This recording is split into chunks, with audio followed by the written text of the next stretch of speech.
Chapter 306. Dugo was hopeless. Now he was completely immersed in the physics that Zhang Feng had mentioned. Although he was very curious about the physics, he only subconsciously thought that it was definitely the so-called martial arts of the boorish man. He despised those things from the bottom of his heart. He took the initiative to take the responsibility of guarding the door, so that they could go out freely. Hearing this, Zhang Suncheng and Cheng Chimo raised their hands in agreement. They did not want to do such a joyous thing. Why would they put a fly on the side when they had nothing to do? Just like that, the two of them carried Zhang Feng and walked slowly out of the tavern. When they walked out of the tavern, they realized that the banquet outside had already ended. The sun had also moved from the top of their heads to the west. On the street, a group of bare-chested men were holding palm leaf fans or straw fans, swaying back and forth on the street. It seemed that they had eaten too much, and were now digesting the food. However, at this moment, they saw Cheng Chimo and Zhang Suncheng carrying Zhang Feng out of the tavern. They followed the gaze of the three of them, and saw that the door of Zhang Feng's tavern had been broken into pieces, and was still piled up at the door. Zhang Feng was quite popular. At this moment when they saw this, everyone was shocked. Although they were afraid of the stubbornness of these two devils, Zhang Feng was being carried by them. They did not know if he was drunk or something, but now he was calling these two guys brothers? How could this be? Uncle, he could not help but pick up a stick. Although his legs were shaking, he still stood on the road and blocked Cheng Chimo's path. Two masters, did Feng offend the two of you in any way? If that's the case, I'll help him. Get out of here.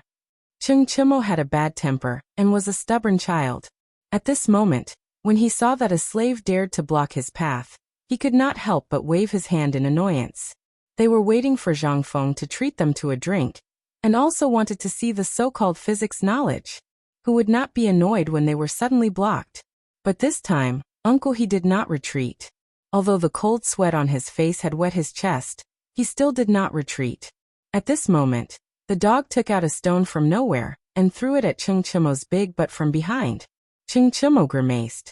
But before he could turn around, Zhu Zi also picked up a handful of stinky, maggot-infested black mud from the roadside and smashed it on Zhang Suncheng's face. In an instant, these two guys were furious. Damn. Little bastard, you dare to hit me? Believe it or not, Grandpa will feed you. Beat him. Say Fengzi. At some point, the old scholar held a bamboo pole and hit Cheng Chimo with it. Although Cheng Chimo did not faint, at this moment he saw stars. Men. Fengzi has been caught by the devil. Save Fengzi for me. The men in Guanzhong were so united. Even if Zhang Feng had only given them a little favor, when they saw that Zhang Feng was taken away by bad people, they could not sit still. Even if they knew that they might lose their lives, they would still try to save Zhang Feng from the tiger's mouth. As the crowd dodged their gazes, they rushed forward. Although the two of them were stubborn, it was only Cheng Cheng's words. When it really came down to it, they didn't dare to make a move. What should they do? If they killed one of them with a punch, although the authorities would not do anything to them, the god of plague at home would skin them alive. Involuntarily, the two guys finally woke up and hurriedly shook Zhang Feng awake. Zhang Sun even pinched Zhang Feng's tongue with his finger, making Zhang Feng spit out the wine in his stomach. Only then did they get out of the predicament. Zhang Feng woke up shakily and saw that he was surrounded by so many familiar faces. He could not help but be stunned. Old scholar? Old Hejuzi's father? What are you doing? Fengzi, how did you offend these two gods of plague? Quick, don't be afraid. Even if I have to risk my life, I will save you. Quick, let Fengzi go. Otherwise, Lao Tzu will smash you to death. Stop. Although Zhang Feng still did not understand what happened here, he vaguely remembered some time. He hurriedly explained. Fellow villagers, you misunderstood. We're brothers. We're tired of drinking in the tavern, so we're going to find a better place to drink. Let's go. Let's all go. Today, I Zhang Feng will treat everyone. If anyone doesn't go, they'll be looking down on me, Zhang Feng. Zhang Feng roared while swaying unsteadily. This time, everyone was dumbfounded. Was there a F***king mistake? However, the old scholar was still worried. After all, the shadow of a human and the bark of a tree. Neither of these two was good. At this time, Zhang Feng was obviously guilty. What could he do with Zhang Feng at this time? Fengzi, tell me honestly, what are you doing? Where are you going to drink? Old scholar you. Qing Chimo gasped and said. What do you mean? Are you going to buy Fengzi? Didn't we hear that Fengzi was too embarrassed to agree to this marriage? As your brother, aren't we anxious too? You just want to take your brother to see it for himself, so that he can agree to this marriage, right? What are you doing? Are you trying to kill him? Chapter 307. Everyone was dumbfounded. So that was the case? But how could they not know that a person who could be called the Devil King in Chang and be a good person? Fengzi was a god given to them by the heavens. Their child was still hoping to get a little bit of Zhang Feng's true teachings and bring glory to their ancestors.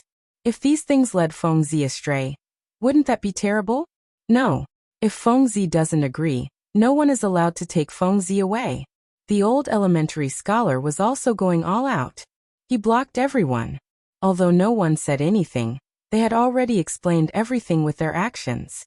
They raised sticks and stones high one by one. Even Cheng Chimo felt a headache coming on. Was it so difficult for Lao Tzu to bring his brothers to the brothel? F***ck. Just as Cheng Chimo was about to lose his temper, a bowl of hand-squeezed sour orange juice the size of a quail's egg was poured down Zhang Feng's throat. That sour feeling caused even the people present to feel a toothache. However, the effects were visible. After a few shivers, Zhang Feng finally woke up with a red face. He stared with bloodshot eyes and smacked his lips. In an instant he vomited again. F***ck. Who the hell poisoned Lao Tzu? F***ck. What is this? It's the green orange juice that mother made. Steamed Bun hid behind the others and said timidly. This time, Zhang Feng was even more jealous. But this thing was still useful. Zhang Feng finally woke up completely. He had to wake up. He seriously suspected that if he was forced to drink another bowl of this thing, he would definitely die. He waved his hand and said, I'm fine. Thank you for your concern. I'm going to drink with my brothers. There's no need to welcome me with sticks, right? Disperse. Disperse all of you. Let's go to the tavern another day. Fengzi will treat you to a drink. That's right. Fengzi is going to discuss the opening of an academy with us this time. If you continue to be like this, do you want those academies? Academies? Everyone was shocked to hear this. Then everyone was in an uproar. At this moment, everyone seemed to have understood something. So Fengzi wanted to set up an academy for them? Sun Gozi and the others had already spread the news that Fengzi wanted the old scholar to set up an academy. At this moment, when it came out from the mouths of these stubborn people, everyone finally exploded. How could they still dare to accept it? They hurriedly moved out of the way. But when the old scholar came to a sudden realization, he frowned. This lunatic, he still refused to let his old bones rest. However, an old elementary scholar was an old elementary scholar. How could he be dismissed with just a few words? Moreover, all of Zhang Feng's matters were basically handled in small taverns. Furthermore, in this world, where else could there be wine that could compare to his wine? He couldn't help but ask in a hurry, well, where are you going to drink? Also, what did you guys say you wanted him to see for himself? He had a nagging feeling that something was wrong. Zhang Feng said in a low muffled voice, well, I invited them to the brothel. To drink. It's just a simple drinking and dancing. As he spoke, he ran away with the other two. Only the dumbfounded crowd was left. To the brothel? What the hell? This, oh my god. Fengzi is finally enlightened. After being stunned for a moment, the old scholar finally smacked his lips and looked at the backs of the three people, stroking his white beard and laughing out loud. And the tense atmosphere finally turned into a burst of laughter in this sentence. Ha ha ha. No wonder Fengzi is so secretive.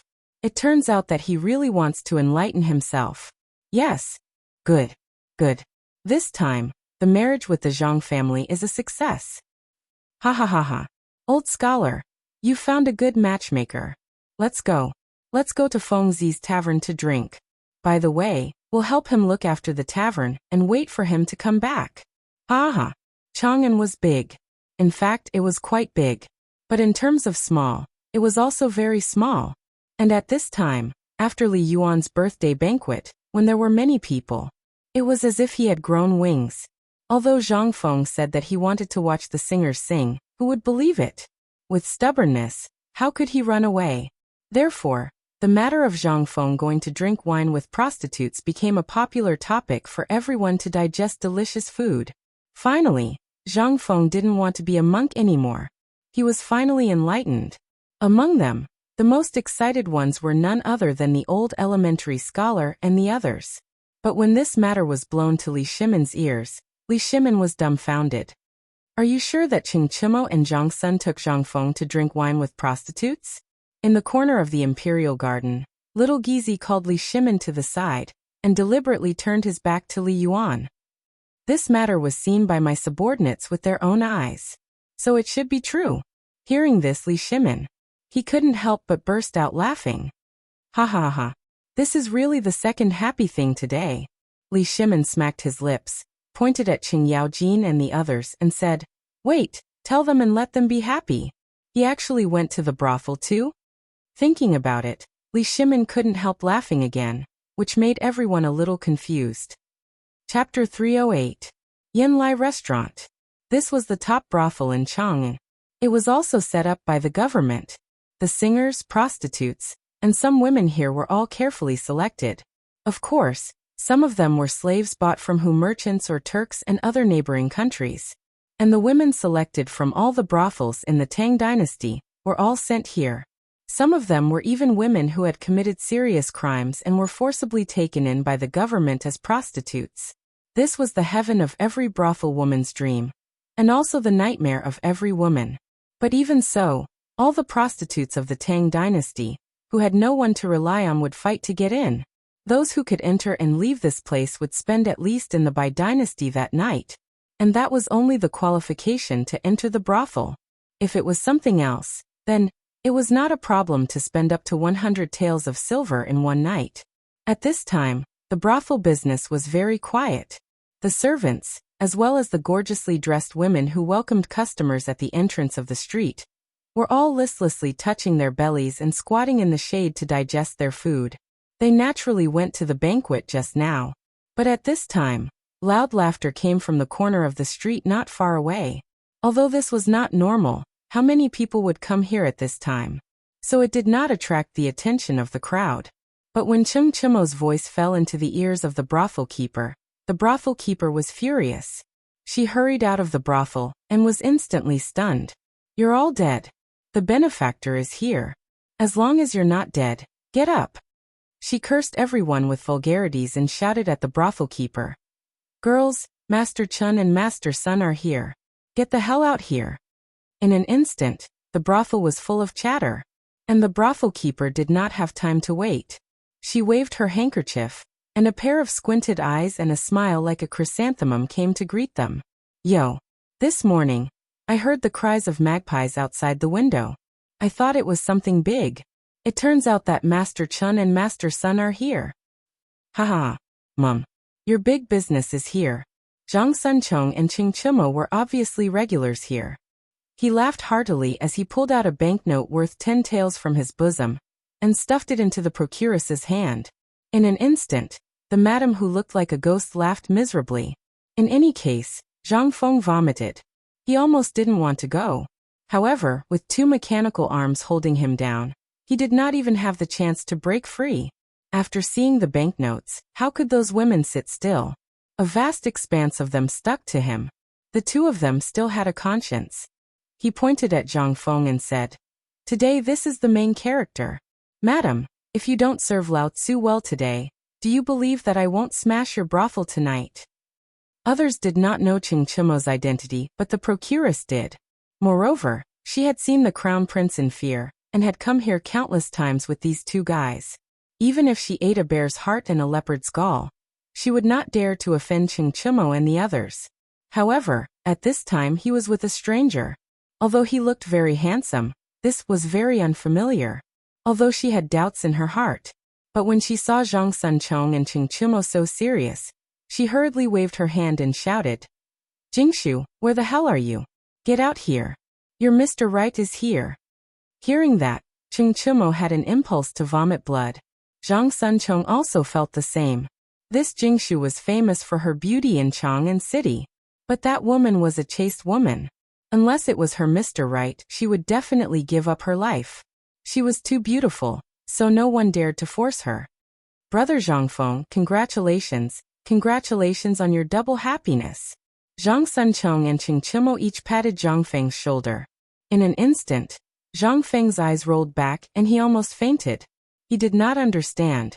Wasn't it just a prostitute? Was it necessary?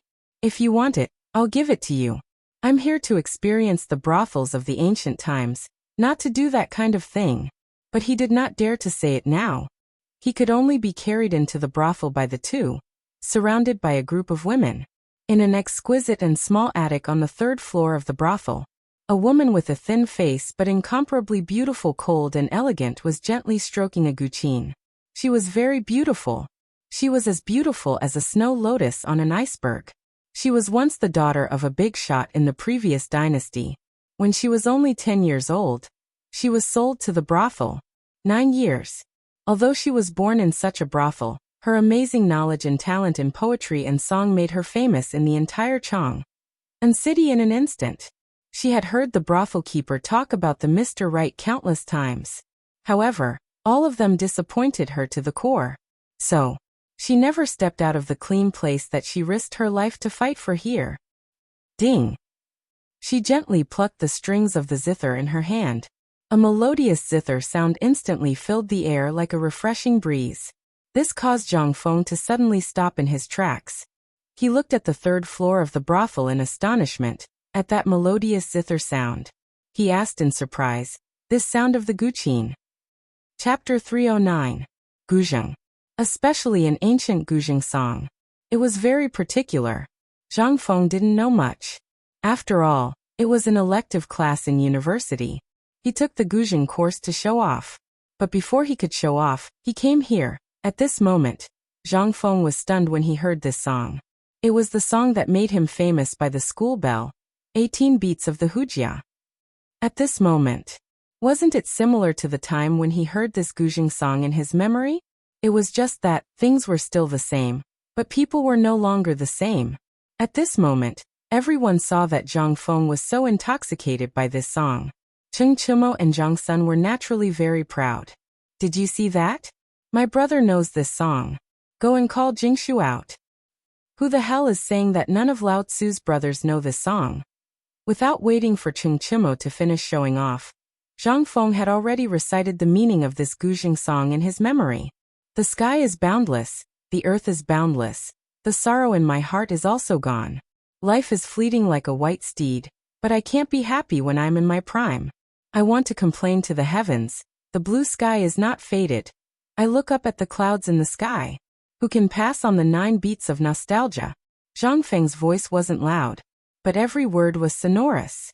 In fact, his thoughts at this time were just quiet in the past. In his memory, that cold girl sat indifferently by the window on the third floor, quietly playing this sad song. And because Zhang Feng wanted to show off, he climbed over the wall and ran to the lawn outside the female dormitory to play with the school bell. Although he didn't know if the school bell knew his name in the end, Zhang Feng had no regrets. Because at this moment, the sound of the Guzheng reminded him of those brothers in his gradually blurred memory. It also made him remember his identity at this time. That was enough. And in the attic on the third floor, the sound of the zither trembled slightly, as if she was very excited and hurried. However, she still did not make any move to go downstairs. Instead, she played even more hurriedly. The sound of the zither was sometimes like a storm, sometimes like a quiet snow lotus. At this moment, everyone was dumbfounded. He forgot that he was in a brothel. The procuress was dumbfounded. It was because she remembered that this song was the first test for every young talent to meet Jingshu. Zhang Feng was the only one who could cause such a huge disturbance in her zither strings. And he remembered one more thing. When the son of a high-ranking official wanted to marry her, Jingshu climbed onto the roof and stubbornly pressed a dagger against her heart. She also set a rule on that day. Whoever could make her play the second song would have the right to step into her loft. She would marry anyone who could unravel her Chu-yi. But what about today? Could it be this mysterious person who could be accompanied by the son of a duke? Was he really Jingshu's destined one? The procuress was shocked. And at this moment, the more terrifying thing was yet to come. Because at this moment, not only did Zhang Feng solve the first song, but he also played the second song according to Jingshu's song like a fool. The third song. The fourth song. Finally, Ching Chimo could not take it anymore. He yawned, hugged the two women, and went to have fun alone. And at the 6th hour, those who could stand on the first floor had long disappeared. As for Swallow Descent Building, it had long been sealed off by a command medallion from Zhang Sunchong. It was better if fewer people knew about such a shocking thing. After Zhang Sun arranged everything, he hugged the two women and went up to the 2nd floor. Finally, the procuress, who was sitting on the stairs and dozing off, and the women who had no business today, all left. When the lanterns were lit, only Zhang Feng was left in the entire brothel hall. And at this moment, the song finally stopped. Unknowingly, a refreshing fragrance wafted over, and a woman in an ice-blue dress slowly walked down the stairs. And at this moment, Zhang Feng slowly came back to his senses, but when he looked at the woman, he went completely crazy. You are Sun Xiaoman? How could there be such a coincidence? Wasn't she the school belle? Damn it. Crazy. Am I crazy? Or has the world gone crazy? Isn't this 2F** king crazy?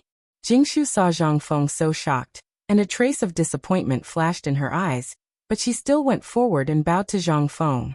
This concubine's name is Jingshu. I am not the Sun Xiaoman that young master spoke of. Cold. The coldness in her words. Zhang Feng could not help but shudder. It was a person. This was definitely a person. Although he did not say a word to the school bell in his previous life, he had heard and seen the school bell's speech and singing videos. At this moment, goodbye. But things were still the same, but people were different. Zhang Feng took a deep breath. He also bowed deeply. Miss Jingshu, I am Zhang Feng. Prince Zhang. I wonder if you would rather know the name of the song just now? Zhang Feng nodded. Yes. This is the 18 beats of the Hujia written by Kai Wenji. I wonder if I am right, Miss Jingshu? Yes. Jingshu's eyes were shining, as if she wanted to see through Zhang Feng. A moment later, when Zhang Feng felt uncomfortable all over, Jingshu said softly, It is cold at night, may I invite you to the boudoir to talk in detail? Chapter 310. The room was not big. There was only a flower bed, a tea set, and a table and chairs. The rest could be discussed. It looked so poor. It was simple and plain. After Jingshu invited Zhang Feng into the room, she boiled a small pot of tea. He made some tea foam, and placed it on top of an oil lamp to burn it. Although it was inferior tea from the Tang dynasty, the way she boiled the tea was different because she was beautiful. The tea would definitely be fragrant and sweet. During this period, Zhang Feng watched Jingshu's every move. Jingshu was also carefully boiling the tea. Jingshu was very beautiful. Her long eyelashes covered her small but memorable eyes. Her eyes were so clear that no evil thoughts could be seen in them. What does Prince Zhang do for a living? I heard that there is no such person as Prince Zhang in Chang'an City. But I just learned that you are acquainted with Qingtiniu and the others? Jingshu asked very directly. Zhang Feng was a little confused. Why was she not following the script? Didn't she ask about the lyrics first? Could it be that she was really a transmigrator? Zhang Feng was excited at the thought of this. If he could really meet a transmigrator, and it was the school belle of his previous life, then it would be awesome. This world would not be so lonely. Zhang Feng thought for a while. He said, I was originally from Liang province. A few years ago, there was a mountain flood. I was learning from my master outside, so I avoided the disaster. After I finished my apprenticeship, there were many places I could go. I remember that there was a business in Chang, and that had been shelved for many years. So I came to Chang'an a few years ago and opened a small tavern. Although the business is not very good, it is very leisurely. Oh. Jingshu frowned slightly when she heard this. I'm really sorry. I hope you can forgive me. I don't know about your family matters. It's fine, it's fine. Zhang Feng waved his hand and asked, Miss Jingshu, where are you from? Why were they in this Swallow Descent restaurant? Looking at Miss Jingshu, she is not a prostitute. Why was she born in a prostitute? To tell you the truth, when Jingshu was 10 years old, she was sent here because her family used to be a high-ranking official of the previous dynasty, and because Jingshu used to learn zither, chess, calligraphy, and painting from the geisha here. She was blessed by the ancestors. Because of her talent and intelligence, this little girl was able to find a place to stay in this dusty place. Then Jingshu told Zhang Feng everything that had happened to her, including her age. Zhang Feng couldn't help but feel a little strange. Didn't the women of this era care a lot about their own information? Why did he ask about her family the moment he met her, and then report his birthday to a stranger? This isn't right. Was the Tang dynasty so liberal? Or was she testing him? Zhang Feng couldn't help but ask, I wonder if Miss Jingshu has ever heard of a musical instrument called the piano? He was looking forward to Jingshu saying it out loud, or nodding her head. But he was wrong. This woman was a woman from the great Tang, a woman through and through. Although he was disappointed, but Zhang Feng didn't feel too much despair. After all, transmigration wasn't just a visit. Then he chatted with Jingshu for a while with a lack of interest and then took his leave. He really couldn't stand that kind of silence. He was afraid that he wouldn't be able to control himself. Goodbye, Jingshu. He went downstairs. But he met Dugo, who had a strange look in his eyes. Brother Zhang Feng, you went into Miss Jingshu's room? Yes. What's wrong? Zhang Feng asked. Dugo did not reply, instead sizing up Zhang Feng from head to toe, left to right, and asked, You've only been up there for less than 2 hours, and you've already come out? Didn't you do anything? I drank a bowl of tea. Debing, are you drunk, or are you suffering from hysteria?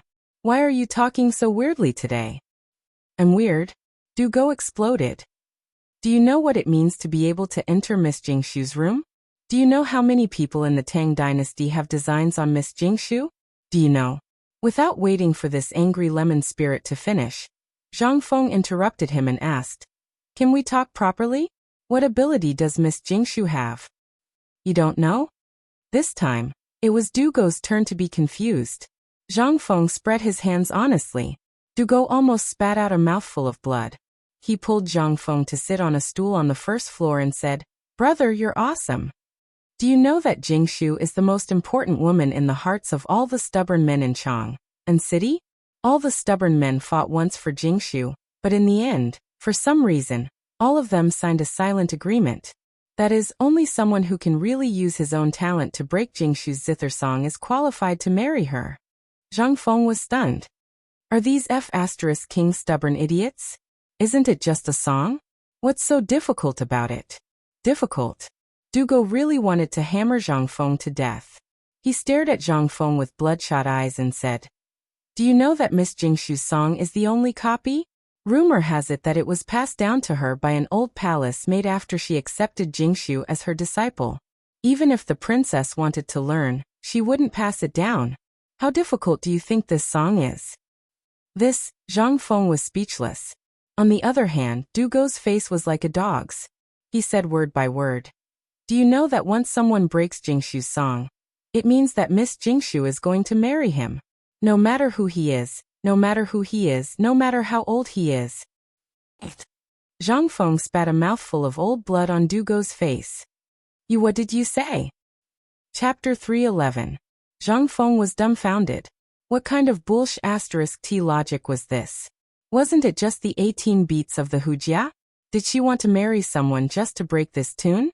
What if the other party was an old man who was about 80 or 80 years old, with half his neck in the ground? Mother you still want to marry him? F*ck.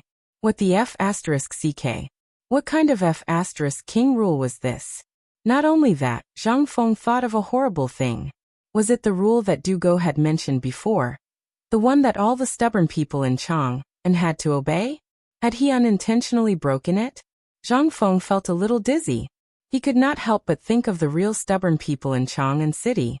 Zhang Sunchong, Qing Chomo, Wei Shuyu, and the freak Dugo. These four were the real leaders of the stubborn people in Chang and city. Although these men usually did not show off, they controlled all the stubborn people in Chang and city. What the F*ck? Why the F*ck did I come here for nothing? I'm really here to look for excitement. Thinking of this, Zhang Feng hurriedly asked, Brother, is it too late for me to back out now? It's too late. Now that you think about it, I'm here. What does that mean? All the stubborn people in Chang and city know about this. Seeing that Zhang Feng wanted to run, Du Go said dejectedly, Don't even think about running. Now that the door is closed, you can't get out of Chang'an. Tomorrow morning, if Tiniu and Zhang Sunchong take action, you might still have a whole corpse. Chen Tiniu taking action, what good would it do? Zhang Feng wanted to cry. Why the F***ck did I come here for nothing? Why did I come here for nothing? F***ck. They were all gods of plagues. He could not even hide from them, but now he had unintentionally offended these men. Cheng Chimo, Zhang Sunchong, and Wei Shiyu were all lustful men. If they knew about this, then Lao Tzu know. To Bing. You're the only one who has nothing to do right now. Brother, I have a favor to ask of you. Du Go rolled his eyes and asked, What is it? Hurry up and tell Lao Li about this. Tell him to look for Lord Zhongsun immediately. Didn't he have dealings with the Lord Zhongsun? We have to find someone to settle this matter. All right. That's easy, but what's the physics you're talking about? I want to see it for myself. Zhang Feng was about to agree, but when the words reached his mouth, he was stunned. Who would have thought that this guy would be so cunning? All right, you big pancake, you're trying to take advantage of the situation. Fine. Wasn't it just physics? Let me tell you. Go and do the experiment for me first. As long as you can complete this task for me, then what's wrong with Lao Tzu teaching you? What is it? Du Go was also trembling with excitement. After so much scheming, he finally managed to dig out 2 types of bows from Zhang Feng. Zhang Feng didn't waste any more words. He said, Don't tell anyone else about this. Let me tell you. If you can make a 10-kilogram iron and 10 kilograms cotton throw down from 100 feet, and make them fall to the ground at the same time, I'll pass it to you. But there's a requirement. On the cotton, other than the rope, you can't tie anything heavier than 1 kilogram. This was aerodynamics, which was also a kind of physics trick. If Du Go could really crack it, then it meant that he had a talent in physics. What's wrong with giving him some elementary school knowledge? After all, when the school was established, this grandson would be a ready-made free teacher. Sure enough. When Du Go heard this, he frowned deeply and started counting with his fingers. Zhang Feng patted him on the shoulder and said lightly, Don't doubt the authenticity of this thing. What Zhang Feng said, Have you ever seen anyone bluffing? This is actually the most basic question in physics. If you can't even solve this, then I'm sorry, you don't deserve to be my, Zhang Feng's, disciple. Kid. This is the punishment for tricking Lao Tzu. You can slowly crack it. Zhang Feng looked outside the door. There were groups of patrolling soldiers. He didn't go back. He found an empty bedroom and fell asleep. But he didn't notice. Ever since he went downstairs, Jingshu had been watching his every move. How could she not know Du Go's real identity? This little devil was being toyed around by him. Moreover, who was this old Li that he was talking about? After hearing Du Go's alarmist words, he immediately thought of a countermeasure, and not just exclaimed in shock. This was out of Jingshu's expectations. That Lao Li was Li Chengqian? Jingshu couldn't understand. But at this time, she simply leaned on the bed frame and slowly savored the physics that Zhang Feng was talking about. 10 kilograms of iron and 10 kilograms of cotton at the same time? Interesting, your future husband.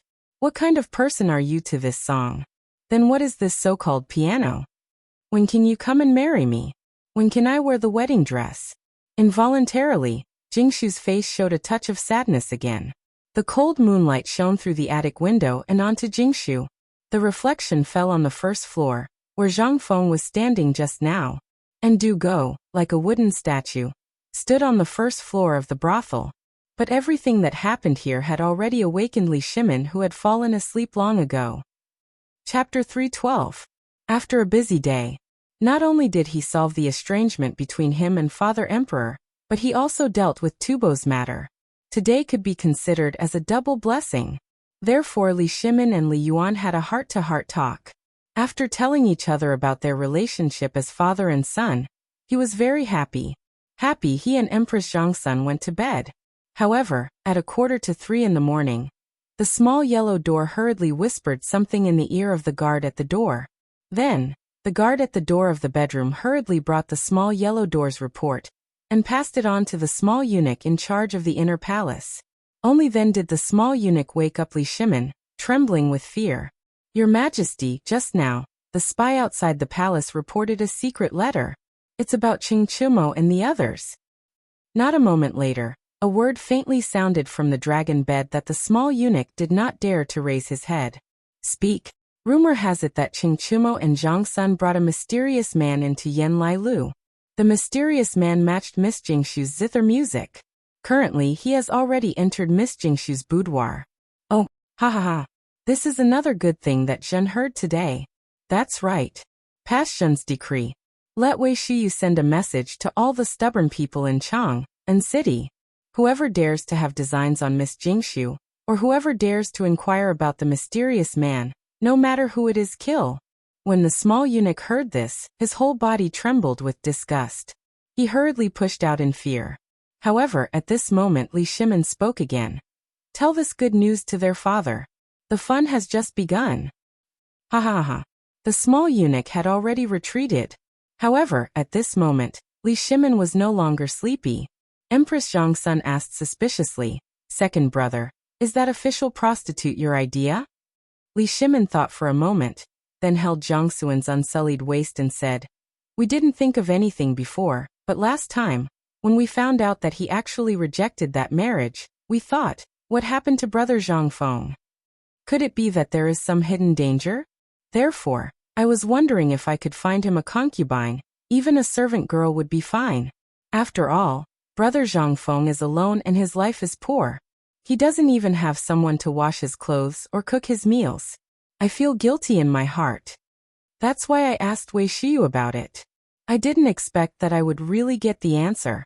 In Chang'an City, there really is such a strange woman. Thus, we decided to beat them at their own game." Zhang Suan's unsullied face looked at Li Shimin suspiciously, which made Li Shimin a little unnatural. "Well, let's sleep. We are sleepy." However, Empress Zhang Sun still didn't say a word. She just stared straight at Li Shimin. "Second brother?" After some time, Li Shimin was about to fall asleep. However, at this moment, Empress Zhang Sun asked leisurely, "I want to ask you something. Every time you go out of the palace in plain clothes, do you really go to find brother Zhang Feng?" On the other side, when the hour was about to reach the hour of the morning, a team of Jinwu guards, holding the emperor's token and 3 small yellow flags on the backs of their horses, came out of the imperial city. After leaving the imperial city, the team immediately divided into 3 groups, and then went in 3 directions to the mansions of Cheng Yaojin, Zhang Sun Wuji, and Du Ruhui. Even if it was the great idiot Yuqi, he could only stare with wide eyes at that imperial order, at Wei Shiyu's haughty manner as she sped past his eyes. Cheng's mansion. Wei Shiyu came to Cheng's mansion in person. It was worthy of being the home of the army god. Although it was late at night, the 10 generals at the gate were still standing straight. If all the lights were blown out, strangers passing by would definitely be mistaken for stone or clay statues. Clatter, clatter, clatter. The moment the faint sound of horse hooves sounded, at the gate of Cheng's mansion, the 10 generals in armor also looked at the place where the sound of horse hooves came from. Their hands subconsciously grasped the hilts of their swords at their waists.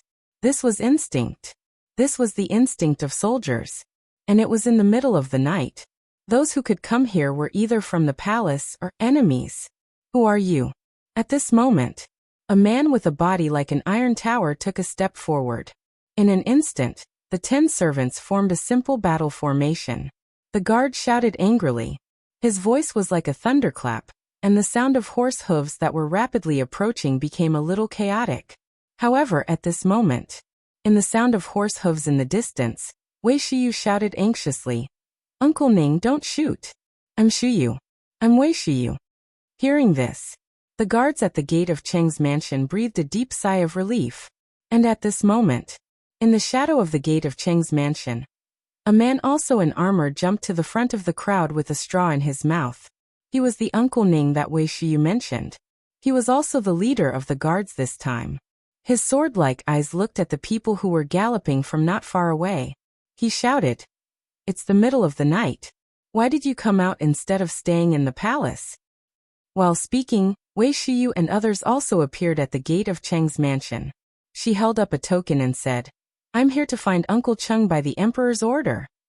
Chapter 313. In the mansion. In the front yard. The night in the Cheng manor wasn't quiet at all. The endless snoring sounds reverberated throughout the entire manor in a rhythmic manner, never once stopping. In the living room of the Cheng mansion, Cheng Yaojin put on a coat and yawned. He glanced at Wei Shiyu and asked, "Kid, what's the matter that requires you to come in the middle of the night?" "Uncle Cheng, is his Chumo back?" Wei Shiyu asked cautiously. "Chumo? Didn't that kid go with brother Zhang Feng? Maybe he's still drinking. Why does the emperor want to summon him?" No. It's like this. Uncle Cheng." Seeing Wei Shiyu cowering, Cheng Yaojin frowned and casually clenched his fists. In an instant, there was a crackling sound. "If you have something to say, then say it. If you don't have anything to say, then get lost." "Don't have anything to say, but Uncle Cheng, let's say first, can you stop kicking my butt later?" Cheng Yaojin frowned and was about to get up. Wei Shiyu hurriedly said, "Just now, a spy entered the palace and reported to the emperor that Chimo and Zhang Sun took brother Zhang Feng to Yen Lai Lu." "I know about this. What else? If you have anything to say, then say it." "It's like this. Well, brother Zhang Feng took down Miss Jingshu, and this matter has already spread, so..." "What? Brother Zhang Feng really took down Jingshu? Damn." Cheng Yaojin did not think much of it before. The emperor did not say anything when he accompanied Zhang Feng to Yen Lai Lu. What could he say? And this was a good thing. If he did not give him a break, this kid would hold it in all day. But this, how did he take down Jingshu? So fast. And the matter had spread? At this moment, Cheng Yaojin finally understood why the emperor would send someone here at this time. The emperor wanted him to clean up after the mess. At the thought of this, Cheng Yaojin hastily waved his hand. "Men, bring me my clothes."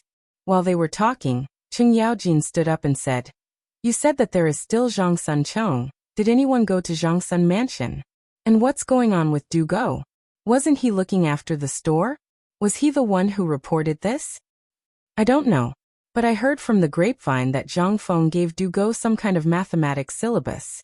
I reckon that it was because of this that the emperor..." "All right, hurry up and inform those two old bastards. Let's see how they're going to save their son." While speaking, Cheng Yaojin kicked Wei Shiyu's butt. Wei Shiyu was in so much pain that she ran away with a limp. As soon as Wei Shiyu left, Cheng Yaojin shouted, "Old Ning! Master!" Instantly, the man who was carrying a heavy bow outside the door appeared in the living room. Cheng Yaojin rubbed his chin and said, "It's not convenient for me to show my face in this matter. You immediately lead a few experts. You personally lead the team and surround Yanlai restaurant for me. Other than those who come out, even a fly is blocked outside." "Yes." At the same time, Zhang Sun Wuji and Du Ruhui also received this news. They could not help but be somewhat dumbfounded. This Zhang Feng brother was awesome. His first move was a fatal blow. He had not even done anything yet. How many hours had it been? And he had already taken down Jingshu? But they were also very clear about the stubborn disciples of Chang and City. At this time, if they were to know about this, they would go crazy. If a large group of crazy people were to surround Yanlai restaurant, it was impossible for Zhang Feng to be killed. After all, there was Cheng Chumo and Zhang Sun. But they were worried about the two's identity being exposed. And the identity of Zhang Feng's brother. How sensitive was this time? At this time, if they were to be noticed by the Guanlong group, then the consequences would be big trouble. Go. Immediately get the servants in the residence to inform them. Cheng Yaojin's men should be arriving at Yanlai restaurant soon. Our men can prepare everything. We only need to wait until tomorrow morning to warn those stubborn people. If anyone dares to cause trouble, I, Zhang Sun Wuji, will invite him to the Ministry of Justice's prison for tea." Zhang Sun Wuji's residence. After Zhang Sun Wuji finished giving his orders, how could he still be in the mood to sleep? The author's chin moved around in the living room. Then he gritted his teeth and said, "Men, prepare a sedan." We will go to Qing residence immediately. Old master, it's almost 5 o'clock now. Zhang Sunwuji frowned.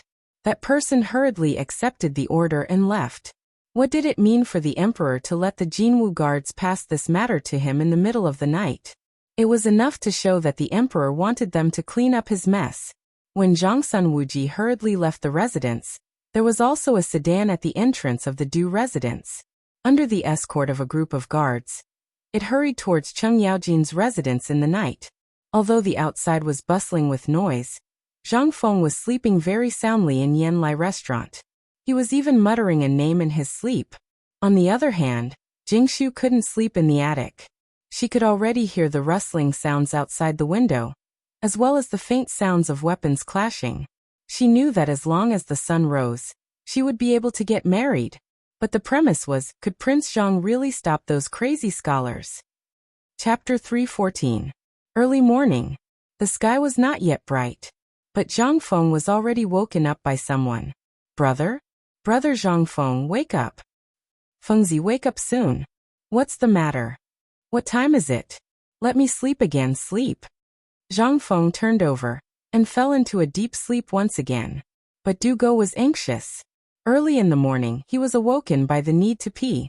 He hurriedly went out and met a group of guards who were squatting outside the door. Although they were wearing ordinary guards' attire, he knew them. Moreover, they were not unfamiliar with the guards of the Cheng residence. There was no need to think. Du Go only needed to think to know that this matter had already been spread to the palace. Otherwise, why would the guards of the Cheng residence be here to guard the door for them? Hence, Du Go was anxious. He shook the pimp in charge awake and asked for the room of Zhang Sun and Qing Chimo.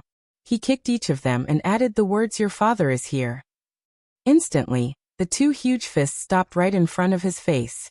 Previously, the two of them did not believe it. Following the dawn of the day, they quietly leaned against the window to take a look. Qing Chimo's hair stood on end. These people were his father's old soldiers. They had never been careless in beating him up. If they were to be caught by these few masters in the morning, even if they did not die, they would at least lose a layer of skin. What should we do? Worm, we can't run away now. My uncle Ning is a divine archer. Nothing can escape his eyes and ears. By the way, De Bing, what happened at the end last night? I remember that brother Zhang Feng was reciting poems with that Jingshu. Finally. Right, when did you come? Du Go's face twisted when he heard this. Tai Niu, do you know that the two of you are in trouble? Last night, the two of you went to have fun. Do you know that brother Zhang Feng took down Miss Jingshu? Ha, took her down. Damn, so awesome? He really took her down? Qing Chimo and Zhang Sunchong ignored Hu Ji, who was trembling with fear on the side, and asked, "Awesome. He really is my brother." Ha! Awesome. Du Go was so angry that his nose became crooked. Do you know what trouble you've caused? Who didn't you provoke? Why did you have to let brother Zhang Feng poke the hornet's nest? I reckon that when the sun rises, we won't be able to leave even if we want to. You guys are in trouble this time. Even His Majesty knows about this. What? Emperor? Cheng Chimo and Zhang Sunchong were stunned. Wait. That's not right, Big Flat Cake. You heard it yesterday too. What they said was for us to play with brother Zhang Feng, right? But you also know which part of Chang and city is the easiest to fool around with. It had to be this Swallow Descent Tower. Besides, you also knew about this, but you didn't say anything at that time. Since we're going to play, brother Zhang Feng definitely can't play with those vulgar women, right? If brother Zhang Feng is taken by us to play with vulgar women, then there's no need for others to say anything. Wouldn't all of us lose face? So the two of us came up with a plan and brought him here. What's wrong with that? Du Go was about to faint. Wrong. You motherfasterous curs. Why can't you bring brother Zhang Feng to play? Why did you have to bring him here to poke the hornet's nest? Jingshu is good, but you should know that brother Zhang Feng will get into trouble. Who dares? The two fools were furious. Looking at Zhang Feng, who was sleeping soundly on the bed, they scratched the back of their heads. Regarding this matter, Iron Bull can just stand there. Who dares to say anything? Are they tired of living? If there's no other way, we'll call Chengqian out. No, let Shiyu bring the Imperial Guards. Lao Tzu wanted to see if the crown prince and the imperial guards could shut them up. You're wrong. Dugo interrupted the fuming Chingchimo and said, I think that since your family is here, it means that this matter is serious. I think that His Majesty arranged all of this. So, the three of us can only wait to be punished. Hearing this, Chingchimo shrunk his neck and realized the severity of this matter. What should we do?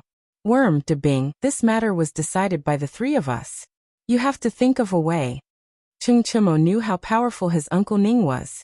It was definitely Lao Tzu's idea to get him to come out. It would be strange if he didn't lose a layer of skin when he returned.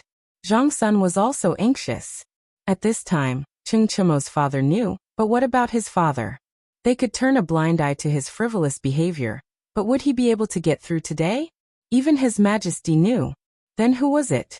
That was his uncle's husband. When the time came, he would be beaten no less than these two idiots. Perhaps he would be beaten by his own aunt, Empress Zhangsun, if he was beaten by his own aunt. Zhangsun couldn't help but want to cry. Brother de Bing, among us, you're the only one who's in a hurry. Think of a way. What should we do now? It's going to be dawn soon. If we're caught, none of us will have an easy time. We'll definitely be punished for losing the face of the imperial family. Hearing this, Dugo's expression turned ugly. If he knew this would happen, why didn't he guard the shop and come here to join in the fun? *CK this. Dugo wanted to slap himself a few times. He pointed angrily at the two of them and shouted, My reputation has been ruined by the two of you. Chapter 315. Reputation? Chingchimo and Zhang Sun rolled their eyes. You're the most wretched one here, all right? You still have the nerve to talk about reputation? If there's something, why didn't you do it earlier? But now you're talking about it? Aren't you just giving advice after the fact? Enough, all of you shut up. From what I see, if we can escape before they discover us, there's still some leeway. If Uncle Ning and the rest wanted to catch us, they would have caught us a long time ago. But they didn't. What's the meaning of this? Hearing this, Dugo clasped his hands behind his back. Like a little old man, he rubbed the sparse tuft of black hair on his chin and said, Since they didn't come in after finding out about this matter last night, then it must be for others to see. For who? Chingchimo scratched his head and said doubtfully, For us to see. You're a pig. If not for you, then for whom? I suspect that on one hand, they're here to protect our safety and prevent those red-eyed stubborn people from rushing in.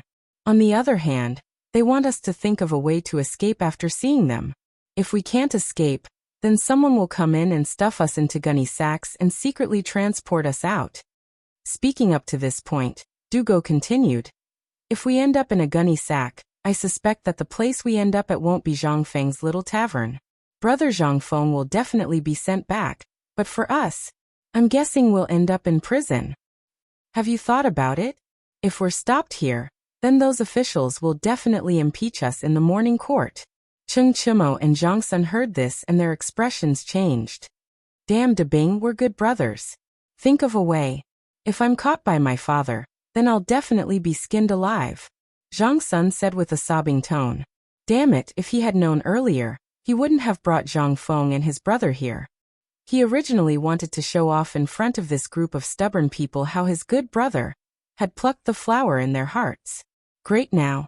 His stubborn identity was about to be exposed. If this was exposed, they would have to face the impeachment of all the officials in Chang'an City. After all, these puppies were all brought up by them. If his aunt, who was the empress, found out, the consequences would be incomparably miserable. Young masters, don't panic. I know a path that will allow you all to leave safely. Just when everyone was anxious, Jingshu gently pushed open the door. It was as if she had heard everything that had just happened. No one had time to say anything. Chengchimo looked at Zhang Feng, who was sleeping with his mouth wide open. In his heart he wished he could go up and kick him awake. But he didn't dare. After all, he still wanted to learn from Zhang Feng. More importantly, Jingshu was here, so he couldn't be rude. Fengzi, wake up. Fengzi, your wife is here to see you. Fengzi, get the *CK up, Lao Tzu, you're going to be beheaded. Just as Jingshu was frowning uneasily, and was about to come up to take a look at Zhang Feng, whose face was red from the slap. Zhang Feng stretched lazily and finally woke up. When he saw the room full of people, he couldn't help but be shocked. He looked at everyone with a confused expression and asked, "I say, brothers, and that Miss Jingshu, you all didn't sleep the whole night?" "Sleep what? Do you think everyone is as lucky as you?" Cheng Chimo was speechless as he pulled Zhang Feng and ran away. "Go, go, go. Something happened. Let's run away before it happens." Zhang Feng was dumbfounded. "I just took a nap and didn't do anything, and now I'm being checked on? Tiniu, what's wrong with you? Can you at least tell me what's going on?" Zhang Feng looked at Cheng Tiniu puzzled. "Io. Brother, you had a good sleep last night, but did you know that you stirred up a hornet's nest last night? Pui. You're in big trouble." "Yes. You're in big trouble." Cheng Chimo was about to say that he stirred up a hornet's nest, but when he saw Jingshu's cold gaze, he couldn't help but change his words. Zhang Feng was even more confused. He looked at Du Go and asked, "De Bing, why don't you say it? Although you're very long-winded, I want to hear you talk now." This King Chen Tiniu wasn't long-winded, but he couldn't even speak clearly. He was always in a hurry. What could he do? When Du Go heard this, he sighed and cupped his fists at Jingshu. He told Zhang Feng everything that had happened, but he neglected the main point, which was the chain reaction caused by their identities and the fact that the emperor knew about it. Zhang Feng sniffed. He looked at Jingshu, whose expression was slightly unnatural, and asked in a trembling voice, Is what they said true?" It's all true, but it's too late now. If it's another 15 minutes, I can guarantee that those officials and nobles who covet Jingshu will rush up before those stubborn people arrive." Hearing this, Zhang Feng's vision turned black, and he almost fainted. "Chen Tiniu, Lao Tzu has no enmity with you. Why do you have to trick me like this?" Chapter 316. Zhang Feng wanted to cry. As long as King explain it clearly to me. Now he had to do it. CKU. Zhang Feng's heart was filled with grief. But from Jingshu's point of view, it was a different expression. "Young master, do you think that I am not worthy of you? Do you also think that I came from a brothel?" No. This is a little too fast. My head is still dizzy. Miss, please don't misunderstand. After I have calmed down, I will personally visit you to explain today's matter." It was not that Zhang Feng did not like Jingshu. She was a flower of Chang'an City. CK, even if he married her as a concubine. How awesome would that be? Just thinking about it made him excited. But it was still too early. At the very least, he had to wait until he was an official and had a life-saving ability. Or perhaps some damned system would activate a life-saving ability. At that time, not to mention one. Even if you gave him 100, he would still dare to marry her. Moreover, they had just met and they had already decided? Zhang Feng was a little confused. But now was not the time to ask about these things. Zhang Feng took the opportunity to look at the people surrounding Yan Lai Lu from the window. He could not help but feel a little flustered. Go, let's go now. If we are King caught, none of us will survive today. How about this, Miss Jingshu? Is there anything of the sort here? If there is, please lead the way. When the time comes, Zhang Feng, I will definitely give you an explanation. Escaping was more important now. Moreover, from what Zhang Feng knew from the movies and dramas of the future, brothels were places with the most secret passages. But he was disappointed. Under the gaze of Cheng Chimo and the rest, he saw Jingshu shaking her head speechlessly. I have prepared a ladder for you in the backyard. If possible, you can follow the jujube tree in the backyard and reach the dye shop next door. I don't know what will happen after that. Good. Thank you, Miss Jingshu. Zhang Feng cupped his fists and urged Cheng Chimo and the other two to go downstairs. He was anxious. If he was caught by Cheng Chimo, Zhang Sun, and Wei Shuyu, then this day next year would be Zhang Feng's death anniversary. How could he not be anxious? Seeing this, Cheng Chimo and Zhang Sun immediately scampered off. After Du Go left, he returned and respectfully bowed like a Confucian scholar and said, Many thanks to Miss this time. Many thanks for this time, but I have a question. Please ask. Young Master Du, I've long heard that young Master Du is well read. It's my honor to meet you today. Jingshu is truly fortunate. Du Go did not beat around the bush and asked, last night, Brother Zhang Feng and you, are you sure nothing happened? Prince Zhang is an upright person and did not do anything to Jingshu. However, although I have not been officially married to Prince Zhang, I have already kept my promise. I am Prince Zhang's wife. Young Master Du is Prince Zhang's friend and brother. Why are you suddenly asking about this matter? Du Go's face stiffened. He waved his hand and said, I don't have any other intentions. I just want to know the real answer. When the time comes, I will report it to my father and think of a way to resolve today's matter. I've disturbed you today. Let's meet again another day. As he spoke, Du Go hurriedly left. But just as he was about to leave, he paused and asked, We can escape, but Miss Jingshu you. Jingshu was slightly displeased. But she still said patiently, Young master need not worry about this matter. Jingshu can remain unharmed in such a filthy place. Naturally, she has her own means to protect her life. Young Master Du, please leave quickly. Don't drag Prince Zhang down with you. Du Go left, with a belly full of questions. What he really wanted to ask was, how did Zhang Feng match Jingshu's song? This was something he had thought about for a long time, but he could not get it. It was impossible for him, Du Go, to not have any improper thoughts about Jingshu. Miss Jingshu was now Zhang Feng's brother, and the woman of his future teacher. He did not dare to have any improper thoughts. However, he was a fool. He was obsessed with all kinds of things related to blood science. Especially after he obtained the mathematical formula last night. He was even more obsessed with Zhang Feng's words and actions. Not to mention the fact that it troubled the whole of Chang, and even the famous young talents of the Tang dynasty, who did not want to find the solution to this song as soon as possible and win the heart of the beauty. But now, after Du Go jumped over the wall and looked at Zhang Feng's back, he could not help but make up his mind. No, I must get the solution to this song. This was something that everyone was obsessed with. But would Zhang Feng give it to him? Obviously, it was impossible. This was all a story for later. The instant Zhang Feng and the others had just jumped into the dyeing workshop, carriages and palanquins arrived in front of Swallow Descent Restaurant, bearing the blazing clouds of the east. And at this moment, Old Ning and the rest slightly tightened their grip on the hilts of their swords. Halt, intruder! Chapter 317. Following Old Ning's roar, the people who had rushed over stopped at the foot of Yen Lai Restaurant. They had no choice but to stop, because they knew the person guarding the door. He was Cheng Yaojin's trusted general. How could they not stop? At this moment, an official from the Imperial College slowly walked out of the sedan chair.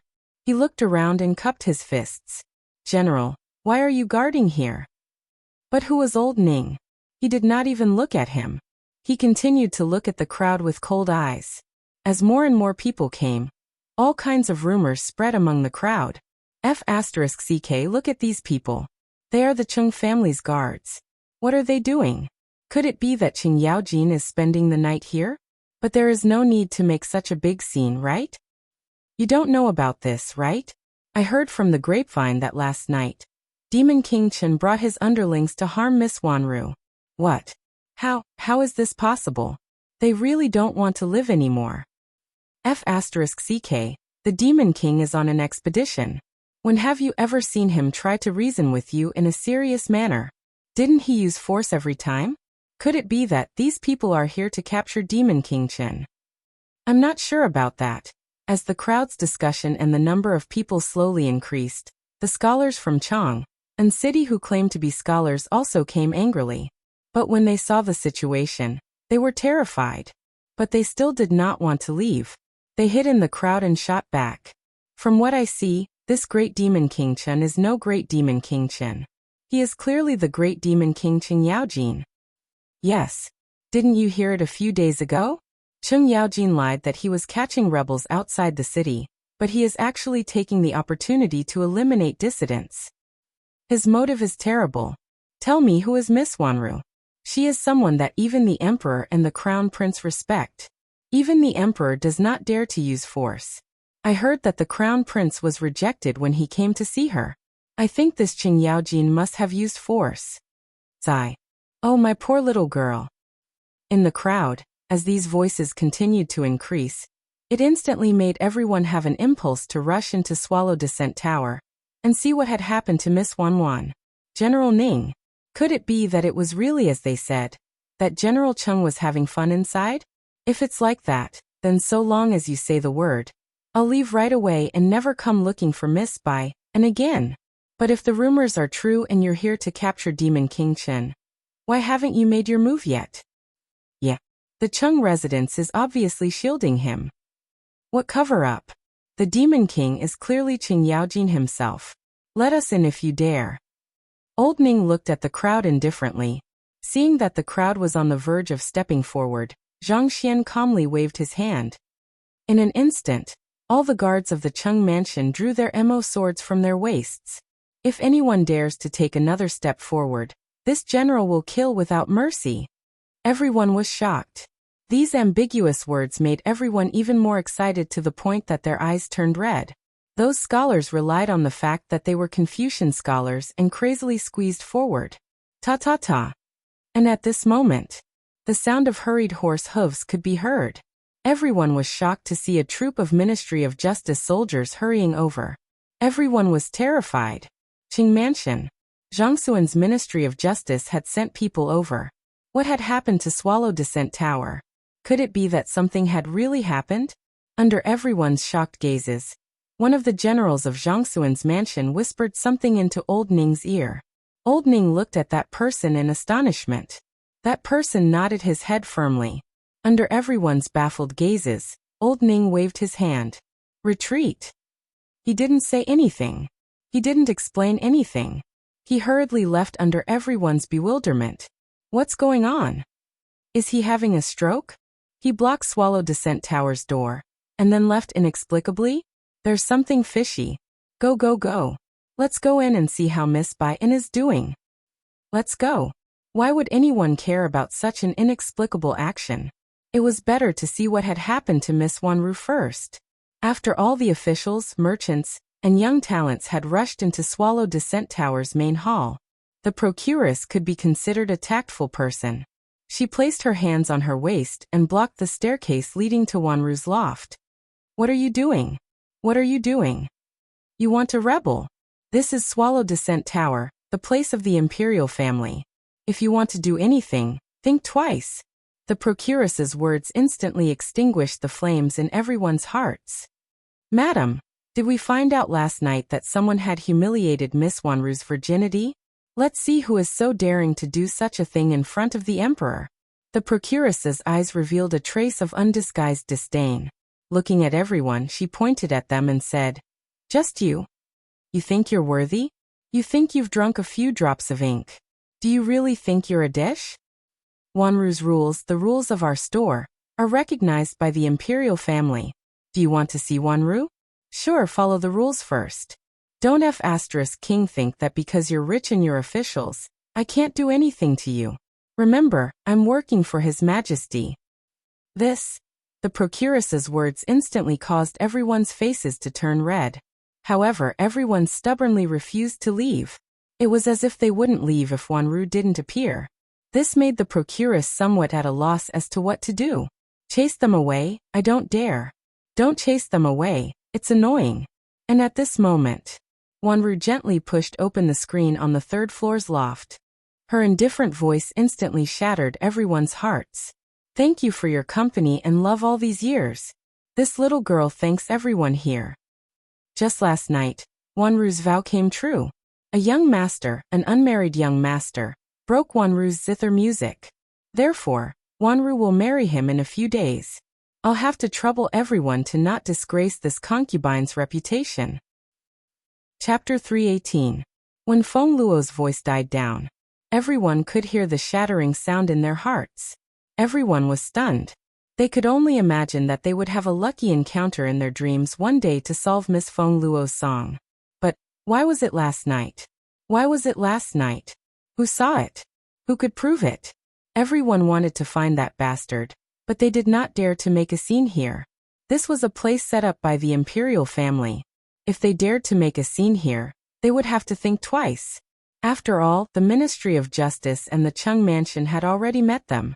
That meant that the higher-ups already knew about this. But it was also because of this that everyone felt even worse. Who the hell is it? Ah, let's go. Let's go to the Chung mansion. Today, this old man must find out who it is that has such talent to be able to comprehend this unique zither song. Let's go. Everyone, let's go. Damn it, if the Chung mansion does not give us an answer, old man will definitely join Qing Yaojin in the morning court tomorrow. The farce here finally came to an end. However, this matter became more and more ferocious. They were happy to see how famous Miss Feng Luo had become. She could make all the men go crazy with just one song. As for the officials in Chang, and who knew anything about this matter, they all retracted their necks. What was the matter? If Qing Yaojin dared to make a scene like this, he would have been imprisoned by the emperor. But he dared. After that, the people from the Ministry of Justice came and left without saying anything. This already explained a lot. If they still didn't understand this, they were either blinded by lard or brainless. A person who thinks about beauties all day long, if he dies he will die in vain. At this moment, Chung Chumo and the other three returned to the tavern, trembling with fear. The four of them bid farewell to Old He, who had fixed the door and looked after the tavern. Then, they looked at each other in confusion. I say, brothers, do you have something to tell us? Zhang Feng gritted his teeth and asked. Well, Feng Zi, about this matter, well, I'll go back first today. Qing Chumo averted his gaze and was about to slip away, but Zhang Feng's cold words made him immediately sit back down. Sure. You can go now. I won't even let you stay. But once you walk out of here today, you will no longer be Zhang Feng's brother. About that. Brother, I just want you to get to know those stubborn bastards. And this beautiful girl is the inviolable thing in the hearts of all stubborn men. I thought you knew about this beautiful girl. So, I wanted to let you see the most beautiful woman in Chang and City. But you're so awesome. The moment you saw her, you brought back the most perfect woman in everyone's eyes. Shut up. Zhang Feng rubbed his temples and his face turned gloomy. This matter had caused a disaster, but it was too late to think about it now. Bug, you think of me, Zhang Feng, as your brother? Zhang Feng asked while pulling his hair. Yes. That. Well then. Then you tell me honestly, what is the deal with this girl before this agreement? Are you just a song? What's the big deal? Isn't it just a Hujia 18 beats? Isn't it just? Zhang Sun and the other three were speechless. Finally, Du Go sighed and said, Brother Zhang Feng, you might have really misunderstood Tai Niu. Although he's simple and honest, he's not a bad person. Which man in Chang and City doesn't know the name of Miss Wanwan? We did something wrong in this matter before, but we didn't know that you didn't know about it. That's why this happened. But don't worry, we're here. Even if it doesn't work, we still have our father. Don't worry. We'll settle this matter for you. I'm not talking about this, Zhang Feng smiled bitterly. I just want to know why you didn't tell me when you knew about the rule. I know you guys are awesome, but do you know that the real awesome stubborn people in Chang and City are not you guys? Those are the real four great demon kings. You guys know Qing Chumo, right? There's also Zhang Sun, Wei Shiyu, and that stupid Yuqi, not to mention Du Go, who's feared by everyone. Now you guys know why I'm so worried, right? You guys are going to poke a hole in the sky. Zhang Feng's concern made the three people present somewhat dumbfounded. So this was what Brother Zhang Feng was worried about after all this time? Brother, if you're worried about this, then I'm going to laugh at you. Du Go patted Zhang Feng's shoulder with a strange look in his eyes. Brother, you probably don't know why Tai Niu and the others are called the four great demon kings. I can only tell you that Zhang Sun, Qing Chumo, and Wei Shiyu have to call them little brothers in front of them. Of course. Du Go confidently opened his fan and confidently said, They all have to listen to me. Even though I don't know the past and present, at the very least, I can ensure that they are safe and sound every time. Zhang Sun and Qing Chumo looked at Du Go and could not help but twitch their mouths. We didn't treat you as a dish, but you really think that a roasted sweet potato is good enough. Chapter 319. Alright. It's best if you can settle this matter, De Bing. If you can't, you know the consequences. Zhang Feng was annoyed to death. How could he still be in the mood to waste time on this matter? There was still a muddled account that he had yet to clear up after he had one more wife. Now there was another one. Moreover, it was the goddess in the hearts of all the stubborn people in Chang'an City. F***ck. How could Lao Tzu survive this? Zhang Feng had always regarded the matter of femme fatale as an imperial edict. He did not expect that he would be able to avoid the first one. At least her reputation was good. He had not met her before and was not familiar with her. He did not want her. But what about this?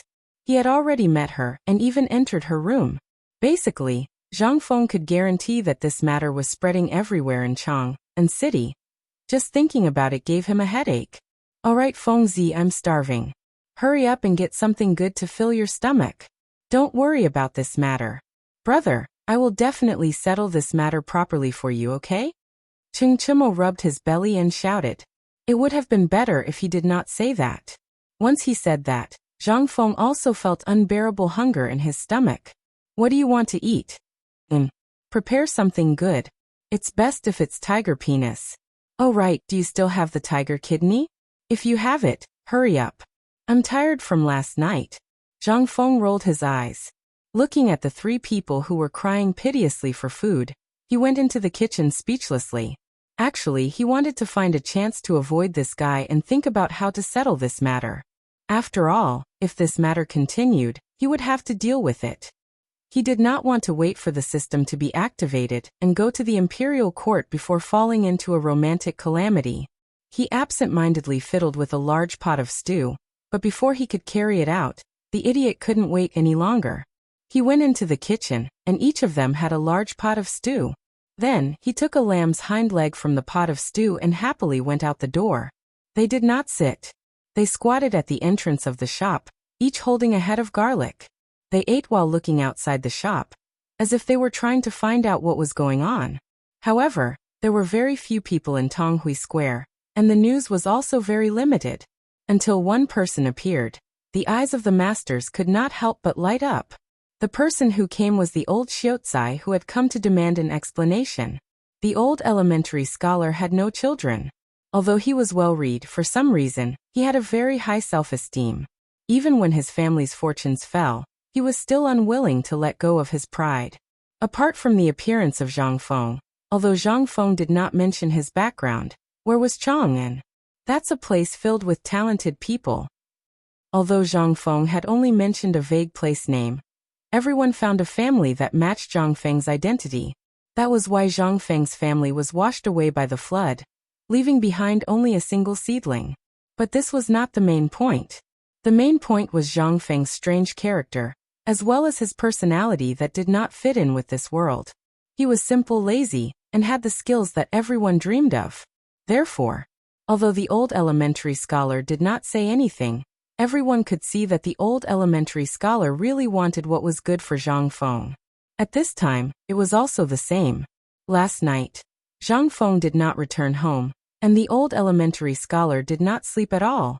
As soon as the market opened, he went out to ask around. It was fine if he did not ask around, but once he did, he would be in big trouble. He actually knew about the incident at Yanlai restaurant last night. Who was the old elementary scholar? With just a little thought, he understood everything in an instant. These little bastards had really poked a hole in the sky. That was why the old elementary scholar came aggressively, prepared to reprimand Zhang Feng, and then kidnap these three great demons to turn themselves in.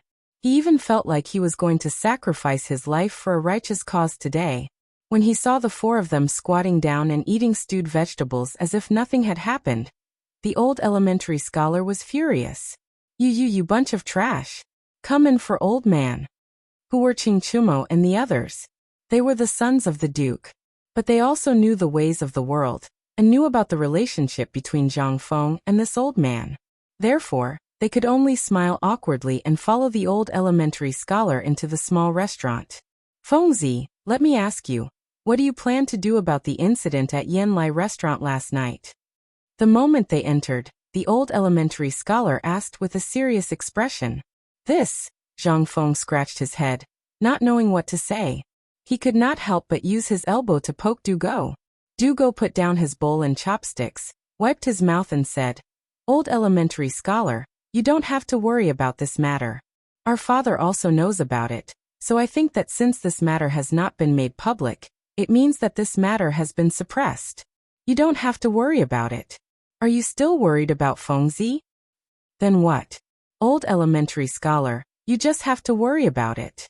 If even our father can't handle this matter, I believe that no one will be able to suppress it. At this point, Zhang Sun smiled confidently.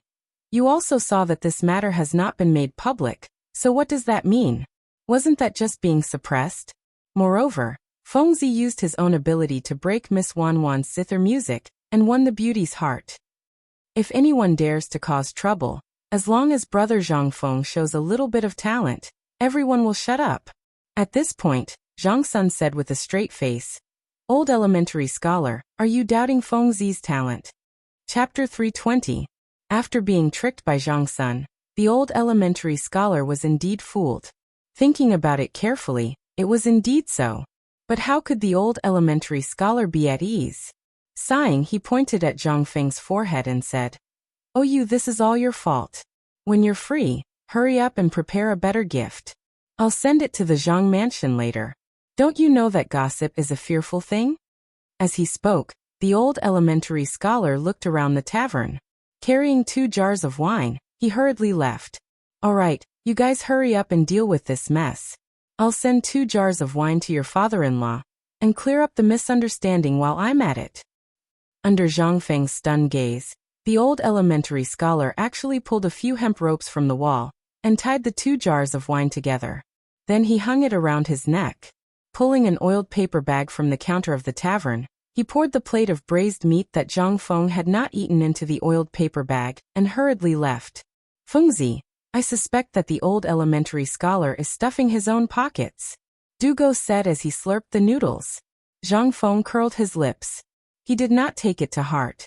Based on his understanding of the old elementary scholar, if he wanted to eat, he could eat in the tavern. Even if he ate until he vomited, he would not say anything.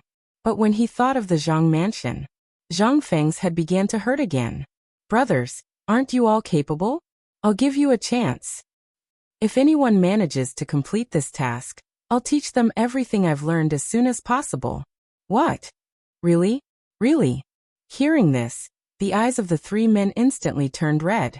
They had long been envious of Zhang Feng's ability. Now, seeing Zhang Feng saying this with such a serious expression, how could they not be interested? Zhang Feng nodded when he saw Fan Rui's expression. I won't ask you to do anything sneaky, nor will I ask you to do anything that violates the bottom line of morality. You just need to help me deal with the Isan pastry shop and the stubborn matter in Chang and City. Then, I, Zhang Feng, will do what I say. I'll teach you everything I said before. How about it? Okay. Fengzi, every word is a nail. I'll take it. Zhang Feng felt that he had been misunderstood.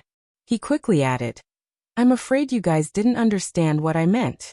What I meant was that you guys help me deal with this mess. Don't bother your family. I need you guys to do it personally and settle this matter for me. I estimate that it won't be long before a secret plan of mine begins to be carried out. At that time, I'll still need you. How could they understand what Zhang Fengzi? At this moment, they were dizzy. Were those stubborn people powerful? They only needed to beckon with their fingers. And would they dare to act rashly?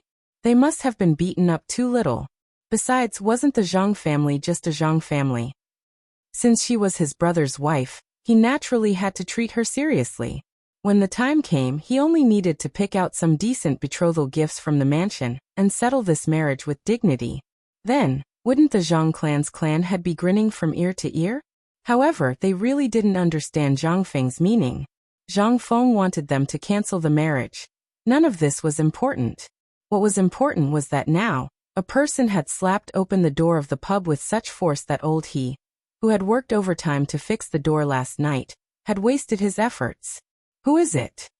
Damn it, who is so bold to break my brother's door? Beat him up, brothers. F***ck. How could this group of rich second generations not be enraged when their spirits were suddenly disrupted by someone else? However, when the crowd cursed, Zhang Feng looked at the dark figure in the sunlight and felt an inexplicable sense of familiarity. Just when Zhang Feng was trying to identify it, the iron tower-like figure spoke faintly. It's you, Lao Tzu. I'm here. Although this voice wasn't loud, it was fatal. After hearing this voice, Chung Chimo didn't even think and subconsciously knelt on the ground with a plop. Zhang Sun was even more straightforward and wanted to slip away. Only Do Go, although he seemed a little scared, still maintained a little bit of a scholarly appearance. He stood at the side, trembling with fear, hugging his bow and bowing. Uncle Chun, why are you here? Why am I here? Chung Yaojin glared at the three boys. Only then did he walk out of the sunlight and look at Zhang Feng. Seeing that Zhang Feng wasn't injured, he shouted angrily, "You brats, luckily nothing happened to Zhang Feng. If something happened to him, can you bear the responsibility?" "Ah. Chen Tiniu. Get out here, Lao Tzu." After scolding the three boys, Chung Yaojin was still angry.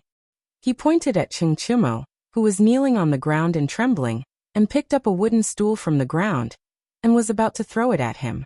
Zhang Feng's eyelids twitched when he saw this. Was this his biological father? How could his biological father be so ruthless? "Old Chun, stop. If you hit him with this stool, your son will be gone."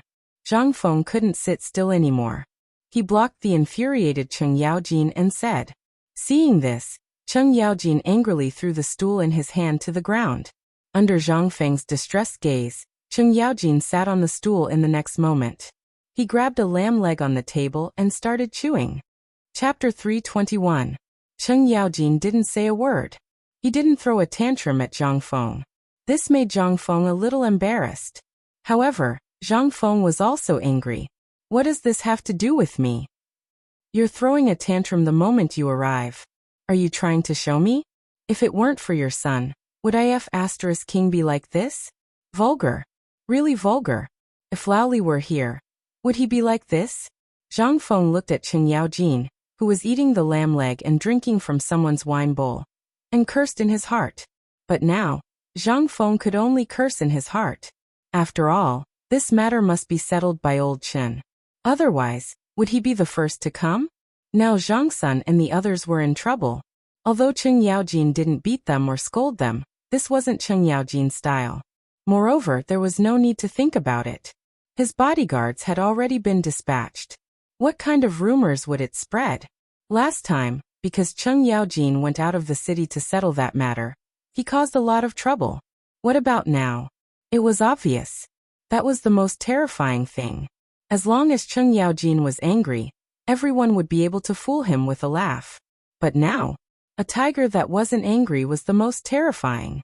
Well, Uncle Chen, please take a seat first. We still have something to do. We have to go back. Zhang Sun couldn't stand it anymore. He hurriedly wanted to slip out of the door, but before he could walk out, Chung Yaojin pulled him back. Kid, tell me about this matter. Who's the one who started it? I'll only beat the person who started it. Chung Yaojin glanced at the three of them and said. The three of them wanted to die. Everyone didn't speak. They just stared at Zhang Feng. Zhang Feng couldn't take it anymore. Speaking of which, are you guys done fooling around? You guys were having fun last night, and now you're asking Lao Tzu to clean up after you. What's the matter? Now you want Lao Tzu to clean up after you guys? Zhang Feng rolled his eyes and pretended not to see anything. This time, the three of them were anxious. She wanted to say something, but she didn't dare. As for Zhang Feng, this scammer, he seemed to be doing it on purpose. He didn't say anything either. What should he do? The three of them looked on helplessly as the lamb leg in Chung Yaojin's hand dwindled. They did not know what to do. Burp? Just when everyone didn't know what to do, Chung Yaojin let out a loud burp, probably because he was drunk. He wiped his greasy mouth with his sleeve and said, You bastards, Brother Zhang Feng is such a good person. How dare you bring him to such a brothel? So be it. It's for his own good. Let him have some fun. But look at what kind of stupid thing you've done. Do you know? You've screwed over Lord Chung Yaojin this time. You. Tainyo. Get your ass over here to Lao Tzu. Chung Yaojin's tone was very calm, as if he was narrating something. Chung Yaojin, who was screwed over, was not like him. But at this time, the three of them wanted to cry. Why don't you get angry? As long as you were angry, we wouldn't have been so scared. Dad, about this. Well, last night we drank too much, so we wanted Brother Zhang Feng to go and broaden his horizons. After all, he's already 20 years old, and he still doesn't know what that is. You all know this. So when I saw that you and Uncle Laoli didn't say anything, I thought that you guys had acquiesced, so you went and plucked that flower? Cheng Yaojin was a little angry. Do you know, Miss Huawei, your Uncle Li actually wanted to matchmake Zhang Feng early in the morning?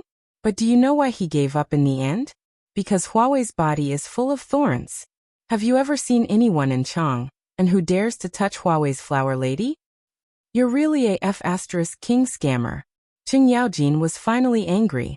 He picked up the remaining lamb leg bone, and was about to throw it at Cheng Chimo. Cheng Chimo looked at the approaching lamb leg bone and shook his teeth, ready to receive it. But at this time, Zhang Feng sighed and said, Old Chen, forget it. Tai Niu and the others didn't do anything wrong last night. It's my fault. Seeing that the main character had spoken, Cheng Yaojin's eyes flashed with a hint of surprise. But he pretended to be angry and put down the lamb bone in his hand. He turned around and said bitterly, Brother, you're an honest person, but I know that you didn't do this. I watched those 3 bastards grow up. How could I not know what kind of people they are? Although I'm a rough person, I still have the ability to judge people. So Brother Zhang Feng, don't stop me. I must teach them a lesson today. Let them learn. You don't know. If Lord Zhongsun hadn't sent people from the Ministry of Justice to Yanlai Lu, you should know that Lu Guogong would probably be in jail now. Is this something a human would do? If only they had eaten a mouthful of food while drinking, they wouldn't have done such a disgraceful thing. Brother Zhang Feng, if you're a brother, don't stop me. Let me clean up the family's reputation. This is the family's bad reputation. It's harming you. Don't stop me. Zhang Feng's head was full of black lines. He looked at the big greasy bone in his stomach and glared at Cheng Yaojin, rolling his eyes. Lao Tzu didn't even touch you. If you want to hit him, then hit him. Chapter 322. All right, you're not even fit to act. Zhang Feng cursed in his heart. However, he did not expose Cheng Yaojin. Old Chun, calm down. Let me tell you about this matter slowly. Zhang Feng's face darkened. Finally, he painstakingly snatched the weapon from Cheng Yaojin's hand and pressed him in front of the table. He signaled with his eyes for the 3 of them to scram. Only then did he say, Old Chun, this matter is actually my fault. Brother, don't take on dog sh*t for yourself. If your brother Zhang Feng was such a pervert, how could we not know? Enough. Zhang Feng patted Cheng Yaojin's shoulder and said, Old Chun, actually there's still a reason for this matter. You also know about the vow that Miss Wanwan made, right? I know. How was Cheng Yaojin angry?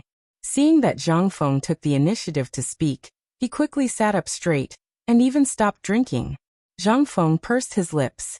This guy came to be a spy. It was really. If Laoli wanted to know something, why didn't he come personally? Was it necessary? Wasn't it tiring? Zhang Feng scolded Laoli in his heart before saying, Actually, when we were drinking, we talked about that Miss Wanwan. You also know that I'm very interested in all kinds of rumors, and after drinking, there's no need to talk about it. With such a magical song, do you think that I, Zhang Feng, would not go and take a look? Not go and find out what's going on? Cheng Yaojin scratched the back of his head and nodded. Now that you mention it, I think it's possible. With your obsession with literature, and such a novel matter, to others Old Chen might think that he was lusting after beauty, but he really went there for that Zheng song. Brother, could it be that you really know that song? In the end, even Cheng Yaojin was shocked. Who doesn't know of Wanwan's reputation? Even the emperor had searched through the ancient records of the palace for this magical zither song. However, he only knew that it was passed down from the family of a female official in the palace. After that, no one even knew the name of the song. However, thinking of Zhang Feng's miraculous calligraphy, as well as his unfathomable ability, he really did have that kind of ability. Zhang Feng nodded. Under Cheng Yaojin's shocked gaze, he said, So, this matter is not like what you know. It's all because I want to explore the magic of that song. That's why I'm drinking, to strengthen my courage and compete with it. Speaking of which, Zhang Feng smiled bitterly. You know the result. Although I know Miss Bai En's good name and this divine song, I forgot that she had another vow. It wasn't until I completely solved this song that De Bing finally told me this matter under my interrogation. This also happened this morning. Zhang Feng was very depressed. However, Cheng Yaojin was completely dumbfounded. Did he really solve this thing? It was exactly the same as what the emperor had predicted. Brother Zhang Feng, you're awesome. Cheng Yaojin speechlessly stuck out his thumb, almost pressing it on Zhang Feng's forehead. Zhang Feng rolled his eyes. What's so awesome about it? I'm so worried now that I don't know what to do. I inadvertently offended those stubborn people in Chang'an City. Old Chen, do you think I'll have a good life in the future? Ha ha ha.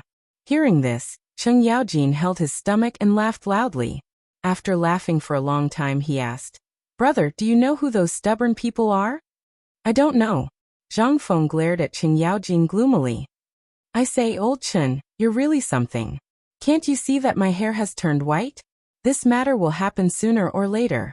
No, by now, it should have already reached the ears of Cheng Chimo, Wei Shuyu, and Zhang Sunchong, those stubborn bastards. How can you still laugh? Hurry up and think of a solution for me. There's no solution.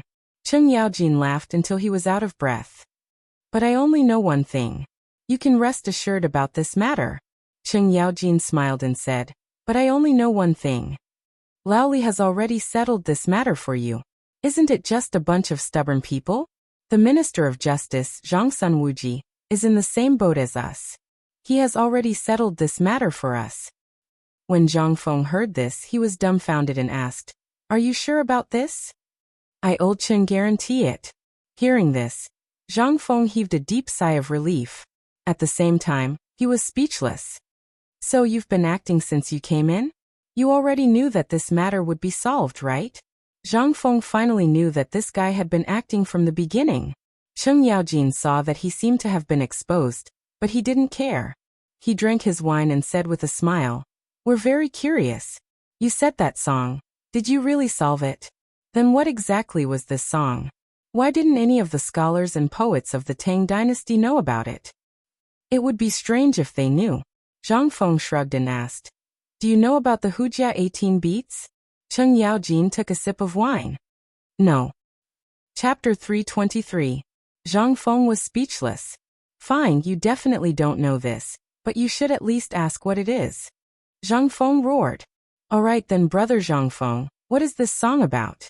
Cheng Yaojin immediately understood. This guy wants a way out. That's easy. But when Zhang Feng heard that, he had the urge to beat Cheng Yaojin to death. He took a deep breath and said, Before I tell you this song, I have a story. Do you want to hear it? Yes. At this moment, Zhang Sun and the other three's heads popped out from the door. When Zhang Feng looked over, Dugo's head was slapped. Obviously, he was the one who spoke just now. Zhang Feng and Cheng Yaojin did not care. And Zhang Feng seemed to have found an audience. He always felt that if he were to tell this to Old Chen, it would be like playing the lute to a cow. But it was different now. With these three audience members, wouldn't it be more interesting to talk about it? Zhang Feng waved his hand and let the three of them in. He even poured wine for them and said, Actually, when we talk about the 18 beats of the Hujia, we have to talk about one person. Kai Wenji, who among you knows? Me. As expected, it was Dugo. Speaking of this person, Dugo could not help but look forward to it. Kai Wenji is rumored to be Kai Yong's daughter. She was deeply influenced by literature since she was young. But in the end, because of the war, she was kidnapped by the Xiongnu people. Zhang Feng nodded and said with some admiration, Dugo is right. But there are records of this person in the historical records. But do you know that Cao Cao used a lot of money to exchange for her? When Dugo heard that, he started to think deeply. But these profound matters made Cheng Chimo and the other two feel a little bored, so they simply continued to drink and eat. Cheng Yaojin, on the other hand, was immersed in it. He had to immerse himself in it. He was going to ask questions on behalf of the emperor. If brother Zhang Feng was missing a single word today, then he would have to suffer a beating. As for the reason, everyone knew, so there was no need to talk about it. At this time, Zhang Feng said, Actually, Kai Wenji and the virtuous prince of the left were married when they were still in Xiongnu. Don't ask me who the virtuous prince of the left is, I don't know. Zhang Feng had already shut their mouths and continued. After Kai Wenji returned to the Han dynasty, she missed her children. That was why she created the 18 Beats of the Hujia, a song played by Miss Wanwan. The song has a total of 18 chapters, so it's called the 18 Beats of the Hujia. It was once recorded in the Han Music House, but because of the war, it completely disappeared. I also thought that this song was lost, but I didn't expect to hear the complete version here. Then Brother Zhang Feng, what are the lines in the zither song? Can you tell us about it? Dugo could not help but ask. This song has tortured us scholars for many years, so. All right. Zhang Feng shrugged and said. Actually, there's nothing to hide. It's just a way for a prostitute to protect herself. Since I've already deciphered the song today, what's wrong with letting you all see it? He had deciphered this song, but he believed that many people outside would not be convinced.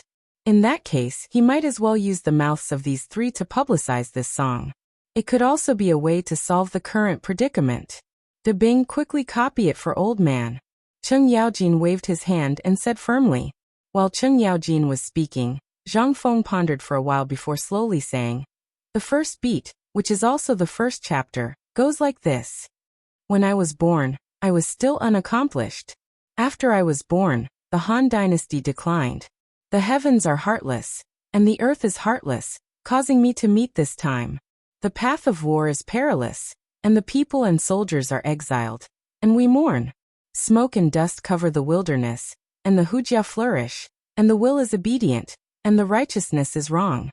Vulgar is not suitable for me, and who should I complain to when I'm insulted? In a while, when I play the zither, no one knows my resentment. The second verse. The third verse. The fourth verse. Zhang Feng spoke faster and faster. After that, he did not stop. The Hujia originates from the Hujia, and the fate of the zither brings out the same melody. Although the song ends in the 18th beat, the sound lingers and endless thoughts. Knowing the subtlety of the Siju, it's the work of creation. Sorrow and music follow the heart, and there are changes. The Hujia and the Han are different from each other, and the heaven and earth are separated by the west and the mother east. My resentment is vast in the sky, and although the 6 directions are vast, they can't tolerate it. When the last verse was finished, Zhang Feng then sighed in relief.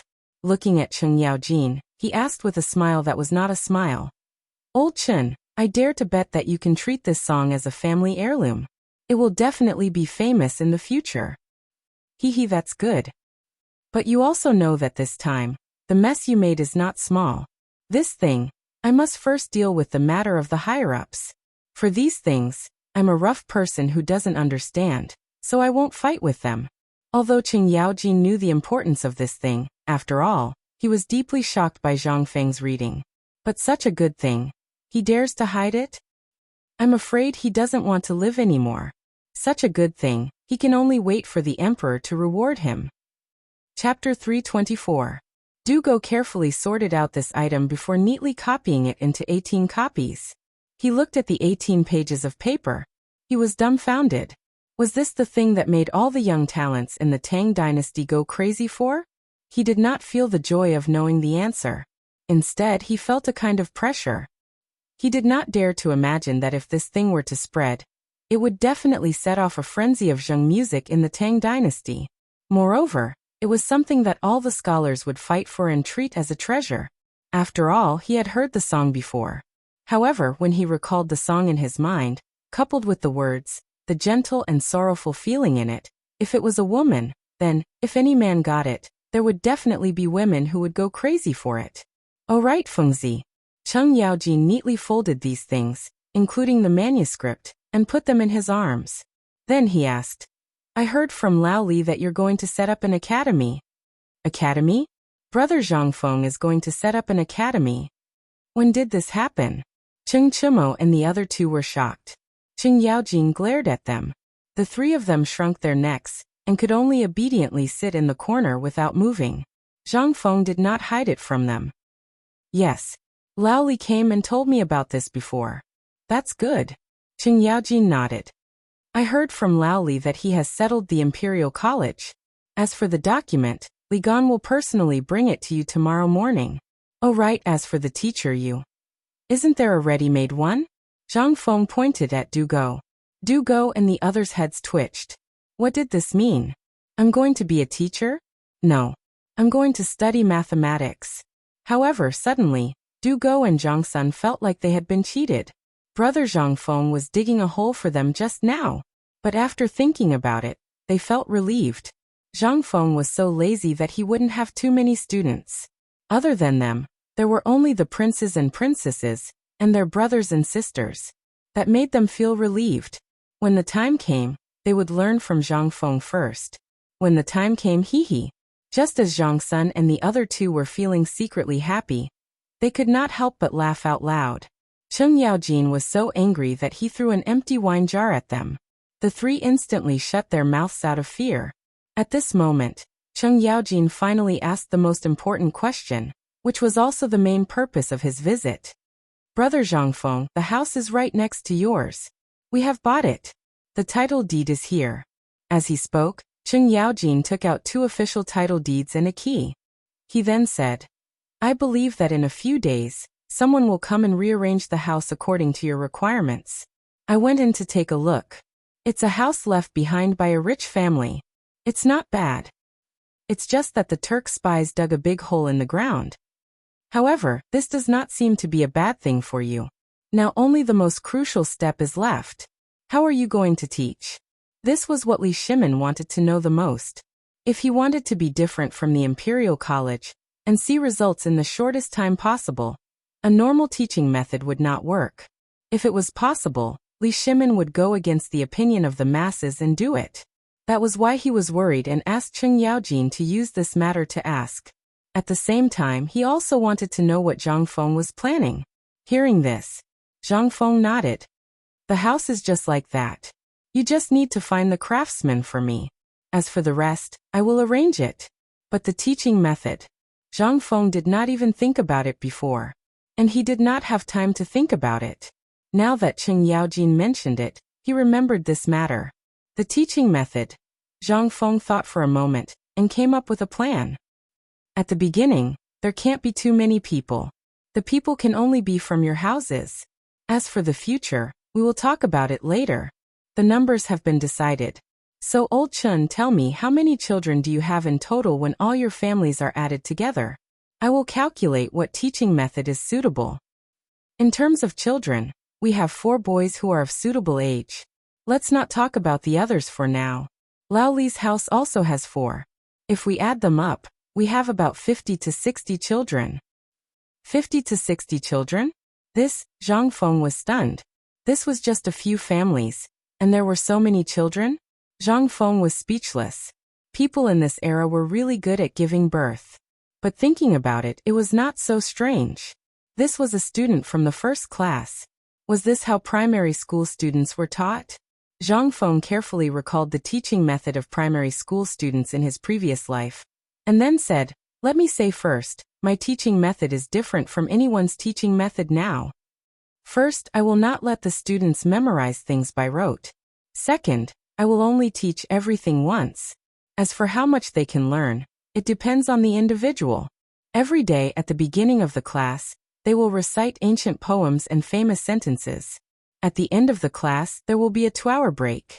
In the afternoon, there will be a handicraft class. As for what to do, it will depend on my mood. Brother Zhang Feng, does this include the physics that you mentioned? Is there still mathematics? Du Go asked the question he wanted to ask the most. However, Cheng Yaojin's eyes widened as he asked, what is this? And what the hell is physics? Chapter 325. Zhang Feng was also dumbfounded. He didn't know how to respond to this. Hey Dabing, show Old Chen the thing I gave you. Also, explain it to Old Chen. Zhang Feng couldn't be bothered to say anything else. After Du Go's explanation, Cheng Yaojin was also dumbfounded. Especially when he saw the arithmetic table in Du Go's hand. This thing he couldn't understand. Especially that 1 by 1, 1 by 1, something like that. How could he understand it? But even if he couldn't understand it, he still knew a little about arithmetic. I remember that the mainstream now is the 9-chapter arithmetic. Can this thing be compared to the 9-chapter arithmetic? What I mean is, can this thing really surpass the 9-chapter arithmetic? Cheng Yaojin really couldn't understand. But this time, Dugo also looked at Zhang Feng. Let's use the abacus as an example. Most of the 9-chapter arithmetic requires the assistance of an abacus.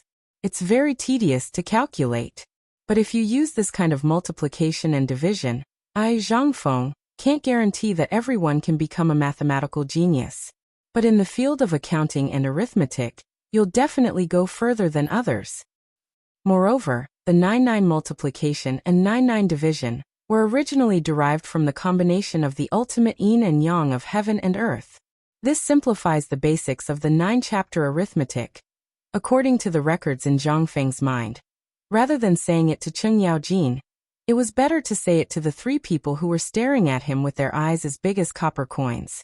When Zhang Feng finished, Zhang Feng gave an example. To put it simply, the 9-chapter arithmetic that I mentioned includes 9-chapter arithmetic, geometry, space, weight, volume, size, and so on. It even includes the physics that I mentioned earlier. If you can't grasp all these things that I mentioned, then what about physics? Forget it, you're not worthy. Zhang Feng looked at Dugo and said thoughtfully. When Zhang Feng said that, Cheng Chima was anxious. Brother, you said before, when are you going to teach us the heavy cavalry stuff? I'm getting impatient from waiting. That's right, Fengzi. Why didn't you say anything about the light cavalry? Why are all these things learned by Du Dabing and Li Qian? The 2 of them panicked. After waiting for so long, this was what he got. Cheng Yaojin guarded Dugo and didn't give him any time to rest. He recorded everything that Zhang Feng said in the book and then asked, "That's right. I heard from Iron Bull that you... Hey, what's the rush? Let me tell you. As long as you are not afraid of death and suffering, I guarantee that in less than a year, I will make each and every one of you wish you were dead." Zhang Feng smirked. Even Cheng Yaojin couldn't help but shudder. He quickly asked, "Brother Zhang Feng, how do you want to train them?" "Train?" Zhang Feng looked at Cheng Yaojin in confusion and said, No, I'm not going to train them. Look at this." As he spoke, Zhang Feng counted with his fingers and said, "I'm going to teach according to the point system. Every day, I will grade all the students. Every day, it will be 9 points. It will start at noon and end at night. During this period, everything has to be managed in a closed manner. Every meal will be personally prepared by me. In this day, not only do you have to learn all the classifications of mathematics, but you also have to learn the classifications of literature. There are a total of 15 classifications. In the morning, it's time to learn literature. I'm not free. In the afternoon, it's time to learn mathematics. If I finish my homework well in the morning, then even if I don't finish my mathematics in the afternoon, the punishment for my rest time at night will be reduced. However, if I don't learn well in the morning, then I don't learn well in the afternoon, hee.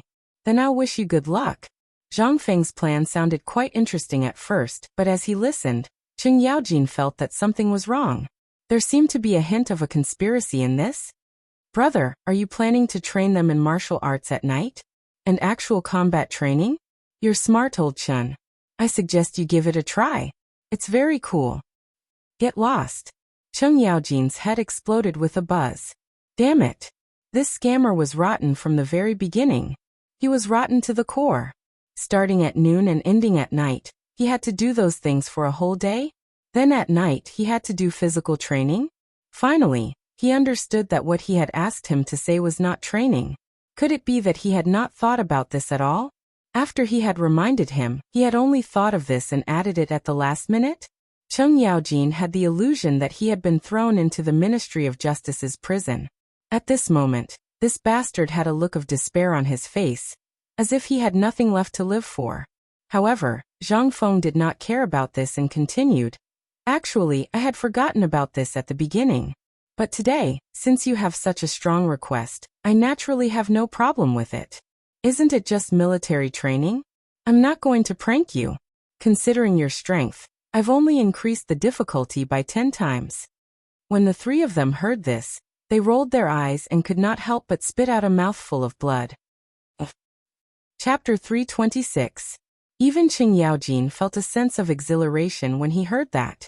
Although he didn't know what kind of training method Zhang Feng was talking about, he could imagine someone who could train a person into the strongest heavy cavalry and light cavalry in the shortest amount of time, as well as an assassin who was proficient in the art of assassination. Was this an easy training method?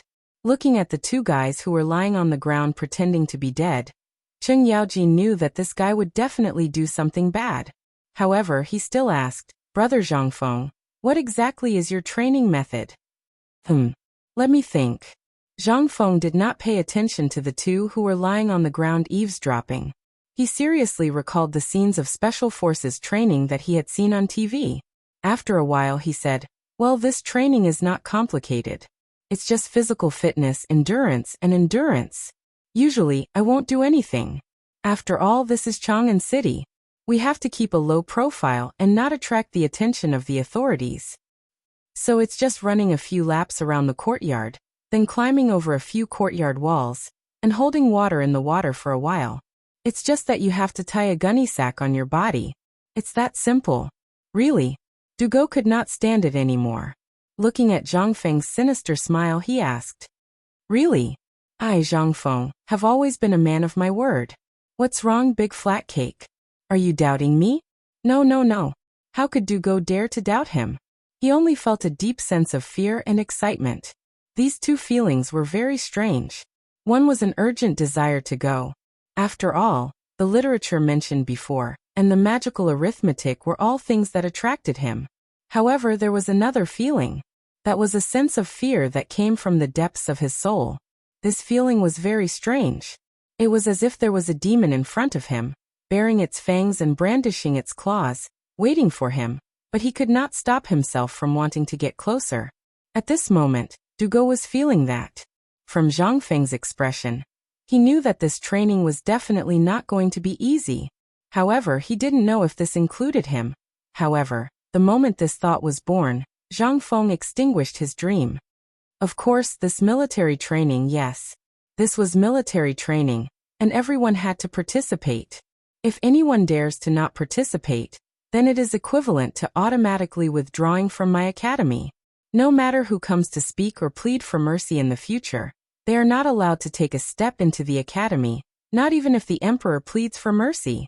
That's because I learned all my skills from these things. Buzz. Qing Chimo, Zhang Sun Chong, and Dugo's minds exploded. At this moment he couldn't care less. Endless disdain. "Stop bragging. You can't even take a slap from me. And you still say that this is all you've got. Fengzi, let me ask you. We are here to learn about military capabilities. What's the use of learning about literature? Don't tell me that you want us to argue with the enemy on the battlefield in the future?" Qing Yaojin also felt a headache. Zhang Feng shrugged and asked, "Then let me ask you. First, how can you calculate the number of people from the scale of the place in the shortest time possible? How can you calculate whether the enemy is heavily armed, heavy cavalry, or light cavalry from the hoof prints and wool prints? Or how can you determine whether the enemy can prolong the battle from the speed of the enemy's division?" The two were dumbfounded. Even the military god, Qing Yaojin, was stumped by this question. How should they answer this? Who would calculate these? Brother, if we met on the battlefield, who would have the time to calculate this? Would we just wave our arms and be done with it? Wrong. Zhang Feng shook his head and looked at Qing Yaojin, saying, "You don't know military books. If we can figure it out in a short period of time, then we can use the most effective countermeasures to target the enemy and use some military traps. This way, we can self-destruct before the enemy reaches our position. All of this is calculated. Now tell me, is this calculation, mathematics, and some other things useful?" Zhang Feng asked with a serious expression.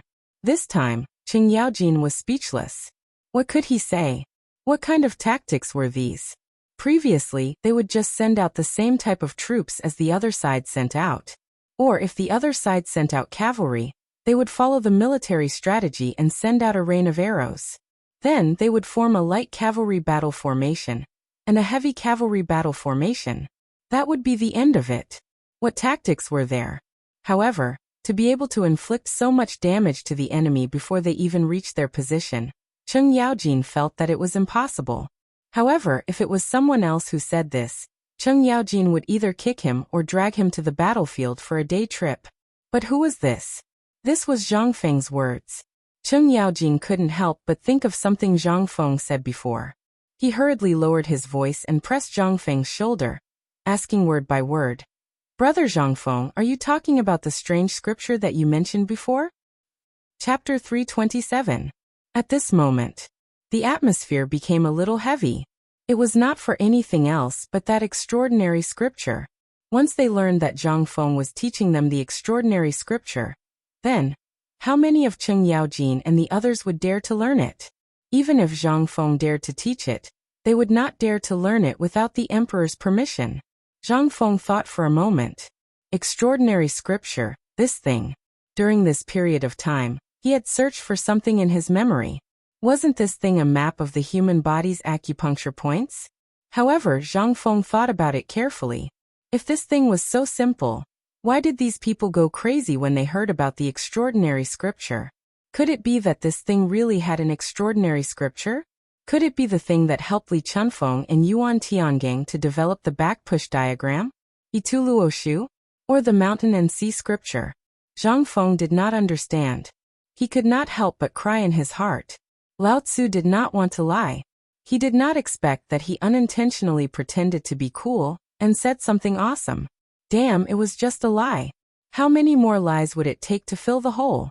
However, although he cried in sorrow, this thing really had a way. Was the modern technology that Lao Tzu mastered not an extraordinary scripture? Yes. It can be said that these are extraordinary scriptures. However, you are not qualified to learn the real extraordinary scripture now. Only when you have really mastered the so-called that, you are qualified to learn the extraordinary scripture. That. Qualified. Only then did everyone relax a little. However, everyone's interest was piqued again.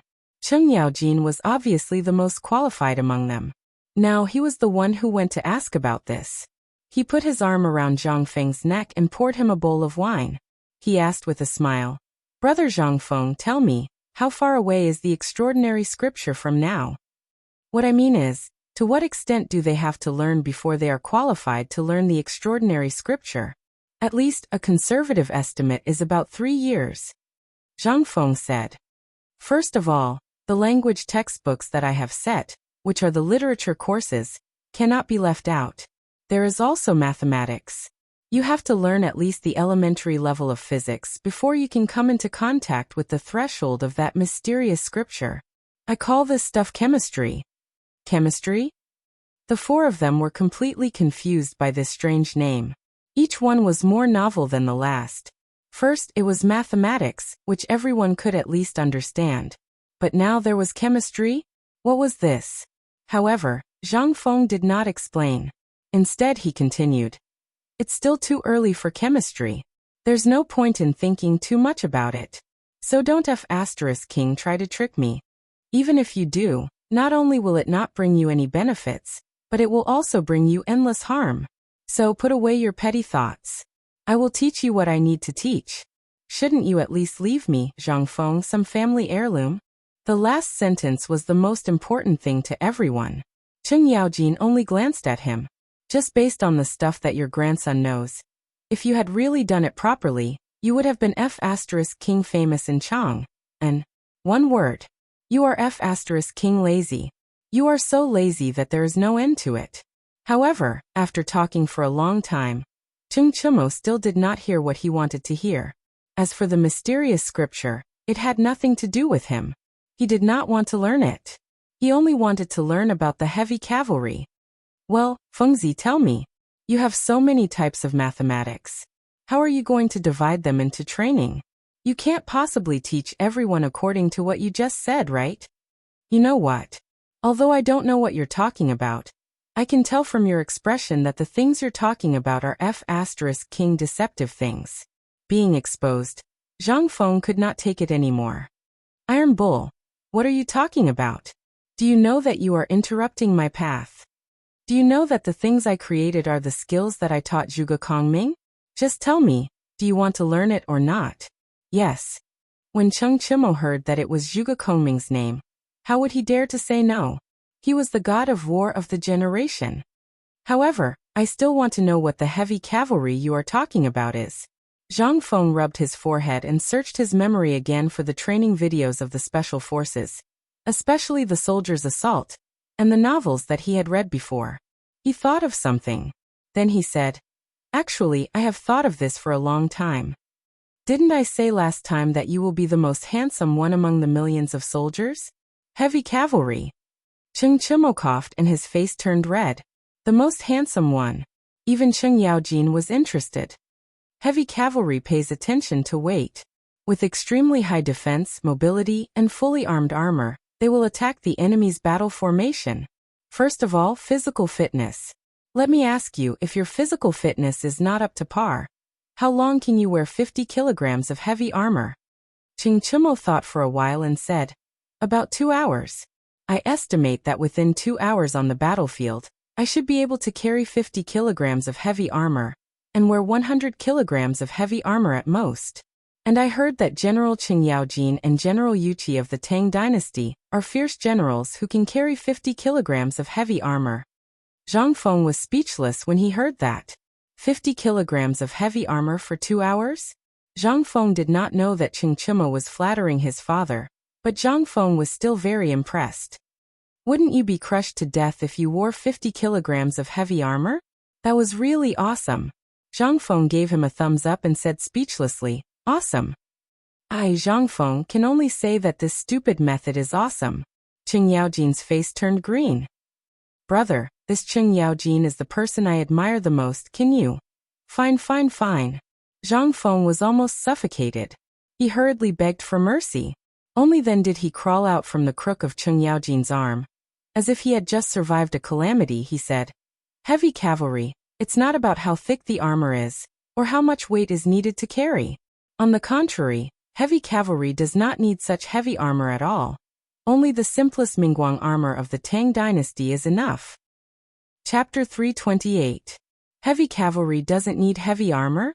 You, Zhang Feng, don't know how to spell death.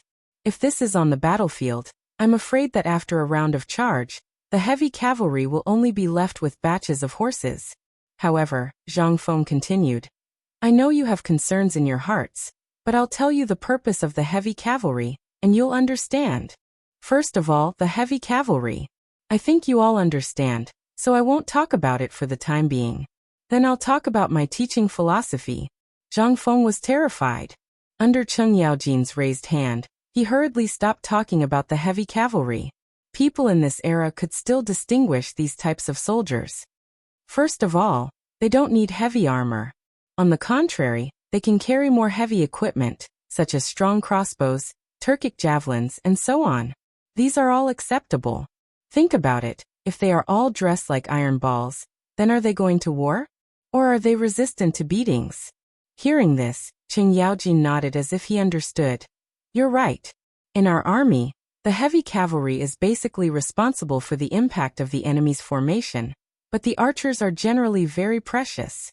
Do you mean to equip the archers into heavy cavalry? No. Zhang Feng shook his head. Then what do you mean? Strong crossbows and javelins. Aren't these the equipment that only archers have? Cheng Yaojin couldn't accept it. He had been a soldier all his life. How could the training of an archer be comparable to that of a silly heavy cavalry? To put it bluntly, the heavy cavalry was a group of strong men riding big horses to charge the enemy's formation. Why would they need these things? A long spear for each person and a modeo for each person was the equipment of all the cavalry in the Tang dynasty. As for the difference between heavy cavalry and light cavalry, it was not so obvious. They only needed to throw away the armor, change the armor, and remove the protective gear on the warhorse, and basically become a light cavalry. How could there be so many rules? Feng, this is the new soldiers' teaching material you prepared? Cheng Yaojin asked doubtfully. Yeah. Zhang Feng shrugged. I told you that you don't understand. Don't ask if you don't understand. Are you confused now? Cheng Yaojin was about to go crazy. He looked at Zhang Feng with eyes full of danger, as if saying, Can you King say it all in one go? Zhang Feng only glanced at it once before he hurriedly shrank his neck and continued. Actually, this is my teaching philosophy. The combination of cavalry and crossbowmen can strengthen the advantage of long-range shooting. Think about the strong crossbows of the Tang dynasty. They can accurately shoot the enemy within 200 meters, but cavalry doesn't need to shoot so accurately. As long as there is a round of cavalry shooting, it can intimidate the enemy. It doesn't matter if we kill the enemy or not. We just need to intimidate them with our aura. As for the real killing of the enemy, let's welcome the light cavalry. At this point, Ching Chimo finally understood a little. What you're saying is that the heavy cavalry is just for show on the battlefield. Running away after acting tough? Zhang Feng choked on his food. You can understand it that way. It's very awesome and very powerful. As for the specifics, you'll understand later. If cavalry is so fun, why the F***ck did I introduce so many of them? When the time comes, you'll cry Chintiniu. Brother, tell me about the light cavalry. And that assassin of idiot way, what's the new function of that? Zhang Sun couldn't sit still anymore. He slapped Cheng Chimo to the side and was about to sit next to Zhang Feng, but under Cheng Yaojin's gaze he could only squat next to Zhang Feng. Seeing this, Zhang Feng felt a little smug. He patted Zhang Suan's head and said, "Don't be impatient. Listen to me slowly." Everyone's forehead was full of black lines. For this matter, we have to start with the heavy cavalry. After all, the cavalry's archery is only a deterrent, to make the enemy mistakenly think that we're constantly charging. And to be the best of the best, we'll definitely be heavily targeted by the enemy. So at this time, it's time to show the importance of the heavy cavalry. Shield. This thing, you're all familiar with it, right? As long as there's a shield, it can block the attack without hindering the coordination of the body. And at the moment of the enemy's attack, it can use the shield formation to temporarily form a battle formation. This is a test of the flexibility of the heavy cavalry. But there's an important factor in this, and that is the leader of the heavy cavalry who becomes the target. If you, Tiniu, want to become such a person, you must coordinate all the strength in your body. Besides bearing weight, you must be more flexible in using your strength. This way, your brothers won't die in vain to protect you. The heavy cavalry that I want only has 3 requirements. As long as you can pass, then congratulations, on the battlefield. You'll become the most beautiful child. First, coordination, perfect cooperation, and orderly discipline. Second, take off the heavy armor, put on the light armor, and put on the shield. You only need to know that on the battlefield, you'll be a mad bull, and you'll be finished. Third, if you want to become the leader of this group of madmen, you must perfectly satisfy the first 2 requirements. Chen Tiniu, you still want to become the most beautiful child on the battlefield? Become the heavy cavalry I mentioned? Chapter 329. How could Ching Chimo not think about it? As a military family, his dream was to surpass his father's existence. He wanted to use his own fists to create his own career. He did not want to rely on his father's halo to pass his days in a daze. He was already sick of it. However, his father was not stupid. He was just pretending to be stupid. This was the only way for the Chung family to prosper. This was also the rule of being an official. He must not leave any evidence for the emperor and the other civil and military officials to use against him. Otherwise, that little bit of evidence could become a fatal blow. This was the reason why Ching Chimo was so excited when he heard that Zhang Feng wanted to teach him about the heavy cavalry. Originally, he was in despair. Even if he knew, his father would not let him join the army. As for his official career, forget it. In Cheng Yaojin's words, their ancestors were not people who held a pen. However, he did not know what happened in the end. He actually agreed to change the song, which could be considered as tacit approval of his wish to join the army. This caused Cheng Chimo's heart, which had already been extinguished, to burn once more. Zhang Sun was the same. He also wanted to join the army. However, it was also because of his status as a duke that he could not breathe under the pressure. However, after knowing the emperor's tacit approval, how could he not be excited? At this moment, after hearing that the heavy cavalry was so awesome, how could he sit still?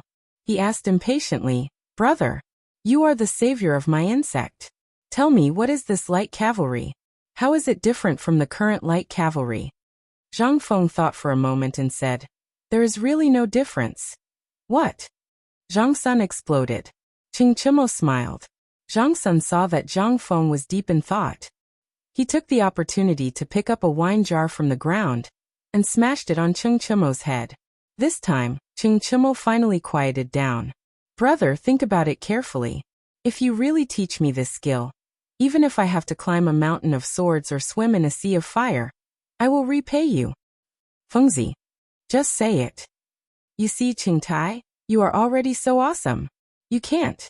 Zhang Sun stopped thinking about what Zhang Feng was thinking. He could not help but ask suspiciously, brother, are you bragging? Who the F***CK is bragging about this? Zhang Feng was annoyed. Let me tell you something.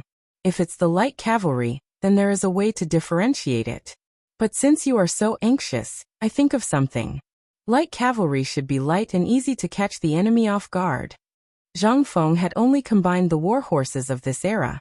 However, when Zhang Sun asked, he did not know what to do. However, when he saw Chen Tinius smiling, he instinctively picked up a wine jar from the ground and smashed it on Chen Tinius' head. Instantly, Zhang Feng thought of a soldier class. Who the F***CK said that light cavalry has to be a cavalry? Who the F***CK dares to say that?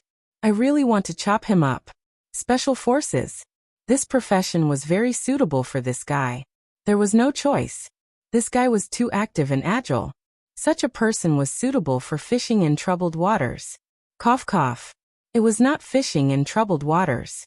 It was taking advantage of the chaos to launch a surprise attack. Thinking of this, Zhang Feng narrowed his eyes and said, Chong, I only have one thing to say. If you think it's okay, then this matter is settled. If you don't think it's okay, then follow Tang Yo. Say it. Who the F***CK is as reckless as him? Lao Tzu. That please say it. Zhang Sun said excitedly. However, when he raised his head and saw Qing Yaojin staring at him, he trembled and quickly changed his words. Zhang Feng could tell that although this group of people was usually sloppy, they would have their own opinions when faced with a real problem. Zhang Feng could not help but say, I once had an idea. It's an experience I summarized from the 18 Steeds of Yinyun. You all know about the 18 Steeds of Yinyun, right? Let's not talk about it now. At that time, this unit was feared by everyone. What did they rely on? On one hand, it was their excellent equipment. On the other hand, it was their undefeated discipline and military quality. However, in the end, they still declined and were even wiped out. However, at that time, this unit was feared by everyone. How did they get wiped out in the end? I won't talk about the reasons for this for now. I'll just talk about one point. They are a spirit that roams outside the battlefield. They don't care about victory or defeat. They only care about the mission. They are like spirits. Anyone who dares to stand in their way will perish under their iron hooves. They only care about whether their target is dead or alive. They only care about whether the mission can be completed in the shortest time possible. What do you think will happen to this unit? This, Qing Yaojin and Dugo, who was taking notes with chalk, were stunned. Spirit unit. What was that? A unit that did not care about victory or defeat. They only cared about the mission. What did that mean? The 18 Steeds of Yinyun. What was that? They could not know. When the 18 Steeds of Yinyun was mentioned, Qing Yaojin stood up in shock. He looked at Zhang Feng and asked, Brother Zhang Feng, are you saying that you want to create a unit of the 18 Steeds of Yinyun? No. I want to create a unit that can fight in any terrain and any environment. Bug, do you want to go? Chapter 330. Should he go? Zhang Sun remained silent. Qing Chimo was about to say that he wanted to go, but Qing Yaojin stopped him with a look. As an experienced general and the senior of this group of youths, he knew their abilities like the back of his hand. Qing Chimo was suited to charge around recklessly. Zhang Feng's arrangement was right, but Zhang Sun, even though he had been imitating Zhao Zilong's style of training, he wouldn't have stopped Zhang Feng if he had followed Zhao Zilong's style of training. However, the 18 Steeds of Yinyun was already a legendary battle formation training method. From the rise of the 18 Steeds of Yinyun to its fall, no one had been able to replicate the training method of this troop. Did Zhang Feng really have a way? Luo Yi was dead. This method was completely lost. Could it be that Zhang Feng really had such a method? This was what shocked Qing Yaojin the most. Luo Yi had relied on the 18 steeds of Yin to be able to move around like a fish in water. However, he was also someone that no one dared to mention. In the first year of Jingguan, Luo Yi rebelled and his 18 steeds of Yin was destroyed. No one dared to mention this part of history, and no one dared to imitate it. However, Zhang Feng actually suggested such a method. Qing Yaojin couldn't help but hesitate. Brother Zhang Feng, do you really know the training method of the 18 steeds of Yin? How did you know about this? Zhang Feng shook his head when he saw Qing Yaojin's serious expression. I don't know the training method of the 18 steeds of Yin. It's just an example. This isn't funny. Do you know the grudge between this person and the emperor? You can talk about the 18 steeds of Yin here, but don't mention it in front of outsiders. If someone with ulterior motives were to hear this, you would be labeled as a traitor. I know. I'm not stupid. Zhang Feng rolled his eyes. Of course, he knew how powerful the 18 steeds of Yin was. The reason he had brought this up was because the 18 steeds of Yin was comparable to the special forces he was going to train. Furthermore, they were quite familiar with the 18 steeds of Yin, so they could understand it better. That was all. Zhang Feng's head was not hard enough. He was not willing to use his head to touch the taboo of the Tang dynasty. This is just an example. Don't worry too much. I can guarantee that the people I train will only be more powerful than the 18 steeds of Yin. You only need to remember this. As for the light cavalry, forget it. It's more appropriate to call the people I train the special forces. From individual combat to joint combat, every one of them can quickly split up to become the strongest individual soldier. They can also instantly combine together to become a team of human bulldozers. What do you think? Insects, do you dare to come to the special forces to play? At that time, you will be able to fight alongside Iron Bull again. I'll do it. As long as you dare to teach and Lao Li doesn't object, insects, will do it. Zhang Feng nodded and added, Oh right, this is also my test for your sister. I will only teach the few of you for now. As for the others, that is the homework I gave you. If any of your subordinates don't learn well and don't get a passing score, you will be punished together with them. Also, dating, you have to participate too. Dugo was dumbfounded. What does this have to do with me? I didn't say I was going to the battlefield. I'm just here to learn. Zhang Feng rolled his eyes. You? I'm just asking you. Do you want to learn what I teach? Yes. Dugo nodded stubbornly. Then that's it. Since you want to learn, then learn everything. I don't expect you to be as awesome as Iron Bull or insects, but at the very least, you must be able to King arrange troops and let them live well. In all my teaching principles, you Ligon, Idiot Way, Insect, Iron Bull, and none of them can be missing. Everyone was stunned. Zhang Feng continued. Do you know why I told Lao Li to open this academy? Could it be that your time is up? Cheng Chimo asked doubtfully. Zhang Feng was instantly enraged. CKU. You're asking for a beating. Cheng Chimo scratched his head and said, Didn't Lao Li and the others say that you have been cultivating in that place for 5,000 years? CK off. Can't Lao Tzu act cool? CKU. Zhang Feng was depressed again.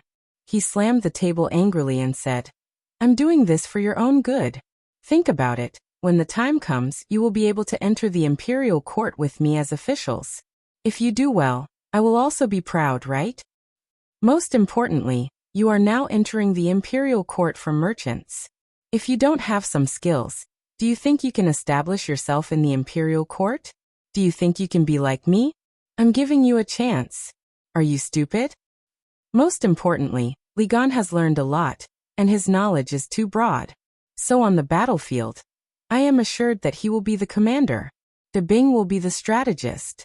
As for, what about Idiot Wei? What will he do? Dugo asked. At this moment, they finally understood why Zhang Feng would make such arrangements. This method, even with their current status, would give them a chance to challenge those old fogies in the imperial court after they were conferred titles on the battlefield. Because all they had was a single word.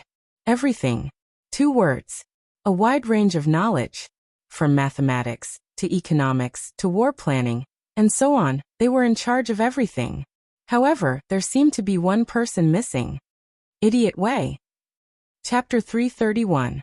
As for Wei Shuyu, Zhang Feng didn't know why everyone called him Big Idiot. Although he looked rash, he didn't look like an idiot. He was Old Wei's son. Old Wei looked so smart.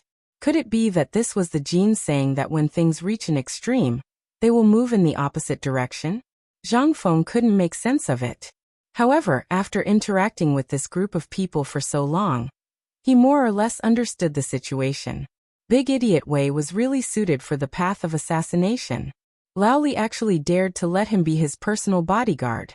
That night, he actually climbed up my roof without me knowing. From that moment on, I knew that this guy was good at the path of assassination. Then, what kind of awesome assassination technique have you mastered? Du Go was eager to give it a try. Zhang Feng was speechless. He looked at Du Go as if he was looking at an idiot. I think Big Idiot Wei shouldn't be called an idiot. I think you are the real idiot. You are a pig. If I knew a little, would I be beaten by you guys like a rubber ball? Du Go didn't care that he was being looked down upon by Zhang Feng. Instead, he wanted to know more about the path of assassination. Cheng Yaojin couldn't help but ask, Fengzi, the path of assassination you are talking about is? Zhang Feng drank a mouthful of wine. He stood up, clasped his hands behind his back, and narrowed his eyes at the door. Cheng Yaojin knew that Zhang Feng was about to show off. He glared at Du Go. What are you standing there for? Quickly write down every word for Lao Tzu. If you dare to forget a word, you will suffer when we return. Du Go was terrified. He shrunk his neck, dipped it in ink, and waited for Zhang Feng to open his mouth. Zhao Ke wears a beard tassel, Wu Go shines like frost and snow. A silver saddle shines on a white horse, valiant like a shooting star. Killing a man in 10 steps, leaving no trace for 1,000 miles. Leisurely, Xianling drinks, unsheathing his sword and crossing his knee. He would beat Zhu Hai with his scorch, and persuade Hoang to win with his spear. After 3 cups of wine, the 5 sacred mountains are light. After the blurry eyes and hot ears, high spirits are born. To save Zhao, wielding a golden hammer, Han Dan is first shocked. 2 heroes of 1,000 years, standing at the top of Daliang City. Even in death, the heroic bones are fragrant, not ashamed of the heroes of the world. Who can compare to you, the white-headed Taishan Sutra? This, Qing Yaojin was shocked. Du Go was aghast. Zhang Sunchong and Cheng Chima were so excited that their blood was boiling. 10 steps to kill a person, 1,000 li unstoppable.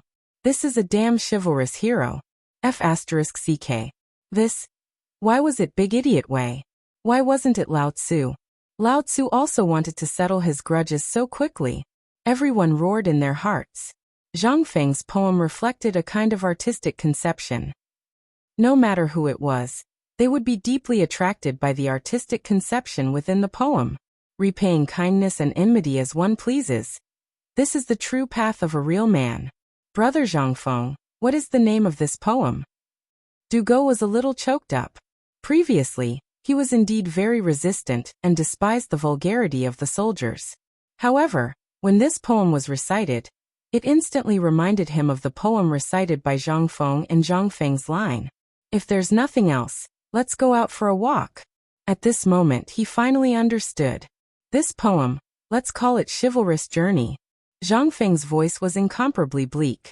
Originally he wanted to leave this poem for himself. After activating the system, he wanted to inscribe a poem on the city walls of Chang, unlike Li Taibai, and then leave in a carefree manner. However, that damned system had not been activated yet. Moreover, he had a goal. For example, he wanted to become the emperor equal to the emperor, and then watch the whole world become the territory of the Tang dynasty. When that time came, wouldn't it be even more enjoyable to be carefree? He wouldn't have to worry about being harassed to death. Wouldn't it be wonderful to have a concubine on his left and a zither on his right, and carry a group of wives and concubines around the world with a poem and a carefree manner? Therefore, he didn't want to waste his breath just now. He directly recited the poem. After all, he didn't know if Li Bai's mother had given birth yet. Borrowing his poem could be considered as promoting him. Thinking of this, Zhang Feng suddenly came back to his senses. This was a King digression. I originally prepared this poem for myself. Let me say this first. If anyone dares to say that Lao Tzu is about to ascend, when the time comes, Lao Tzu's training will be doubled. Hearing that, Sanhua, who was about to say something, quickly covered his mouth. Zhang Feng then said, "But I still want to say it first. It's a kind of encouragement for you guys. Life is a war. How you can win this war depends on how you plan. And each of you has mastered different skills. I don't know if it's God's will, but each of you is very weak individually. But if you work together, then in the future, you will definitely become the most beautiful children of the Tang dynasty. As for Shuyu, he is an assassin who lives in the shadows. Although I don't have the ability to teach him the art of assassination. And of course, I don't have such awesome skills. I can teach him to become the most awesome person in this field. He will also be the biggest trump card when your lives are in danger in the future. No matter in terms of speed or anything else, he is 100 times better than you. You should know this, right?" Zhang Feng asked. They patted their heads and nodded. A fierce man who can drink half a jar of alcohol and not die? I don't think I deserve it. Chapter 332. On this matter, all of them admitted defeat. Previously, they did not recognize that it was alcohol and thought that Wei Shiyu had a high alcohol tolerance. But after knowing that it was alcohol, everyone worshipped Wei Shiyu as a god. Even the emperor was shocked. Such a god. Cheng Chimo and the others were full of admiration for Zhang Feng's arrangement this time. Think about it, she was fine with alcohol. What about them? They probably did not even dare to drink. Looking at Du Go, this guy only drank a bowl and was drunk for a day. How could they compete? Cheng Yaojin stroked his beard. Seeing that Du Go had more or less remembered everything, he stood up. Fengzi, since this thing has come out, let's go back and tell Lao Li about it. We'll make preparations here. Oh right, don't run around if you have nothing to do. Lao Li is afraid that something will happen to you. Also, don't waste your ability. After saying that, Cheng Yaojin put down a string of money and left. He left in a carefree manner. However, Zhang Feng seriously suspected that this guy was insulting him. But he did not have any evidence. After finishing the matter here, Du Go poured a bowl of alcohol and came to Zhang Feng's side. He said, "Brother Zhang Feng, my admiration for you can be said to be like the rivers and lakes of the sea. If you have something to fart, just say it." Zhang Feng looked at Du Go suspiciously and said directly, "That." Du Go rubbed his hands and said, "You also saw it. My small body can't withstand such torment. So I think I'll just settle this business at the back. Isn't that good enough? Why do I have to go to the battlefield? I'm a scholar. Isn't it inappropriate for me to go to the battlefield? Inappropriate." Zhang Feng stared. "You think I'm joking? From the beginning, I said that if you can't afford to play, then get lost. Who was the one who pestered me to learn something? And last night, who was the one who forced me to drink to the point of death to trick me?" Zhang Feng remembered everything. It could also be said that although he was drunk, his mind was clear. Every single one of them was King good stuff. Each one was worse than the other. If it wasn't for his quick reflexes on a hot night, he might have even revealed his crotch cloth. Now he was begging for mercy? Although Cheng Chimo and Zhang Sunchong did not understand Zhang Feng's intentions, Du Go did. This was using official power for personal gain. However, Zhang Feng's words were so extravagant and awesome that the two idiots were already kicking each other in excitement. Who the hell would know that this was a scheme set up by Zhang Feng? They were already in the military. As for training, could it be that Zhang Feng could play them to death? But Du Go was different. This guy was a bookworm. With Zhang Feng doing this, he would be done for in a matter of minutes. Thus, he strongly protested that he did not want to go to the military. But at this moment, the two idiots on each side of Du Go said, "Brother, do you know what it means to enjoy blessings together? Can't you see that this is a chance Fengzi is giving us? He's combining all the things we're good at. This way, we can be good brothers for life. Tell me, what can you do by staying in your room and playing with those stupid books all day? Why don't you come with us to the military camp? That's a good place to earn military credits. Once you have enough credits, You'll be promoted. Won't that be a matter of minutes? Besides, even Li Gan wants to go. What are you afraid of? Do you think you're more awesome than Brother Gan de Bing? Du Go wanted to cry. He wanted to beat these two idiots to death. Why did the things he learned on a daily basis not work at this time? Seeing this, Zhang Feng also started egging him on. That's right. De Bing. You're too weak. Think about it, if it weren't for those soldiers at the border, do you think you could do academic research in peace?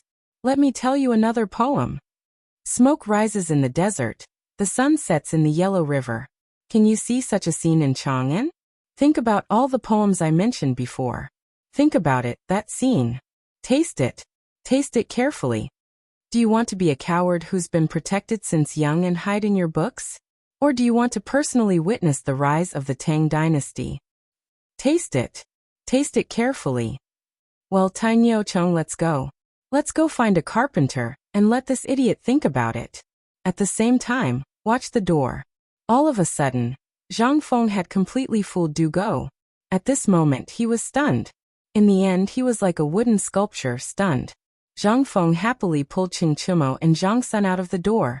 As soon as they went out, they were startled by the glaring sunlight. For the first time, Zhang Feng felt that this wasn't too bad. Life is like a drama. It's all about acting skills. Fengzi, why are we going to find a carpenter? Fix the door? Why don't we just replace this broken door with a new one? Qing Chimo scratched his head in confusion. Zhang Feng slapped the back of Qing Chimo's head and shouted, Lao Tzu, this door has a grudge with your Qin family. Today you have to replace it with a sturdy one. If it's broken in the future, I'll blame it on you. Also, when did I say that I'm looking for a carpenter to fix the door? Chapter 333. Then why did we come out? Zhang Sun looked at Zhang Feng curiously. But when he saw the wretched look on Zhang Feng's face, he suddenly understood. Are you going to see Miss Jingshu? Get lost. I'm not that perverted. Ghost. Now tell me, last night, did you? Zhang Sun gave him a knowing look. Zhang Feng wanted to beat him up. Damn you. Is Lao Tzu such a shameless person? Do you think everyone is as impatient as Iron Bull? Even if Lao Tzu wants to do that, he has to be romantic. Otherwise, he doesn't deserve his status. Zhang Feng also began to brag. Qing Chimo was not having it. He pointed at his nose and asked, Bro, what does this have to do with me? You're ugly. Get lost, stinky bug. You're the ugly one. Your whole family is ugly. Oh right, could it be that you're not here to see Miss Jingshu, but to see Miss Zhang? The two idiots couldn't help but show a gossipy look. Zhang Feng wanted to beat them up. F***ck off, F***ck off. I just want to come out and take a walk. Mother f***ker. Why is your head full of women? Lao Tzu is a scholar. That's not right. Qing Chimo was the first to lose it. He wanted to stir up trouble. But he was blocked by Zhang Feng first. That's enough. All of you stop talking nonsense. I came out this time to think about how to quickly get the teaching tools ready. When the time comes, all of you annoying fellows should get the hell out of the school as soon as possible. I'll get the old scholar to teach you. Wait. Zhang Sun looked at Zhang Feng in surprise and asked, You mean let the old scholar teach us? What can he teach us? Zhang Feng glanced at the two of them. He won't teach anything, just the rules. Otherwise, Lao Tzu will be annoyed by your sloppy behavior. Zhang Feng was not good at teaching, but there was someone else who was good at it. The old scholar. Although he didn't know how to teach people, at least he knew a little about etiquette. Before teaching them, he had to smooth out their edges. This would be helpful for their future development. They were like a sword now, a sword full of killing intent. If he didn't let them hide their edge first, damn it, in less than 3 months, he would definitely be on the same level as those teachers. He trampled 20 years old. He didn't want to go bald. So, he thought of the old scholar. Although the old scholar rejected him previously, Zhang Feng was confident that he could fool him again. And he would take the initiative. He was a scholar. Don't they all like those poems and songs? In any case, he had already memorized the 18 strokes of Hygge. What was there to be afraid of in the future? This was good stuff. Kai Wenji's posthumous work, even if he took it out now, there would be scholars going crazy. As long as he waved it in front of the old scholar's eyes, the old scholar would definitely come. What's more, once the old scholar learned how to play it, he would be able to bring Miss Jingshu over and have her teach this group of loafers. That would be a wonderful thing. As long as he said it a little pretentiously. He, Zhang Feng, believed that no one would not want to learn. After all, life was just a show. What did it depend on to appear? It was frivolity. No. There was one more person. Miss Zhang. He had to get her too. Washing clothes, cooking, serving tea, etc. He had to serve her. Otherwise, wouldn't he be letting himself down? Thinking about it, Zhang Feng couldn't help but smile. His smile was so cheap. Iron Bull, look at this guy. Is he thinking of women? Look at his smile. It's frivolous. Zhang Sun looked at Zhang Feng with infinite disdain. Cheng Chumo also looked at Zhang Feng and subconsciously leaned back. Let's stand further away. This guy is probably in heat. On the other side, in the Zhang residence. At this time, Miss Zhang, Zhang Yuyao, was listening to the maid Cui talk about the Yan Lai restaurant. Her eyes were filled with shock. Cui, do you think that young Master Zhang and that Jingshu, when the time comes for me to marry into their family, will I be the official wife? Miss, what are you thinking? I heard from the people in Yan Lai restaurant that young Master Zhang is a big idiot. People enter Yan Lai restaurant to do that, but he just stood in the hall in a daze. He's also amazing, breaking all of Jingshu's zither songs. So, under a freak combination of factors, this happened. It's also that group of stubborn and hateful people. They knew that the son-in-law didn't know anything, but they still brought him to that kind of brothel. Miss, do you want to write a letter to let Prince Zhang stay away from those stubborn people? Cui Zhang Yuyao's cheeks were red.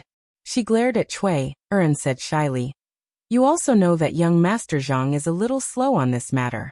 Maybe after those stubborn people do this, Prince Zhang will be enlightened. Okay, miss, I was worried that you would take things too hard. You're so shameless. Cui was anxious. She went up and played with Miss Zhang. While the two were playing, Cheng Yaojin's servant, Old Ning, personally came to the Zhang residence's door. Chapter 334. Old Ning came to visit. And he didn't have a famous visiting card, which was not common in the business circle. The status of the merchants in Great Tang was extremely low, and the Zhang clan was no exception. Today, when the attendant saw the other party, he could tell from the other party's eyes, the calluses on his hands, and his attire that the other party was a soldier. How could Zhang Shan, the patriarch of the Zhang family, not see this? Just when he saw the way the man walked, he understood everything in an instant. The purpose of this man's visit was not simple. Is it because of the jade hairpin? Thinking of this, Zhang Shan looked a little nervous. He looked at Old Ning and hurried to greet him. Brother, please forgive me for not coming out to meet you. Zhang Shan cupped his hands and was about to greet him. Old Ning was not a reserved person. After Zhang Shan greeted him, he nodded and said, I'm also here on the order of the patriarch. I'm just here to have a look. Hearing this, the Zhang family, who had been trembling with fear, became more confused. The visitor was obviously a soldier. If he was not here for the jade hairpin, what was he here for? But at this time, they couldn't figure it out. Since it was not a bad thing, they dismissed the women and led Old Ning into the living room. After serving tea, Old Ning said, I've heard that there is a strange woman in the Zhang family. My master wanted to visit her in person, but he was busy, so he sent me here with a gift. Zhang Shan was confused. What does this mean? Gift? What is there to celebrate? Could it be that son-in-law? Zhang Shan was also a clever person. He hurriedly took a red sandalwood box with both hands. Old Ning then said, I know you are confused. My master and Zhang Feng call each other brothers. This gift was originally for Zhang Feng, but that guy is also an interesting person. He said that there was no need for gifts between brothers, so he refused the gift. But my master is also very curious about Zhang Feng's future in-law, so he sent me here to have a look and to know the family. That brat is an unreasonable person. Although he is very talented, his character is too stubborn. He has never accepted ill-gotten gains. Otherwise, with his ability, he would have earned a lot from Zhang Feng. However, such a young man is rare. Old Ning followed Cheng Yaojin's instructions and learned about Zhang Feng's ability from Cheng Yaojin. Only then did he praise Zhang Feng. This was not a big deal. The most important thing was that Cheng Yaojin was afraid that Zhang Feng's matter today would cause the Zhang family to misunderstand. So he asked him to clean up after Zhang Feng. It could also be considered as a way to find out what the Zhang family was up to. However, after hearing Old Ning praise Zhang Feng, Zhang Shan instantly lost his composure. He was so excited that he scolded the servants to serve good tea and good dishes. He also sincerely sighed that the Zhang family was blessed. The Zhang family's only daughter could marry a literati. That was also the Zhang family's 8 generations of good fortune, and so on. After getting Zhang Shan's guarantee, Old Ning and Zhang Shan sat at the table and drank to their heart's content. During this time, Zhang Shan made an exception and let Zhang Yuyao come out to personally pour a bowl of wine for Old Ning. When Old Ning saw Zhang Yuyao, his eyes widened. He excitedly hugged the wine jar and drank a jar of wine. After that, he took out a piece of jade from his arms, smacked his lips, and put it in Zhang Yuyao's hand. I am a rough person. This jade was obtained by my master in the outer region and was given to me. Although it is not a valuable thing, it is the first time we meet today. Take it as a meeting gift from me, Old Ning. Zhang Yuyao respectfully accepted it and bowed. Thank you for the gift, senior. Haha. You can just call me Old Ning. My master and Zhang Feng call each other brothers. You will be Zhang Feng's wife in the future and Zhang Feng's legal wife. You can't call me senior. A legal wife made Zhang Yuyao and Zhang Shan feel much more at ease. The matter of Jingshu had already caused a stir in Chang'an City. How could they not know? Although this matter was covered up tightly, it was all seen by the neighbors. How could Zhang Shan not be worried when the news reached the Zhang residence in private? Although the daughter of the Zhang family knew some zither, chess, calligraphy, and painting, how could she be compared with the talented girl who made the whole Tang dynasty go crazy? But at this time, the arrival of this mysterious person made Zhang Shan feel relieved. In addition, this person's arrival also meant that this marriage was settled. Although Zhang Shan had heard of Zhang Feng's reputation before, it was basically a lazy person who ate and ate. Although he was a little talented, could that be eaten? Now look. Not to mention whether that thing could be eaten. Judging from the person he knew who could send a person from the army to visit him, this guy seemed to be doing well. And that piece of jade, although it was for his daughter, at a glance, he knew that it was definitely worth more than 10 taels of silver. Mutton fat jade. This thing was not something that an ordinary family could take out. Could it be that Zhang Feng's future son-in-law was really lucky and had a relationship with a rich official? After drinking with Old Ning for a while with a heavy heart, Old Ning left with a satisfactory answer. Zhang Shan stroked the beard on his chin and carefully opened the delicate wooden box under the nervous gazes of Zhang Yuyao, Madame and Zhang Shan. However, when Zhang Shan saw the thing inside, his eyes could not help but shrink violently.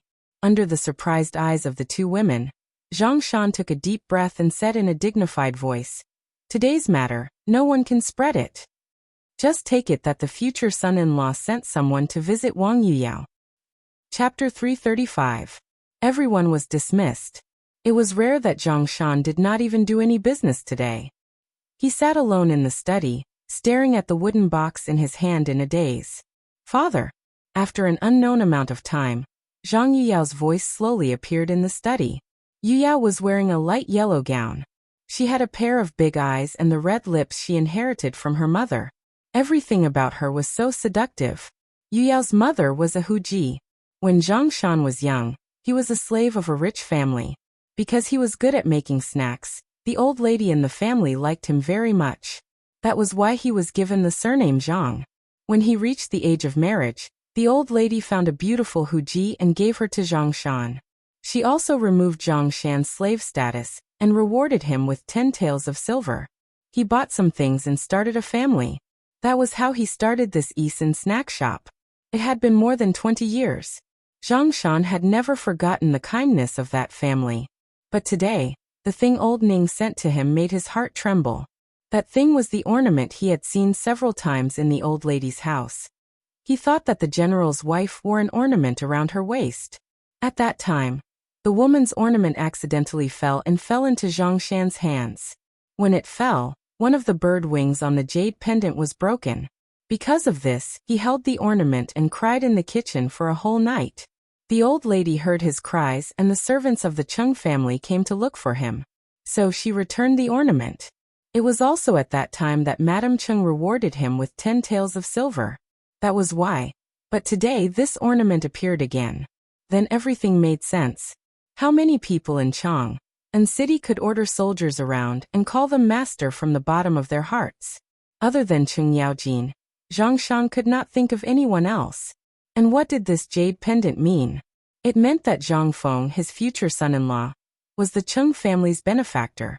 If the Duke of the Duke's family could call him brother, then Zhang Shan couldn't help but feel a little uncertain. The only thing he could be sure of was that the Chung clan knew everything about him. Secondly, the Chung clan didn't mention anything about what had happened in the past. This meant that they completely respected Zhang Shan's wishes regarding this marriage. He, Chung Yaojin, did not ask him to open it immediately. Moreover, he had asked the family general to inquire about it. This meant that Chung Yaojin was still giving him face. Everything was up to him. Could he make the decision? This matter had been decided long ago. He had never thought of breaking off the engagement. He knew that the foundation of the Zhang clan was that Yu Yao was the only daughter. He only hoped that Yu Yao would be satisfied with this marriage, and that she would be happy in the future. That was enough. The reason why he agreed to the old scholar's marriage was mainly because of Zhang Feng's talent. They were both surnamed Zhang. This was the main reason why he had agreed to this marriage. He wanted to let Zhang Feng rely on his reputation, his face, and his family background to be able to see Zhang Feng represent the Zhang family, and enter the Zhang family in his lifetime. That would be enough. Zhang Shan looked at Yu Yao's worried face. He took a deep breath and asked, Yu Yao, in the blink of an eye, you're already 18 years old. You know everything about our family. We were born as slaves. Although we got help from a noble in the end and got rid of our slave status, our household registration was even more despicable. That's why I want to find a better descendant, so that you can live the rest of your life without worry. But you also know that the people in Chang and city are either rich second generations or the sons of officials. With our family status, you can only be a concubine. I can't bear to see you go. I can't bear to see you suffer. Father. Yu Yao also cried like a pear blossom in the rain. Zhang Shan sighed and wiped away his tears. I shouldn't have said these things. But I just want you to know that we didn't have a choice in our birth. So, I'll ask you again. You've heard of Zhang Feng's reputation.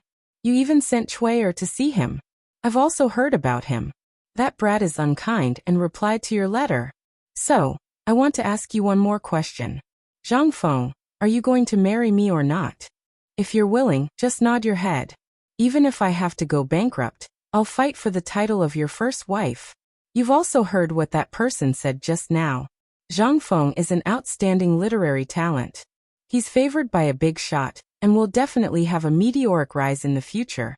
Now he's having an affair with Jingshu. If you don't mind, even if I have to be shameless, I'll fight for you. Father. I'm willing. Zhang Yuyao cried. She knew what her father wanted. Her father wanted to serve the Zhang family all his life. He wanted to draw the name of an official on the Zhang family's genealogy book. And for various reasons, Zhang Feng's name had already been engraved in her heart. His poems were the things that accompanied him to sleep every night. How could she not be willing? Although she didn't know what her father was worried about, she knew one thing. Zhang Feng was her husband. What she didn't know was that Zhang Shan was worried that once he stepped into the Chung family's circle, it was destined that his future would not be peaceful. After all, the matter of Guanlong targeting Qing Yaojin was not over yet. The waiter from Swallow Descent restaurant who came to buy pastries had told him everything. Chapter 336. On the main street of Chang'an, Zhang Feng aimlessly took Qing Chimo and Zhang Sun for a stroll. In order not to attract attention, Zhang Feng ordered the two of them to go to a ready-made clothing store to change into something less flashy. Zhang Feng even borrowed an eyebrow pencil from the cosmetics store next to the ready-made clothing store, and gave the two of them some simple makeup. But because of the sweat, he touched it with his hand. His entire face was dark. Now, even if Cheng Chimo's father stood in front of him, He might not be able to recognize Chung Chimo. After strolling through another street, Chung Chimo sat in front of a stall selling fermented glutinous rice and asked, Fengzi, are we out for a stroll? In any case, we should at least eat something before we leave. It's been 4 hours. What do we eat? My treat? Zhang Feng looked at the fermented glutinous rice stall and simply sat down. Okay, shopkeeper. Give me 3 bowls of fermented glutinous rice. Chung Chimo shouted excitedly and did not forget to shout again.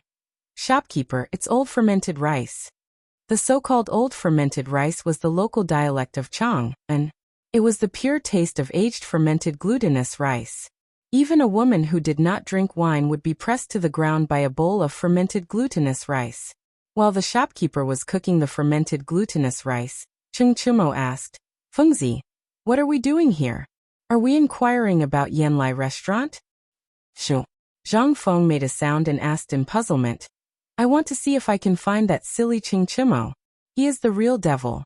We inadvertently plucked the flower Jingshu. Now with his temper, won't he turn Chang and city upside down? As for Zhang Sun Chong and the others, I find it strange too. These 4 great demon kings, after such a big thing happened, can they really sit still? Zhang Feng's suspicions were not wrong. If the 4 devil kings really knew that the number 1 flower in the capital had been plucked, wouldn't they explode? But now? Not to mention Chung Chimo and the other masters, even those stubborn ones did not appear. Did they all like to appear at night? Zhang Sun looked at Chung Chimo with a strange expression and said, Tai Niu, Fengzi is asking you why didn't Chung Chimo go crazy and turn Chang and city upside down? F***ck off. It would have been better if Zhang Sun Chong hadn't said anything. Now that Zhang Sun Chong had spoken, Chung Chimo was instantly enraged. Damn it, Lao Tzu is sitting next to you. And this Jingshu girl, if Lao Tzu did not say anything, who would dare to step on her steps? In a few minutes, Lao Tzu's lifeblood would be plucked out. Moreover, this matter was personally led by Chung Chimo, who sent Zhang Feng to Jingshu's mouth. He also wanted to give Zhang Feng something that he could take out. In fact, he just wanted to show off in front of Zhang Feng. He wanted to make Zhang Feng suffer. Otherwise, this grandson would be so arrogant all day long. Seeing him show off made him want to beat him up. This time, he did not expect that he would finally be able to show off in front of a bug. He wanted to see Zhang Feng suffer. But he did not expect that, damn it, he really plucked this flower with his own ability. There was no need to say anything. This was all Zhang Feng's ability. But was there a need to mention Chung Chimo's stubbornness? What did Lao Tzu do to you? Alright. Oh right, Fengzi, if you came out just for this matter, I advise you to put your heart at ease. This matter, Tai Niu's father is involved. This means that no one will dare to mention this matter in the future. Even that bastard Chung Chimo won't dare to say anything. Really? Zhang Feng looked suspiciously at Chung Chimo and Zhang Sun. He had a feeling that these 2 guys were up to something, but even if there was no evidence, he simply did not think about it. The fragrant fermented rice, coupled with the soft glutinous rice balls, greatly increased Zhang Feng's appetite. The 3 of them widened their eyes as they watched the shopkeeper bring the food over. He blew on the sides of the bowl while taking a deep breath. Then, he exhaled a mouthful of hot air and drank again. After drinking a few mouthfuls, Chung Chimo patted Zhang Feng's shoulder. Fortunately, Zhang Feng did not agree and hurriedly dodged. Chung Chimo's slap almost pressed Zhang Suan's head into the bowl. Chung Chimo's sword had caused trouble. He hurriedly said, well, after we eat, should we go to Yanlai restaurant and see how Miss Jingshu avoided this disaster? Damn it, you still want to go to a brothel? Zhang Feng's head hurt. Whenever he heard the word brothel, his head hurt. After eating fermented rice, all of you go and work for Lao Tzu. Go and find the best carpenter in Chang and city for me. Carpenter? When Chung Chimo and Zhang Feng heard this, they finally understood why Zhang Feng was wandering around Chang and city. He was looking for a carpenter. But why was he looking for a carpenter at this time? Zhang Feng knew that these 2 guys were muddle-headed. As he ate the glutinous rice balls, he said, pay more attention to the school's matters and put your heart on the right path. Don't think about women all day. When the time comes, won't it be easy to get women? Alright, after eating, I'm going back to sleep. If you want to learn, find a carpenter for me. If you don't want to learn, do whatever you want. Don't bother Lao Tzu. The two of them did not know why Zhang Feng was so angry for no reason. In the end, the two of them looked at each other. This guy had sent them away. It was obvious that he wanted to go to Yen Lai restaurant. Brother, we understand. Understood. Chapter 337. After sending the two away, Zhang Feng had nothing to do again. Today, the sun was covered by a large dark cloud, so the people on the streets of Chang and city were more energetic, but the most energetic were the locusts flying all over the sky. Wherever the locusts passed, although it wasn't to say that not even a blade of grass grew, it wasn't much better. On the leaves of the trees on the street, there were large and small holes, as well as the dense locusts lying on them, all of which were the locusts' way of declaring their territory to human beings. Looking at the locusts flying all over the sky, Zhang Feng was not in the mood to think too much. Now he already had enough troubles. The Zhang family's marriage was already a headache for him. Now there was another person like Jing Shu. It would be strange if he didn't feel annoyed. Now he did not know whether Granny Wang would be waiting for him on the street. But it was strange. Today he did not see the old scholar, nor did the Zhang family's pastry shop open. It seemed that everything was strange today. While walking aimlessly, Zhang Feng was lost in thought. Unconsciously, Zhang Feng walked onto the streets of the East Market. In an instant he was almost choked to death by the shouts of hawkers, the pungent smell of sweat, and the unique smell of the bearded merchants from the western region. Zhang Feng did not think about it anymore. After all, things would cross the bridge when they came to it. First, it would be better to see if he could get some baobei from the bearded merchant. After all, since the suppression of the Guanlong group on the waterways in Chang and was lifted, the business in Chang and had been booming. At this time, Chang and was the East Market, which was mostly populated by barbarian merchants or merchants from the Nanzhao Kingdom. The West Market had become some local markets in the Tang dynasty. Zhang Feng looked at all kinds of people from other regions. Among them, Zhang Feng even saw a man holding a whip and driving a group of Hu girls to sell them as livestock. Although he did it secretly, in the end he was invited to have tea by the officials. How dare they buy and sell people in the Tang dynasty, especially in Chang, and, come have a cup of tea first. There were also barbarian merchants who were hawking nugget gold, causing Zhang Feng to feel envious. However, when Zhang Feng picked up a piece of nugget gold the size of his head and bit into it, the bitter taste almost made Zhang Feng vomit out the wine he drank last night. Can't you at least make it look more realistic? Damn you, get a rock and smear some gold powder on it. This is a F***king scam. Heartless. Profiteer. Zhang Feng angrily cursed the unscrupulous merchant as he left. Don't look at the innocent and honest barbarian merchants. Their hearts were F***king black just like them. Who knew how many people he had fooled with his kind face? At this point, Zhang Feng saw exquisite glass products, fur, jade, gems and the like. With just a glance he knew that they were fake. Why? Didn't you see that person's shifty eyes? Before he knew it, Zhang Feng had already finished touring the entire East Market. When he was about to return to the small tavern, his gaze fell on a piece of black stuff. A man from the southern Shao Kingdom with a headscarf wrapped around his head was sitting cross-legged in front of a stall, taking a nap. On a piece of sheepskin in front of his stall were 3 pieces of black stuff the size of millstones. They were black and emitted a pungent smell. There were even flies and locusts on them. This lazy fellow didn't even intend to clean them up. No wonder no one was looking at them. However, it was precisely because of this that Zhang Feng felt a burst of ecstasy in his heart. What the F***ck was this? This was rubber. And from the looks of it, it was an old rubber. This thing was a baobao. Shopkeeper, how much are you selling this pitch-black thing? Zhang Feng suppressed the surprise in his heart and asked calmly while pinching his nose. The merchant was very tanned. His eyes were sunken, and his white beard was strung together. He looked very much like a monkey on the mountain. When the middle-aged merchant saw that someone was asking for a price, he instantly stopped dozing off and asked with a licking face. Sir, have you taken a fancy to our 3 bags? What is this thing of yours? Zhang Feng pinched his nose and pretended to be confused. Well, I don't know either. I just saw that he liked it, so I brought it from the southern Shao Kingdom. I wanted to try my luck, but no one knows this thing. Stop. I'm asking you, what is this thing? Zhang Feng also lost his temper. What he was most afraid of now was being long-winded. If anyone dared to be more long-winded than him, he would beat them up in minutes. However, now that something good had appeared, he could only be patient. When the man saw that Zhang Feng had lost interest, he hurriedly said, "This is a kind of resin from the southern Shao kingdom. It's unusually strong. If you smear it on your straw shoes, it will make them exceptionally durable. It's the adhesive used in the southern Shao kingdom to build ships." "Stop! How much are these 3 pieces of yours?" As soon as he saw Zhang Feng make a bid, the merchant's eyes instantly burned with passion. He almost knelt down to Zhang Feng. "Seeing that you're from Chang'an, I won't ask for much. Just give me 100 strings of coins for these 3 pieces. 100? UF** king really think that Lao Tzu is a pig to be slaughtered?" Zhang Feng was angry. He got up and prepared to leave after cursing.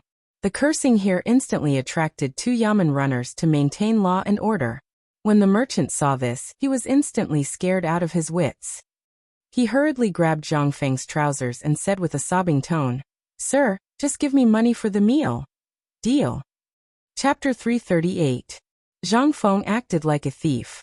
Under the watchful eyes of all the bailiffs who were in charge of maintaining the order of the market, he carried a sheepskin package the size of a water tank and hurriedly ran back. As he ran, Zhang Feng was like an idiot. His mouth was so wide that it stretched all the way to his ears. Not because of anything else, but because he was carrying these 3 lumps of oak resin. He could not help but have a crazy idea in his mind. If he could use these 3 lumps of resin to make rubber, and then make them into tires, that would be awesome. This would be the real god of showing off. You can sit in a sedan chair, you can ride a horse. Sure, Lao Tzu did not know how to ride a horse, but Lao Tzu knew how to ride a bicycle. In this era, this toy could be considered as the only one that belonged to me, Zhang Feng, right? As Zhang Feng thought of this, his smile became even more eccentric. When he returned to the tavern, he saw that the door to the tavern had already been fixed. Du Go and the others were nowhere to be seen. Only the old scholar, Granny Wang, Old He and the others were sitting in the tavern. As for Guzi and Juzi, they were like loyal guards. They had already hidden at the entrance of the alley. When they saw Zhang Feng return, they hurriedly said, "Brother Feng, you are finally back. You don't know, but my father and the others said that they had found a good date for you. Next month, you will marry that little woman from the Zhang family." Zhang Feng was dumbfounded. "Juzi, how did you know about this?" Juzi sniffled and looked at Zhang Feng suspiciously. "Brother Feng, you really don't know?" Zhang Feng's head shook like a rattle drum. Guzi and Juzi were a little convinced. "Brother Feng, it's like this. Didn't you break into the brothel last night?" Although it's not known to those gossipy women in the market yet, it's only a matter of time before they find out. Therefore, Granny Wang found the old scholar and my father and planned to come to you today to get your birth date and horoscope. Then I'll give it to you. Wait. How did your father and the others find out? Also, when Lao Tzu went to the brothel, that was to make friends with poetry. Do you understand? Zhang Feng argued. But what was he supposed to say to these little kids? Annoyed, he put down the tree trunk in his arms and threw it to the 2 of them. "Hide this well for me. I have great use for it. Don't let anyone know, and don't open it. Do you understand?" Seeing that Zhang Feng was so serious, Guzi and Juzi patted their chests loudly. Only then did Zhang Feng put his hands behind his back, turned a corner with a frown, and entered the tavern with his head lowered. As soon as they entered the tavern, Zhang Feng was pulled back by Granny Wang. "Yo, Brother Zhang, you're back. Come, have a seat. I'm here today for nothing else. I'm just thinking that there are a few good hours next month. Why don't we settle this matter and get married next month?" Zhang Feng was speechless. "The date hasn't even been set yet, and you're already thinking about it for me? Auntie, who are you?" Although he was already cursing in his heart, Zhang Feng still put on a fake smile and said, "Granny Wang, please have a seat first. We're not in a hurry about this matter. Didn't I say it before? My master once said that I can only get married after I enter the imperial court. Although our parents are no longer around, It won't be too late to talk about it after I ask my master. Don't you think so? This matter, the old scholar said with a serious face. If it was before, this matter would be easy to deal with. But you did such a ridiculous thing yesterday, and now even the Zhang family is asking about it. You tell me people need face and trees need bark. All the neighbors know about the matter between you and the Zhang family. Now that where will the Zhang family put their face? Also, have you thought about it?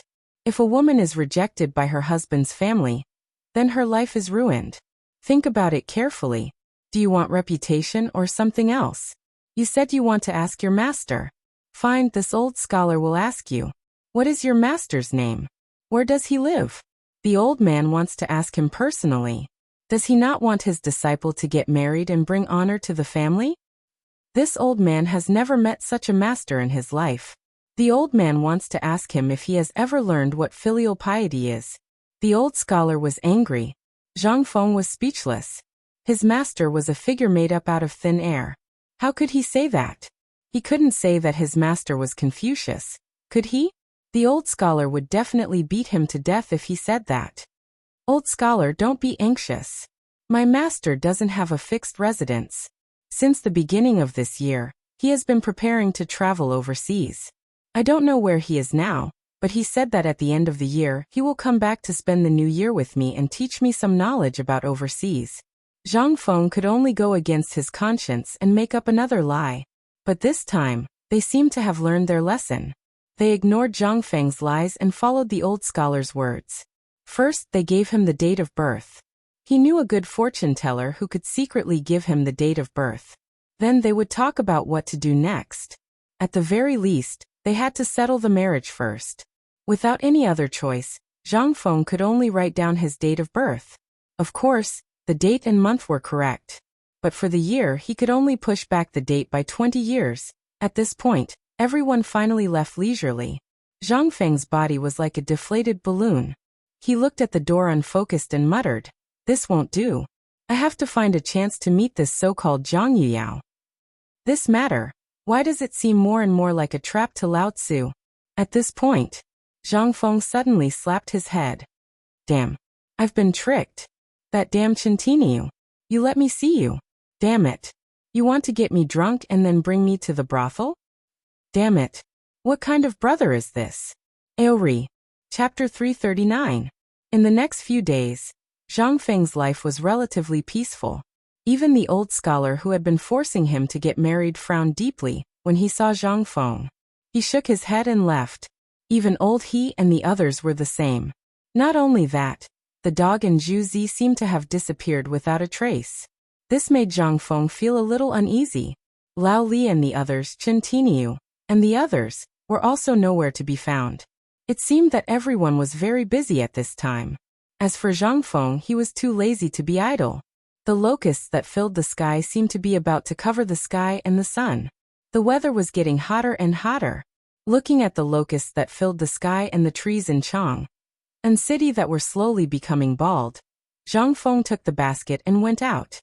He had a premonition that this would happen, but he did not expect that there would be more locusts than he imagined. In the future, there were all kinds of pesticides that were sprayed on crops. There were locusts for hundreds of years, but there were only a few of them. It was not like this. If the total weight of the people on the street was weighed, it might not be heavier than the total number of locusts in Chang and city. This was the horror of ancient times. The market in Chang and city was on the east side of the Yong and canal at Huitongfang. It was usually open early in the morning, and there was already a sea of people there. After the establishment of the cooperative, the standard of living of the people really improved by more than a little. The market could not help but have more people. Everyone was carrying a basket with their hands behind their backs and strolling around blindly, like a landlord patrolling his own property. Those who did not know would think that these people were the owners of these stalls, but those who knew would know that it was because they had money in their pockets. Earning money. If it was only one or two people, it would be fine.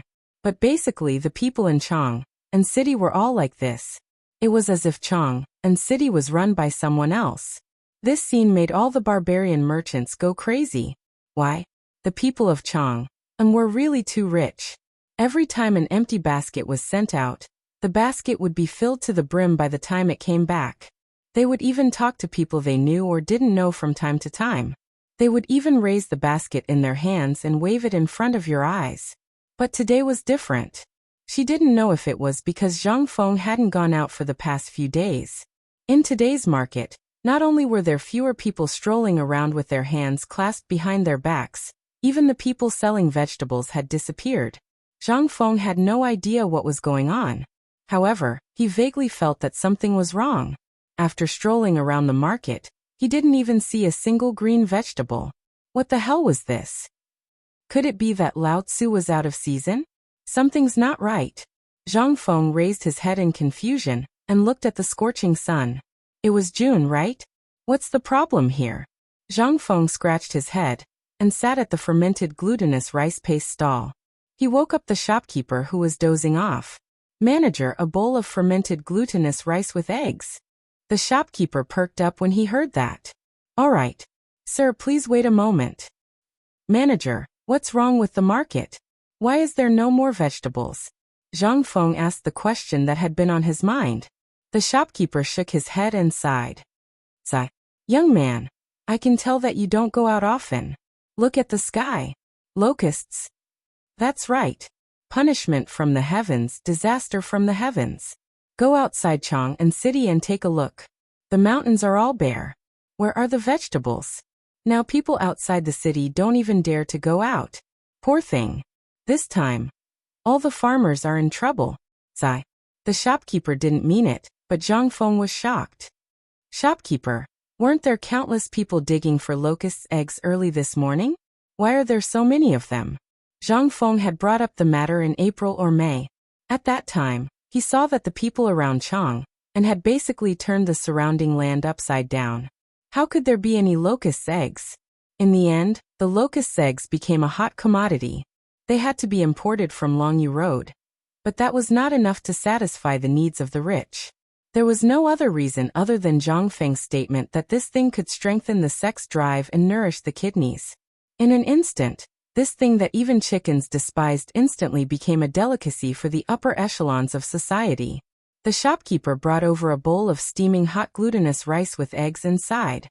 He didn't regard himself as an outsider and sat down beside Zhang Feng saying, "That thing has legs. We don't have them here, but he has them elsewhere. Those things live in groups. When they fly, they'll form a huge black cloud. How do you think we can get them here?" Sigh. It's already the end of the day and I've only sold 3 bowls of fermented glutinous rice paste. This business is hard to do. Zhang Feng's face turned serious when he heard that. Just as the shopkeeper said, the locusts around Chang and city had been stopped, but damn it, Tubo and Tuyuhan couldn't control them. Now that the locusts had exploded, what would happen to Tubo and Tuyuhan? If they didn't treat them now, when the locusts swept through the Tang dynasty, they would have to go back to primitive times to eat grass and tree bark. But this seemed to be a good business opportunity. Chapter 340. Zhang Feng wandered aimlessly around Chang'an Street. Most of the things he saw were brown, green, and brownish-yellow locusts. The sky was filled with locusts. In the end, there were so many locusts that people couldn't even move. Zhang Feng, with his head full of locusts, returned to the tavern resentfully. Damn it! It seemed like he couldn't afford to eat vegetables this year. Zhang Feng muttered as he kicked a stone and slowly walked forward. When he finally saw his own tavern, he saw a person sticking his butt out and peeking through the crack in the door. The person was wearing a purple robe. Who else could it be other than Laoli? Hey, Laoli, is there something wrong with your eyes? I've already locked the door. Why are you still peeping? Zhang Feng appeared silently behind Li Shimin. His voice scared Li Shimin so much that he almost passed out on the spot. When he turned around and saw that it was Zhang Feng, he patted his chest and heaved a sigh of relief. I say, kid, can't you make a sound when you walk? You scared me so much. Li Shimin muttered as he urged Zhang Feng to open the door. As soon as they entered, the locusts that filled the sky were blocked outside. Li Shimin said with a worried face, "Brother, you saw the locusts that filled the sky. Didn't you say that this thing has been prevented? And last time, didn't you say that the locust plague would only break out next year? Look at this. What should we do? The locusts that filled the sky even affected Li Shimon's back garden, the imperial garden, and the imperial plantation. How could Li Shimon not be worried? And the imperial city was not spared either. The locusts that filled the sky and covered the earth were even present in the political announcement hall. This caused the people from the imperial astronomer to swindle them again during the morning assembly. The entire assembly was filled with cries and cries. There were all sorts of things such as calamities descending from the heavens and whatnot. Li Shimon was about to explode from anger. Only then did he come to find Zhang Feng to drink to relieve his boredom. Lao Li, don't be anxious. Why don't you take a look and see if my prediction is accurate? What's there to approve? Li Shimon spread out his hands and glared. This thing is about to eat people. If it continues like this, we'll have to deal with it. What do you think we should do now that the food supply has been affected? Alas! Zhang Feng slowly patted Li Shimon's shoulder. Lao Li, don't rush. Drink a mouthful of wine first to calm your nerves. Look at the emperor, he's not in a hurry. You're just a commoner, why are you in a hurry? With that little industry of yours, I don't think it's as good as your salt-making skills. What business with Jinla? Or the cooperative?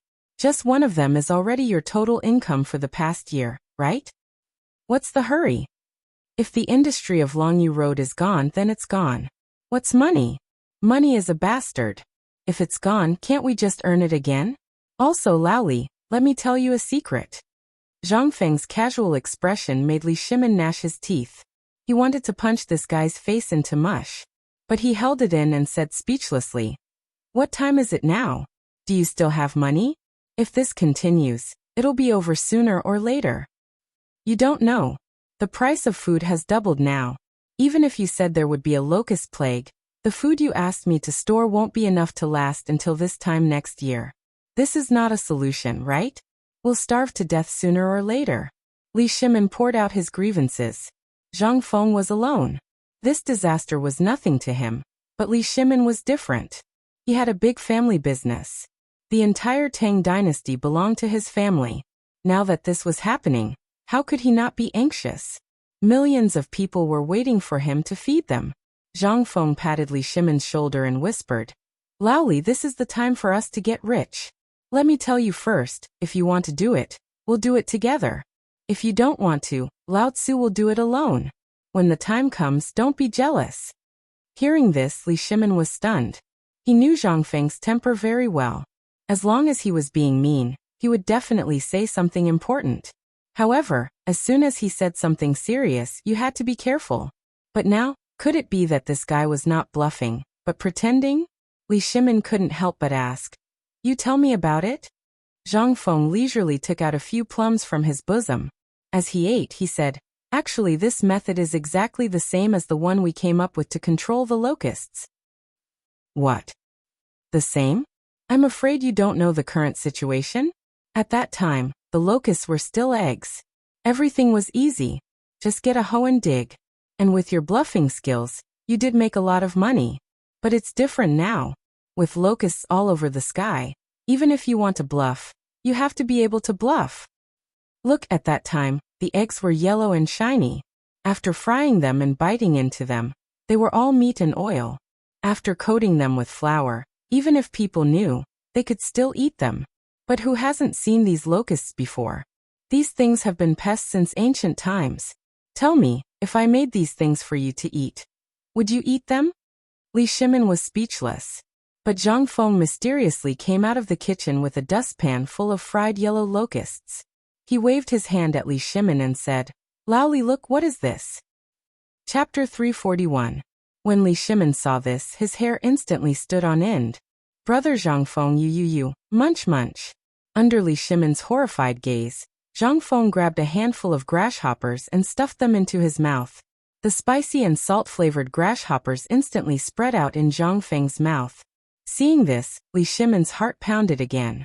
Fortunately, he had the experience of eating insect eggs before. Although it was a little disgusting this time, Li Shimon managed to hold back and not vomit.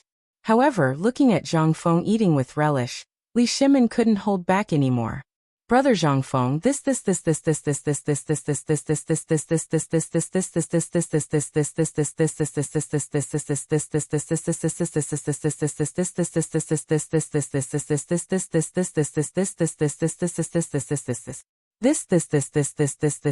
you can't eat this. Even if it's valuable, you can't degrade yourself. Degrade himself? Zhang Feng was dumbfounded. This thing in his era had already become a F***king snack. Wasn't that good?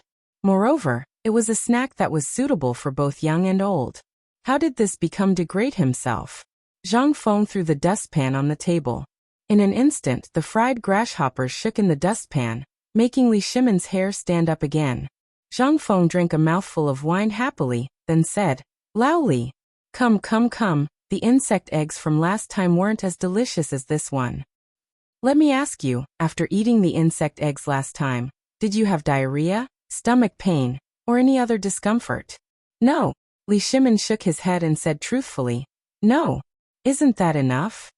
Let me ask you, how's the effect of tonifying the kidney? Not bad. Zhang Feng spread his hands and said, isn't that enough? Think about it. That thing had such a strong effect when it was young. Think about it. How can the effect of this thing be bad? Zhang Feng quietly whispered into Li Shimon's ear, revealing a smile that anyone could understand, and said, Lao Li, this thing is good for the kidneys. Aren't you going to try it? Li Shimon was dumbfounded. Really? Why would I, Zhang Feng, lie to you? Sigh oldly, what the F***ck, when have I ever tricked you? Zhang Feng was not willing to do that. Glaring at him, he said as he ate, it's up to you whether you want to eat or not.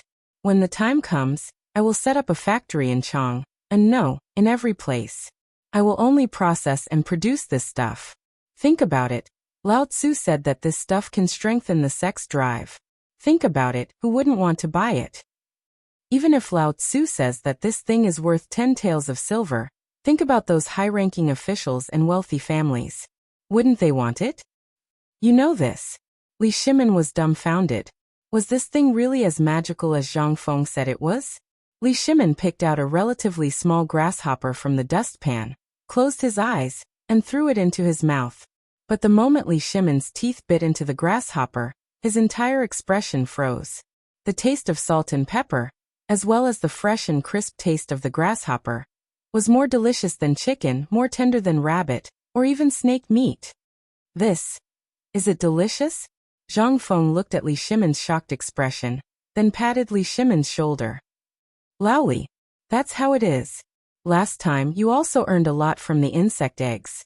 This time, look, the whole sky is filled with them. What is this? This is money flying in the sky.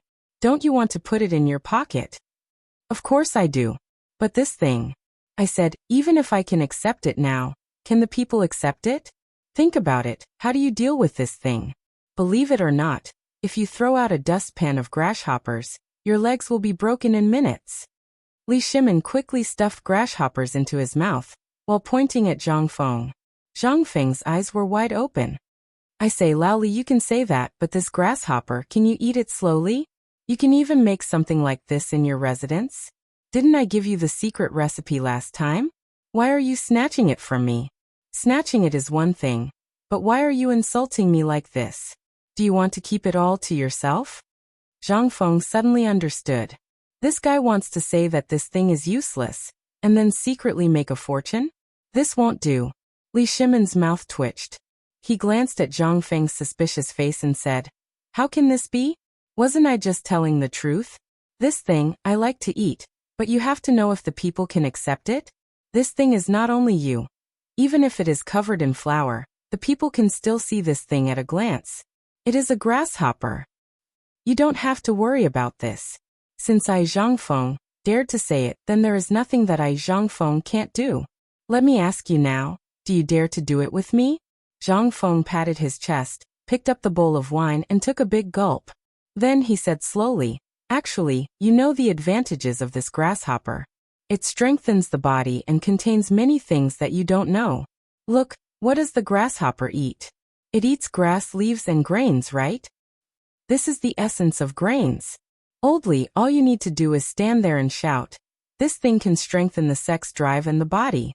Eating 1 gene of it is equivalent to eating 1 gene of pork. Go and see if this thing is hard to sell or not. Chapter 342. Zhang Feng couldn't possibly tell him that the locusts were high in protein and amino acids, could he? Even if he said it out loud, Li Shimin could only reply with hee. The problem was that he didn't understand. Zhang Feng was also excited. This was a no-cost business. Even if Li Shimin didn't participate, he would still do it. This was a no-cost business. However, Li Shimin wasn't happy about it. He asked, I know about these things. I've eaten the eggs too. It's just as you said. But there are too many of them. You only think about making money, but have you thought about how harmful these things are? Let's not talk about other things. How are we going to catch all of them? As he spoke, Li Shimin pointed at the dense locusts crawling on the paper window and smiled bitterly. Let's think about how to get rid of these things first. Otherwise, I can guarantee that we'll all starve in less than a month. Well, Zhang Feng also realized the seriousness of the problem. He thought about how to get rid of the locusts and came up with 3 plans in an instant. This is His Majesty's business. Let's not worry about it, shall we? Not worry. Li Shimin's eyes were wide open. You say it as if you're not harmed by these things. Let me ask you, where are you going to buy food in a month? What are you going to eat and drink? There will be locusts everywhere. Even if these things are really so good, we can't eat locusts every day, right? Li Shimin's words made sense. Zhang Feng couldn't help but stop eating the locusts. He touched his greasy chin and thought for a while before saying, If it were me, I have 3 ways to get rid of the locusts effectively.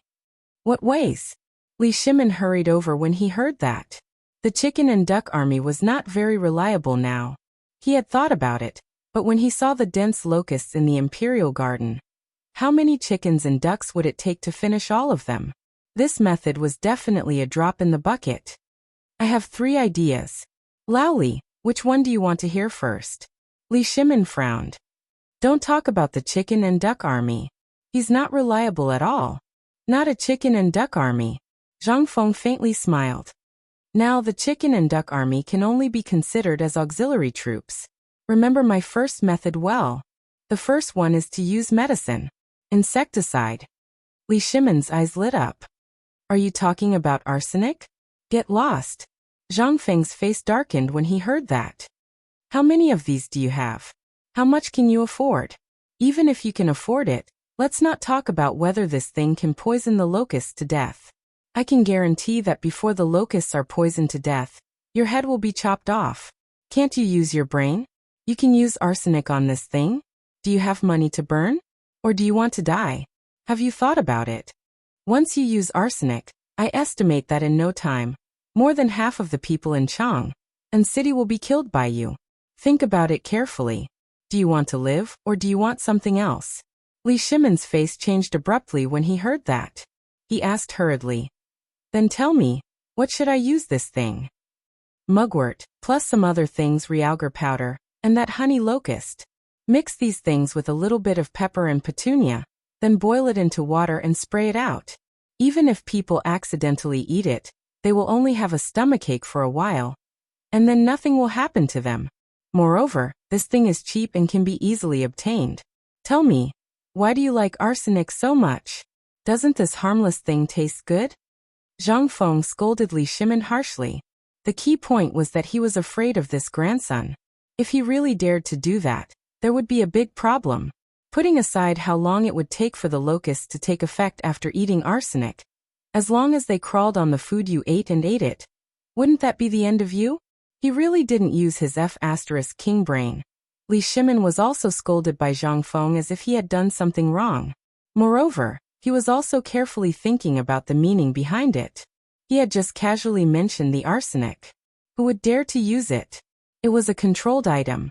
If anyone wanted to use it, they would have to report it to the authorities. Even if he wanted to use it, he might not be able to get it. Moreover, with the production of this thing, it was impossible to deal with so many locusts. However, Li Shimin only needed to think about the method that Zhang Feng mentioned, and instantly knew the price.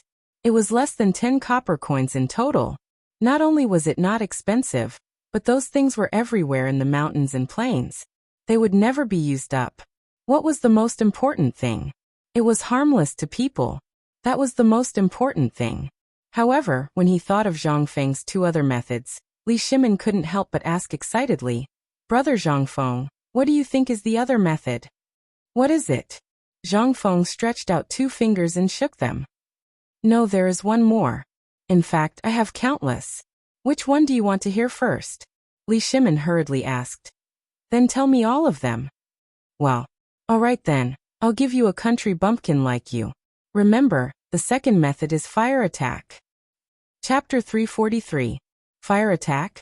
Could it be that Zhang Feng really wanted to use fire to burn it down? Wouldn't he burn down the entire Tang dynasty? "Brother Zhang Feng, isn't your method a bit too much? Let's not talk about anything else. Just this Chang'an city. Wouldn't you burn down Longtu Mountain and Qinling Mountain? Isn't that a bit too much?" What the F***ck? Zhang Feng was speechless.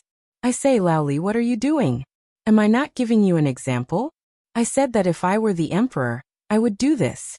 Can you listen to me first?" Fine. I want to see how you plan to burn down a mountain. Then you will lose your life before you even enter the imperial court." Li Shimin was also interested. When Zhang Feng heard this, he was instantly unwilling. He thought to himself boldly, "What the hell do you know?" Although Lao Tzu didn't understand, Lao Tzu had seen in TV dramas and novels about how to prevent fire from locusts. "What do you know?" "Laoli, this is just my guess. As for how the higher-ups will do it, it's not something for us to worry about. Don't get agitated. Aren't we just drinking and chatting? Don't get agitated." Zhang Feng patted Li Shimin's shoulder, picked up his wine bowl and clinked it with him. Li Shimin then slowly said, "I'm just worried. If you really do that, then won't you be completely finished? Your talent in this life, won't it be so? Laoli, there's something wrong with you." Zhang Feng pointed at Li Shimin's head and said speechlessly, "Aren't we chatting? Do you think I'm that stupid?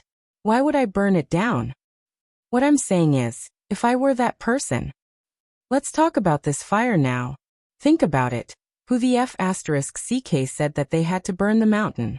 Did the locusts migrate in groups? When the locusts are coming, we only need to clear out a fire belt that is 10 feet wide at the place where the locusts will pass through. Then we can burn a large number of locusts to death. Do you think it's feasible? Why did they have to burn down the mountain? What are you thinking about?" Hearing this, Li Shimin felt relieved, but after glancing at Zhang Feng he muttered, "Who told you not to make it clear? I thought you were talking about burning the mountain. All right, that's not a long-term solution.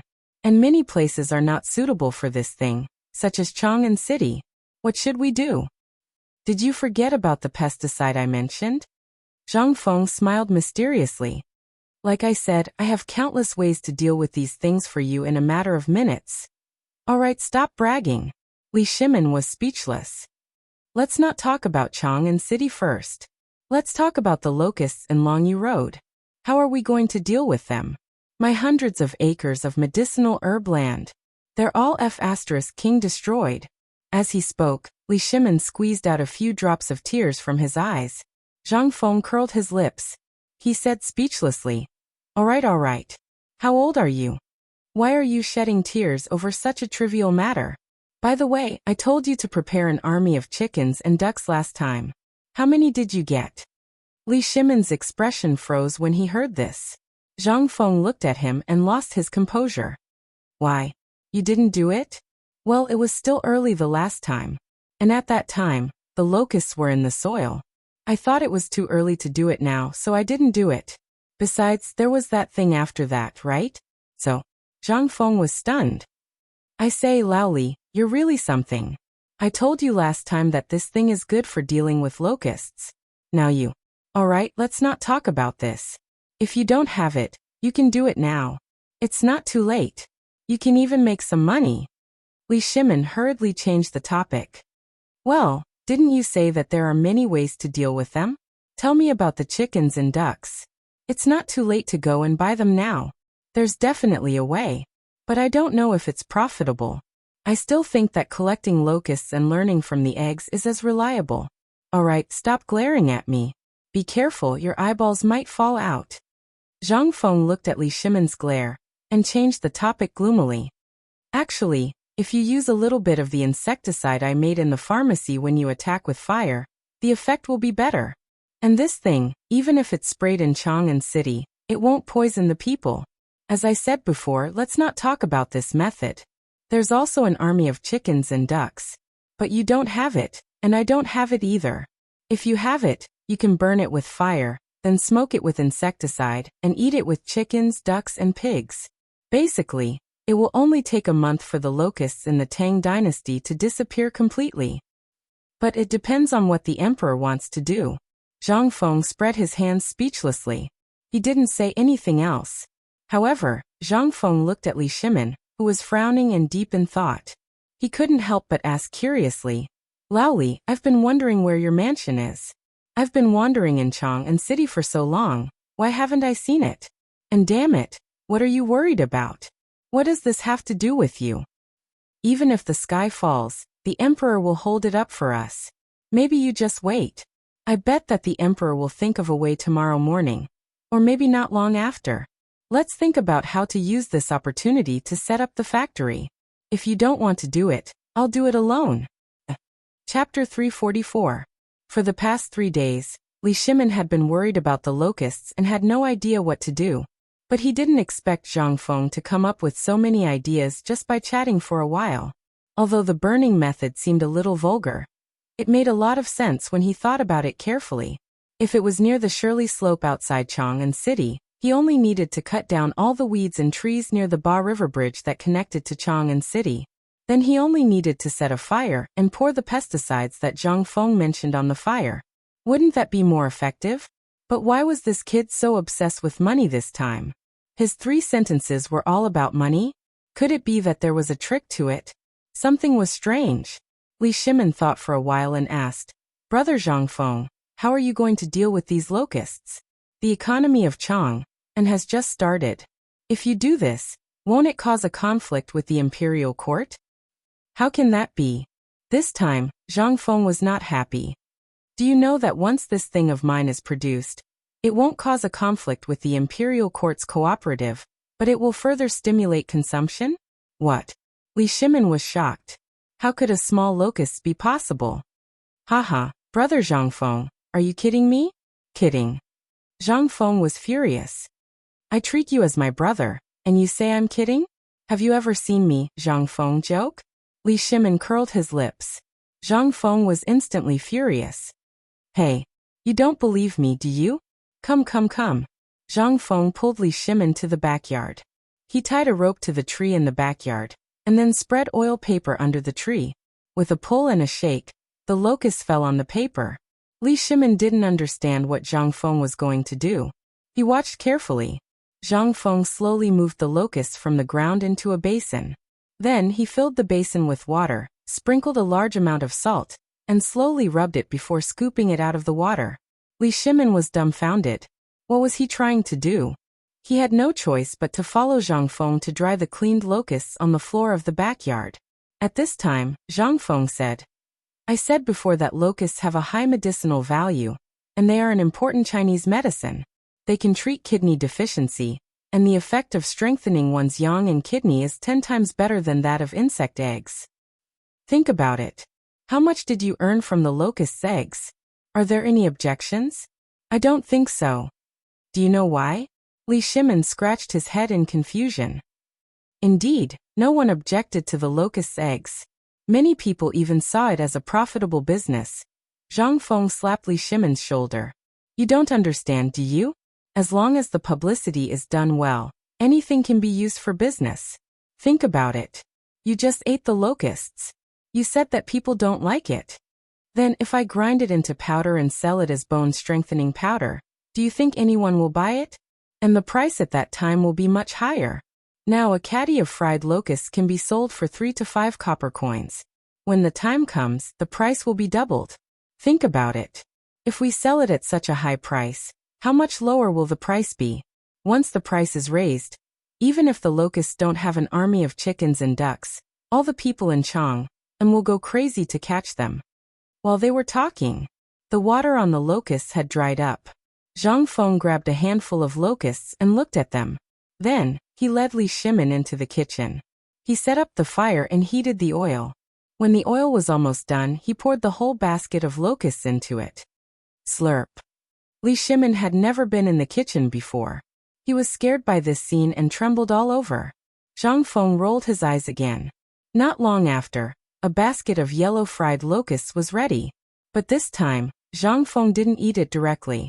Instead, he sprinkled some seasonings on it while it was hot. Then he put it into a stone mill and gently crushed it into powder. Holding a handful of powder, Zhang Feng found a bowl and washed it with boiling water. Then he handed it to Li Shimin. Have a taste of this stuff. While talking, Zhang Feng and Li Shimin left the kitchen and returned to the hall again. Looking at the layer of oil floating in the bowl and the yellow soup, Li Shimin endured the discomfort and took a sip. The taste was still very good. It was more delicious than the mutton soup in the palace. Li Shimin's eyes couldn't help but light up. I understand what you mean. Although locusts are not easy to sell now, they can be made into powder. Moreover, it's bone-strengthening powder. The taste is enough to be more delicious than mutton soup. If I didn't know about this thing, I would definitely think that it's some kind of delicacy. You mean to use this thing to turn waste into treasure, and then stimulate the economic market again, right? Smart. Zhang Feng couldn't help but give him a thumbs up. You're finally enlightened. But it also depends on the emperor. Although we're so optimistic now, after all, there is the precedent of the worm eggs. Maybe the emperor has already thought of some countermeasures. But I'm sure the emperor didn't think of the worm powder. So Laoli, what do you think of this source of income? Chapter 345. Li Shimin was also tempted. What about selling fried locusts one by one? Li Shimin dared to guarantee that there would be people hammering that person's head. But it was different now. As long as it was made into powder and added with some rice paste, or mixed with flour, wouldn't it become bone-strengthening powder? Looking at the layer of oil in the bowl and the tempting fragrance, Li Shimin endured the heat and blew on the sides of the bowl, while carefully tasting it. The taste of this thing if it was mixed with flour, although the quality would be reduced, but the price would be reduced by a lot. In this way, no one would be able to taste the locusts. Knowing that there was enough salt, who the F***ck would be able to taste the insects. Soon, the bowl of bone-strengthening powder was finished. Li Shimin smacked his lips and said, Brother Zhang Feng, can this thing really strengthen bones? Of course. Oh right, you want to buy a share? Li Shimin copied Zhang Feng and spread his hands. With such a huge profit, if I don't buy a share, wouldn't I be a fool? Okay, since you want to buy a share, then we'll follow the old rules. I'll provide the technology, and you'll provide the money and manpower. And this thing, if you find a good doctor, he'll tell you whether this thing can strengthen bones or not. If people with broken bones drink this thing, drinking a bowl is equivalent to drinking a bowl of meat and bone soup. Oldly, now you know how much profit you can make, right? As long as you find someone who can boast. I believe that even that dirt can make money. Li Shimin couldn't help but twitch his mouth. Are you asking someone to scam people? Scam people? Let me ask you. You've eaten the locust eggs, and you've eaten the locusts. Let me ask you, how does it taste? Is the locust eggs working? Okay, I have to go back and think about it. If possible, I'll ask Old Sun and the others to do it to recover some losses. As they walked, Li Shimin said, As for the school, I've basically taken care of it. As for the carpentry work and the house renovation, someone will come to you later. You just need to tell them what you want to know. After Li Shimin finished speaking, he took away the rest of the fried locusts and the locust powder in the dustpan. He claimed that he was bringing it back for them to taste, but Zhang Feng seriously suspected that this guy wanted to go back and try it. When Li Shimin went out, Zhang Feng hurriedly shouted, Laoli, although this thing is good, you have to control. Otherwise, if you can't get out of bed, don't blame me for not telling you. The effect of this thing is very strong. Zhang Feng didn't hide his voice at all. Li Shimin heard this and hurriedly ran away with a black face. The surrounding area was basically filled with Jinwu Guard spies, as well as that trash Wei Shuyu. If these people knew about this, where would he put his face? Seeing that Li Shimin had run away. Only then did Zhang Feng put away the locusts and locust powder on the table. He made himself a bowl, and added a spoonful of sugar. Only then did he lie back on the recliner happily. He drank some wine and ate the fried locusts while thinking about the tricycle. Now that he had the most important rubber, how should he make the frame of the tricycle? Should he smelt it? But he was too lazy to tinker with those things. The key was that it was too hot. Zhang Feng couldn't help but look at the iron kettle in front of him, and his eyes lit up. That's right. If he dismantled this thing and found someone to make all the parts, he could make a smaller crucible and some tenons. Wouldn't that solve the problem? The more he thought about it, the more excited Zhang Feng became. Mother***, I am a genius. When the time came, he would ride the tricycle to Chang and City for a stroll. It would definitely be the most beautiful scenery in Chang and City. You have a carriage, but I also have my tricycle, don't I? And I can buy groceries and so on, don't I? Zhang Feng couldn't help but think of a spectacular scene.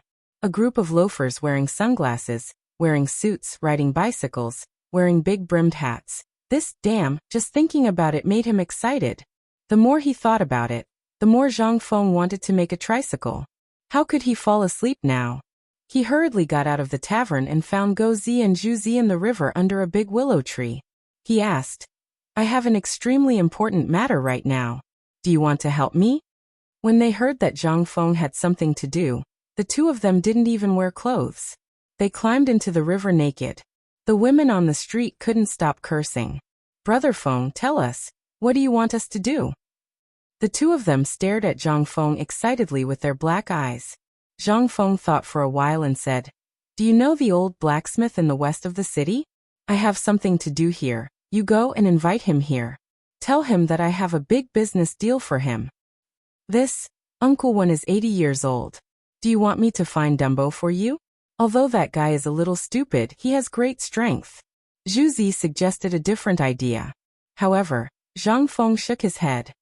Go and find Uncle One. This job isn't heavy. It's just a craftsmanship job. Tell Uncle One what I said. If he does it, I'll give him 100 copper coins first. Of course, if it's iron, it'll be on him. Tell him how much it costs and I'll give him the money. Chapter 346. Taiji Palace, Imperial Study. As soon as Li Shimin entered, he didn't even have time to change his clothes before he asked, Xiao Gizi, sort out all the memorials related to the locusts for me. Yes. Seeing Li Shimin's gloomy face, Xiao Gizi hurriedly selected memorials from the mountain of documents. Li Shimin also sat on the soft couch and flipped through them one by one. A locust plague has broken out in Jiannan province. The locusts are suspected to have come from Tubo territory. Countless victims of the Tubo disaster are rushing to the Tang dynasty territory. When he saw the memorial, Li Shimin immediately read through it and said, Thoroughly investigate the source of the locusts and the losses. Expel all the people from Tubo. Then, Li Shimin looked at the next memorial. This memorial was related to Shannan province. A locust plague has broken out in Bazhou, Maozhou, Yazhou and Jiazhou in Shannan province. The farmland has been severely damaged, and there are even signs of the locusts devouring livestock. A locust plague has broken out in Hunan province, Yaozhou, Xingzhou, Minzhou and many other places. The forest has been severely damaged, and the food has been greatly damaged. However, there are no casualties for the time being. Li Shimin took a deep breath and looked at Long Yudeo's booklet. He took a deep breath. Then he slowly flipped open the memorial. There were only a few words in the memorial. However, each word was like a heavy hammer that struck Li Shimin's heart. A locust plague has broken out in Chiotzi City and other places. There is no oasis within 1,000 miles. After reading this, Li Shimin's heart couldn't help but tighten. Summon Wei Zheng, Fang Xianling, Zhang Sun, and Du Ruhui to the palace immediately. Li Shimin slapped the memorial hard. He had read 5 memorials, but there were still dozens of them on his desk. What did this mean? This meant that the locust outbreak had reached a point where it couldn't be delayed. But most of them were concentrated near Tubo, and the south of the Tang dynasty was basically unaffected. What did this mean? This showed that the locust plague was really as Zhang Feng had said before. The locust plague in the Tang dynasty was basically nothing, but the key was that after the locust plague in Tubo, The locust plague directly devoured Tubo, then migrated to the Tang dynasty. Previously, Li Shimin thought that Zhang Feng was talking about next year's locust plague. This year's locust eggs had basically been cleared out from Longyu to Chang, and even the Tang dynasty. However, he had forgotten one thing. That was the locust plague that Zhang Feng had mentioned in Tubo. At this moment, Li Shimin suddenly understood why he had said that there would be an irreversible disaster at the end of the year, even though the locusts were almost completely under control this year. He had thought that this was Zhang Feng's guess, but from these reports and all the plans for Tubo, Li Shimin suddenly felt a kind of pressure. An irresistible pressure. A moment later, Wei Zheng and the others hurried into the imperial study of Taiji Palace. Seeing Li Shimin's gloomy face and thinking about something with his head lowered, they didn't dare to disturb him and waited quietly. After an unknown amount of time, only then did Li Shimin slowly wake up.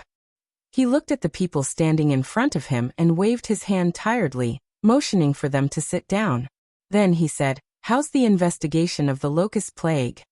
"Your Majesty, I have thoroughly investigated all the towns around Chang, and found that although the locust plague was fierce this time, Chang was already prepared. Although there was a loss of grain, it was not a total loss. Now all the wheat has been harvested, only the corn has been lost. In addition, Chang'an City's cooperative this time, basically every household has stored grain. I'm asking about the locust plague, nothing else." Li Shimin interrupted Du Ruhui's report and asked. Hearing this, Du Ruhui took a deep breath and said, "Your Majesty, about this locust plague, I have received the most detailed report. The black mass of locusts will cross the Qinling Mountains and reach Chang'an City in 5 days. I'm afraid that by then there will be no crops in Chang'an City anymore." "What? 5 days?" Li Shimin's expression suddenly changed. He hurriedly asked, "Then, what about Longyu Dao? And what about Jiannan Dao and other places?" Li Shimin only wanted to know if the locust plague had broken out completely or if, as he had guessed, the locust plague had really moved south from Tubo and Longyu Dao. But all the information he received, every single one of them made him despair. Because the locust plague this time was really as he had guessed. It had basically spread from the north to the south. What did this mean? This meant that he still had 5 days left. "Have you thought of any way to resist it?" "Well, Your Majesty, I have indeed thought of a way." Feng Xianling was a little hesitant. But seeing that the emperor did not say anything, he said tentatively, "I think that if we follow the method that Brother Zhang Feng came up with and use an army of chickens and ducks, it might work, but the effect. Also, since you can even eat the eggs of locusts, then even though the locusts look a little ugly and horrifying, you should be able to do that too." Chapter 347.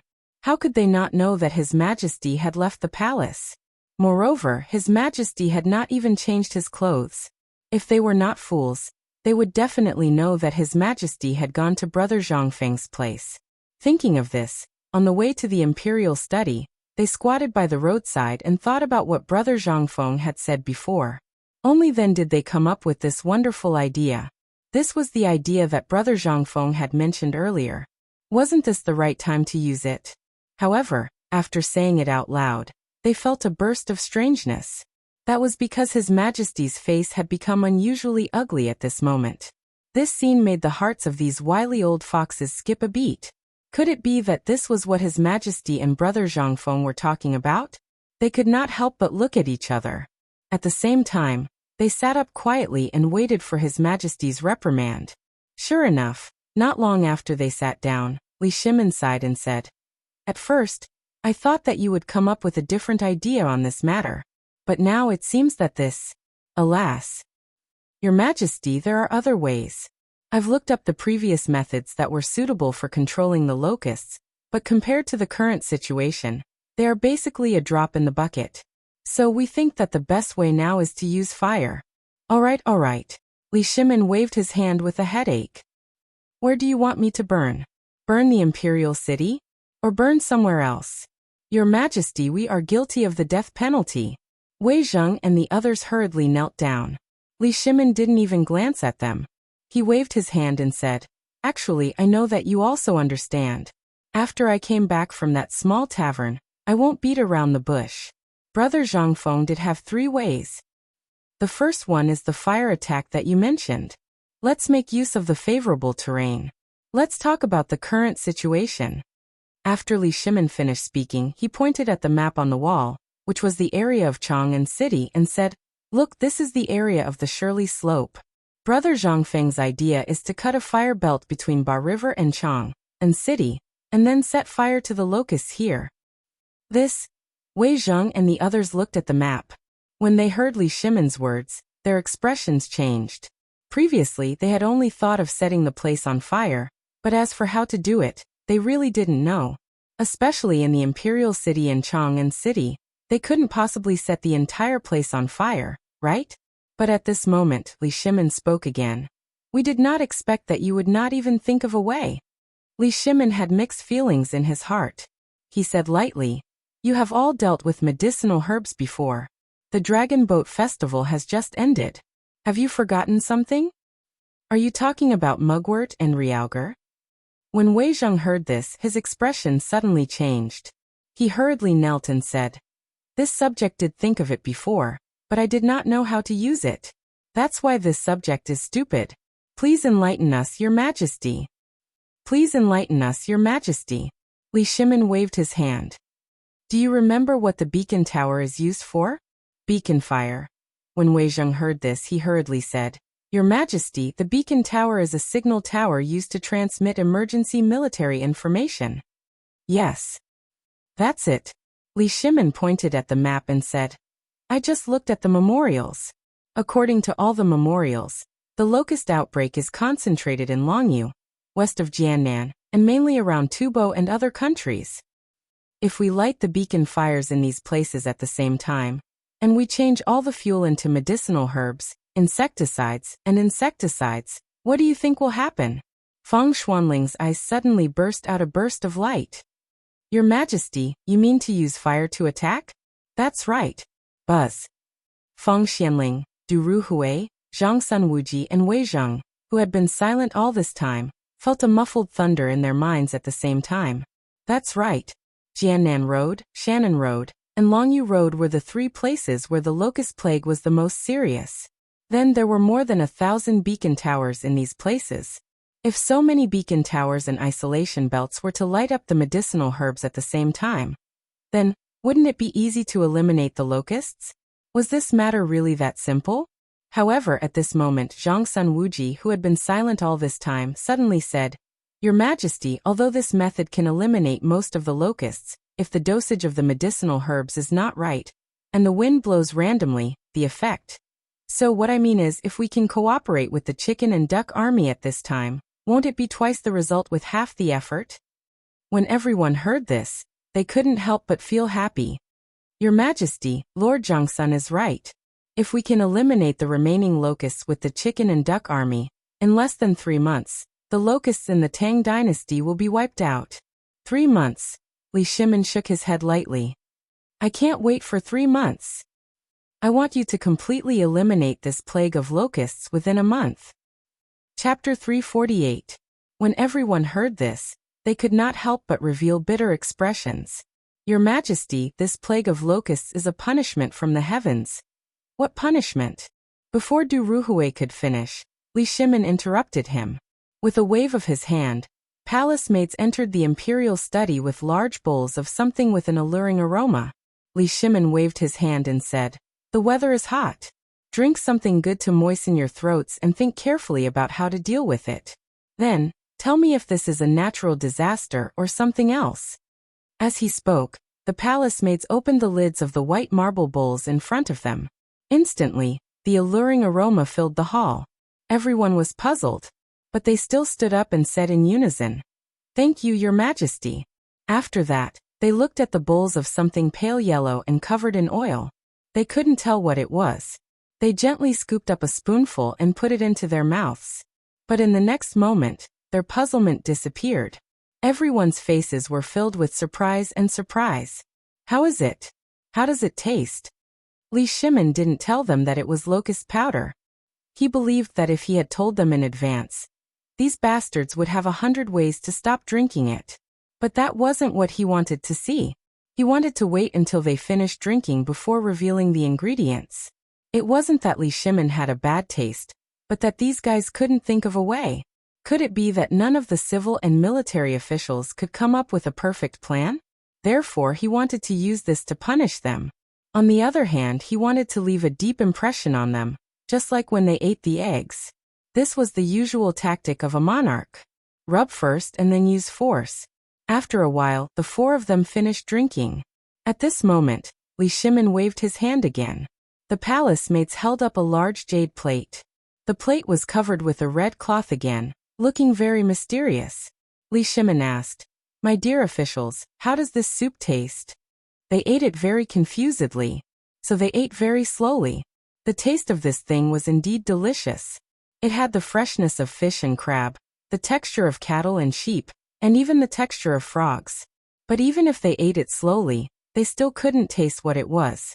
While drinking, they also pondered about the emperor's expression. They saw that the emperor's expression was strange, but they really couldn't figure out what this thing was. At this moment, when the palace maids came up with the jade plate, and the emperor asked again, they finally spoke. "Your Majesty, this thing is really something that I haven't eaten in all these years. Could it be the seafood that Janele's tribute? Or a treasure from the western region?" When Li Shimin heard this, he laughed and said, "How is this Junla or something from the western regions? This thing is originally from the Tang dynasty." Well, everyone was speechless. Looking at the clean bowl, the crowd was unable to figure out how exactly this thing was made. Li Shimin said lightly, "Let's talk about the main effect of this thing first. I know that over the years, you have worked hard for the Tang dynasty. In the early years, you even fought all over the country for the establishment of the Tang dynasty. Needless to say, your bodies are a little weak. And these days, I'm also worried when I see your white hair." Li Shimin said what was in his heart, but Wei Zheng and others choked. They hurriedly knelt on the ground with a plop. "Your Majesty, this is what I should do. Your Majesty, you don't have to do this. Forget it, forget it. When people get old, they like to sigh." Li Shimin waved his hand and motioned for everyone to get up. Then he continued, "Zhang-sun, don't you always feel pain in your knees? And your body is weak. And Prime Minister Wei, if you don't have money, just tell me. Don't be so poor all day. People who don't know better will think that I'm deliberately embezzling. Look at your court robe. It's torn. Get a new one." Li Shimin's words made everyone even more confused. They were talking about locusts. Why did the emperor suddenly change the topic?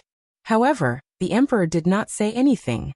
Everyone could only suppress their doubts and wait for the emperor to speak.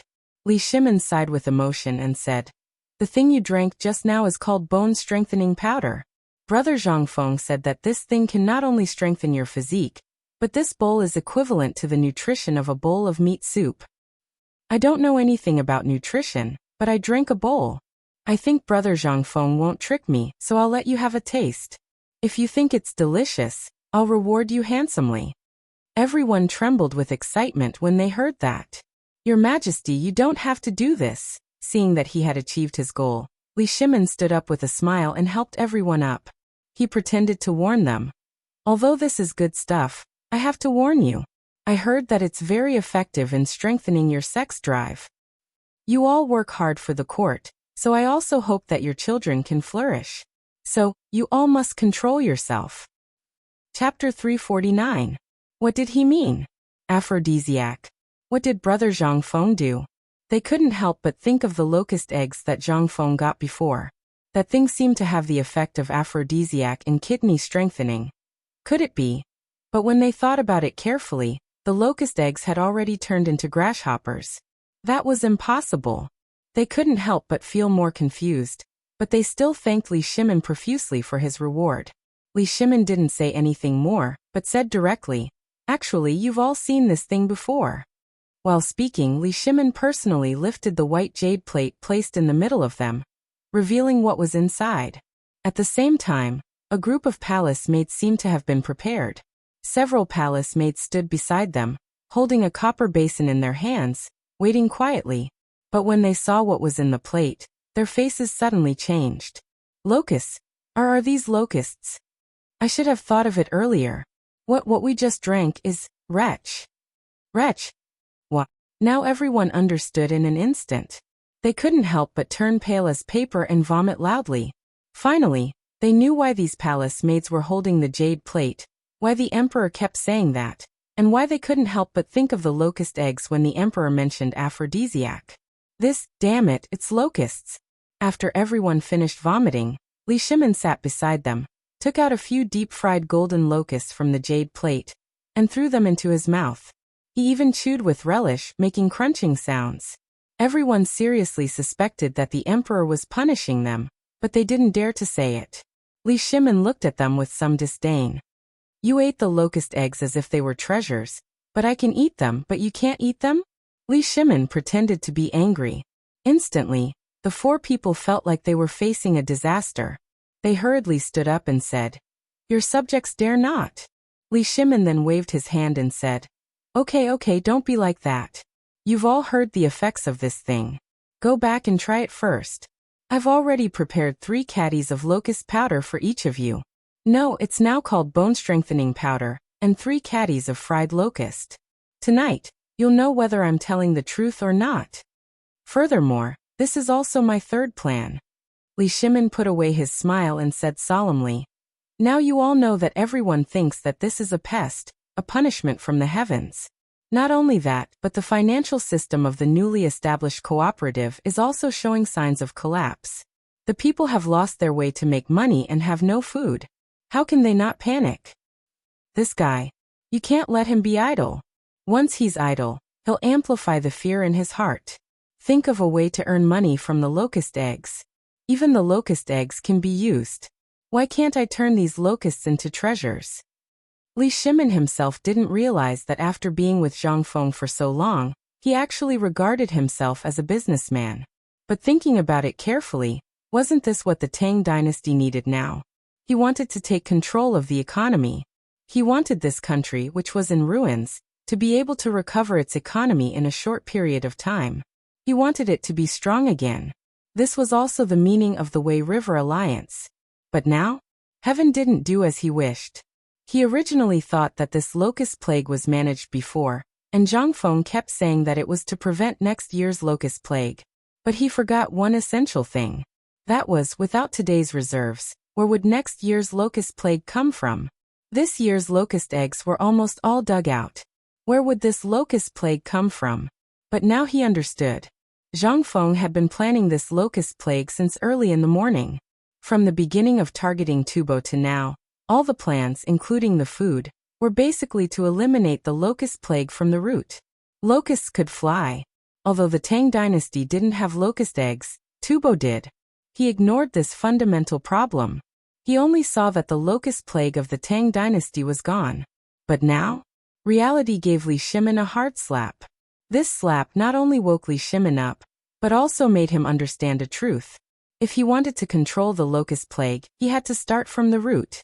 Thinking of this, Li Shimin put his hands behind his back, looked at the flying locusts outside the window, and said faintly, Although I didn't receive the memorial, I know that Guanlong will definitely not let go of this opportunity to create public opinion. So, I think we should start from the root of the bad habits of the people. Only by letting everyone know that the locust plague isn't the so-called natural disaster, but a good gift from God to the Tang dynasty, can we solve this problem perfectly from the root. As for this bone-strengthening powder and this delicacy, I have decided that tomorrow morning, I will invite everyone to try these 2 delicacies. I don't believe that under the allure of these 2 things, who can resist their allure? Chapter 350. Li Shimin's words were sonorous and forceful. Wei Zheng and the others finally understood Li Shimin's purpose. They hurriedly knelt on the ground and shouted, Your Majesty is wise. Forget it. It would be great if you were wise. Li Shimin shook his head. It's just a business deal. It's to let the people of the world forget this disaster in such a time of crisis, and let this disaster, these locusts all over the sky, become copper coins in the people's pockets. I'm satisfied. Reporting. However, at this moment, little Gizi hurried in. But seeing that Wei Zheng and the others were present, he hesitated. Li Shimin waved his robe and said, It's fine. Say it. Yes. Your Majesty, Tubo's envoy urgently requests an audience with you. He will arrive in Chang'an tomorrow morning. What? So soon? Didn't he just go back? This is it for? Wei Zheng and the others could not help but focus on the plate of locusts on the table. Li Shimin waved his hand and said, "Pass down the order. Honglu Temple officials are to receive the envoy according to etiquette." "Yes, Your Majesty." Little Gizi hurried away. Li Shimin smiled. "Dear ministers, the god of wealth of the Tang dynasty is here." "Your Majesty, you mean?" Zhang Sun Wuji heard this and could not help but ask. Li Shimin waved his hand and dismissed all the palace maids and guards at the door. Then he sat in the middle of the four and asked them to eat the locusts. He said, "Zhang Sun, how did the matter of the retired emperor's birthday last time go?" Replying to Your Majesty, Tubo's envoy said that he wanted to find a way to deal with the drought. After many twists and turns, yesterday, Tubo's grain had already arrived in Chang'an and in Long Yudao's vaults. This subject has also delivered the water wheel to Tubo. This subject has calculated that this is basically all of Tubo's food reserves for this year. Although there is still a surplus, this subject believes that they will not be able to survive past the end of the year after encountering such a locust plague. All right. Well done. Li Shimin slapped his thigh. Then he said, "The plan has already begun. Now think about it. When Brother Zhang Feng made this plan, what did he say?" When everyone heard this, they thought about it carefully and could not help but be aghast. It turned out that the Zhang Feng brothers had already calculated all of this in the morning. First, they used the water wheel blueprint to deal with the drought in exchange for Tubo's fatal attraction. Then they took advantage of the Tubo people's desire and public opinion on this matter, and had no choice but to sign a contract with the Tang dynasty again in exchange for the technology. But now, the locusts finally broke out. This time, the account book that Tubo's brother made to the Tang dynasty was raised again. What was this? This was Brother Zhang Feng tying Tubo firmly to the Tang dynasty's waist and working for the Tang dynasty for free. This, at that time, although everyone was excited when they heard it, they more or less did not take it seriously. But now, if Tubo really came for the plague of locusts, then, at this time everyone only felt the horror of Zhang Feng.